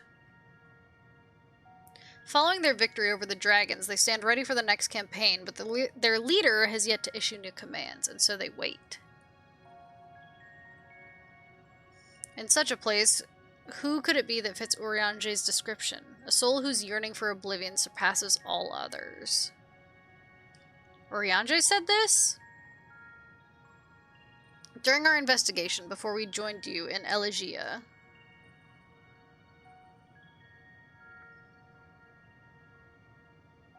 so that's the way of it. Why couldn't he just say that to all of us? Given what we know of this place, it's certainly a curious state of affairs. While the dragons and Ea longed for death, the Omicrons long for conflict.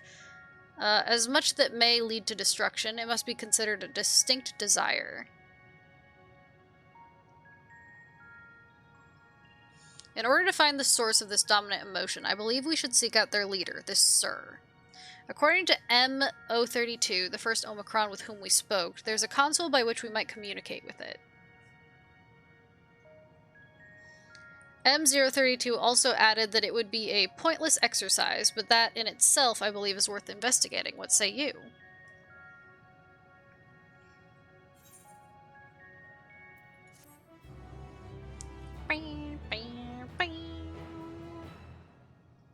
well, sure, it's worth investigating, but... Did I attune? Did I attune? I don't remember if I attuned. I'm going to check, because it's 3:30 almost. Okay, I did. I did. I gotta take care of some junk. And then go to bed.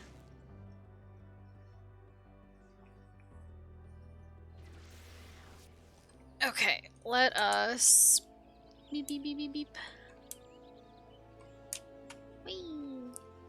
You do sound tired. I am tired. I am. Oh! Spooky shit. Fuck. I need to do the spooky shit. I need to, but not today. Not today. You're not quite your usual bubbly self. Well, it's because I know that all of my friends are disappearing. And it upsets me. Even though I feel like they can be brought back, the fact that they're all just willy-nilly like, well, bye, peace, see ya. Like, fuck, stop it. Stop that.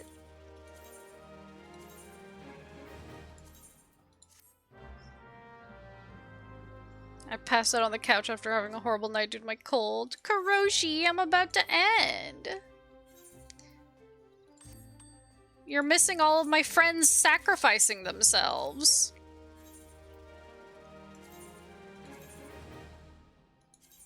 More friends disappeared? Yeah.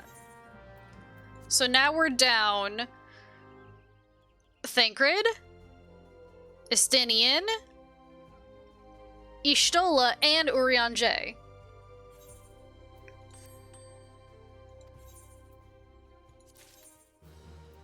Also, yes, it's Dink Donk time. Dink Donk. Okay.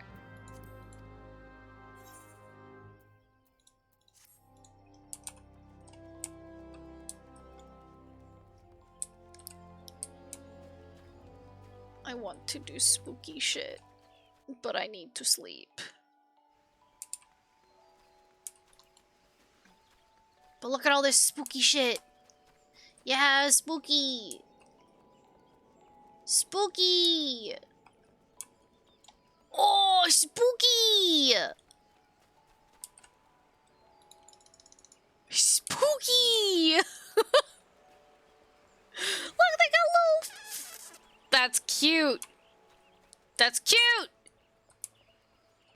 I love this. I love this. I love this. Spooky. Spooky. Oh, I have one of these. Yeah. Here you go. You can have it.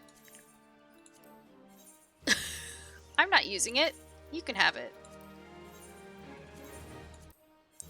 Get rid of all this junk. I don't need any of this. I don't need any of this. None of it. Get rid of it all.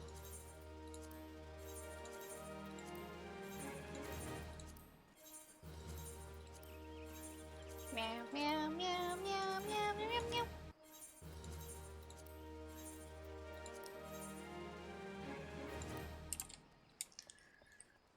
Okay.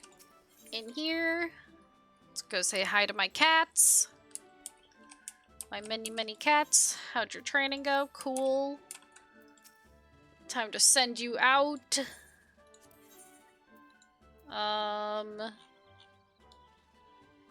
Priority seal. I do want that. Is there anything else that gives me those? Because then I can get more seals, which means I can get... Oh, this will get me 10. I need more strength.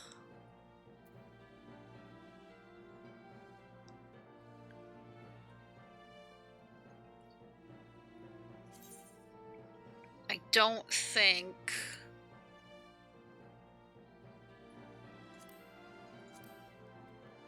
There still isn't enough strength.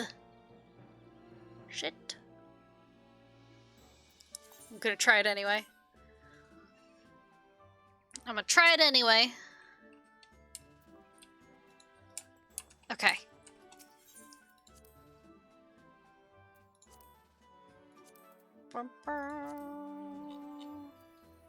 Wait, how many seals do I have left? Seals? Seals? Dang! I was hoping it would be enough to, I only have 2 of these. Fuck. Okay, fine. I'm just gonna spend it all on ventures then. Because I need them. Gimme. Yes. Thank. I need ventures. Look at all these cute ass fucking... Look at this shit! That's so cute! That's so cute! What the fuck?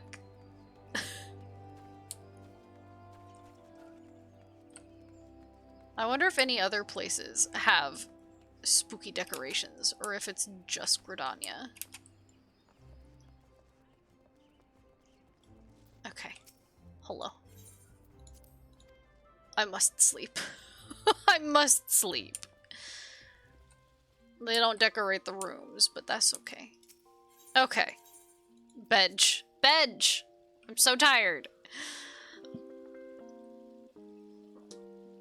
Oh, snap. I stretch and snap.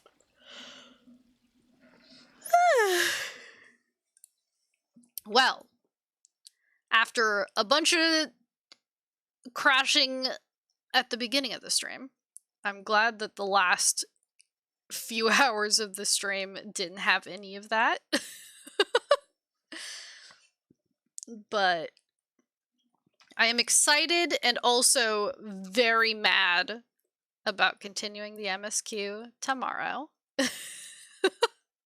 Excited because I want to see where it's going, and mad because how many of my friends are gonna be like, well, I'm gonna sacrifice myself, bye! I swear to God, only me crashing on the couch. Yeah, only you crashing on the couch because you're sick.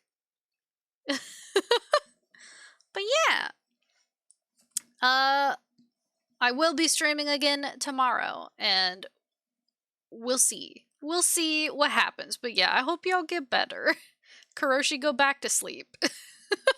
Get better, go back to sleep. Eat soup. Zara, I don't know how to help gout. Take your medicine. Find your medicine, take your medicine. Go to sleep. Okay. Okay? I'll talk to y'all tomorrow. Okay? Bye-bye!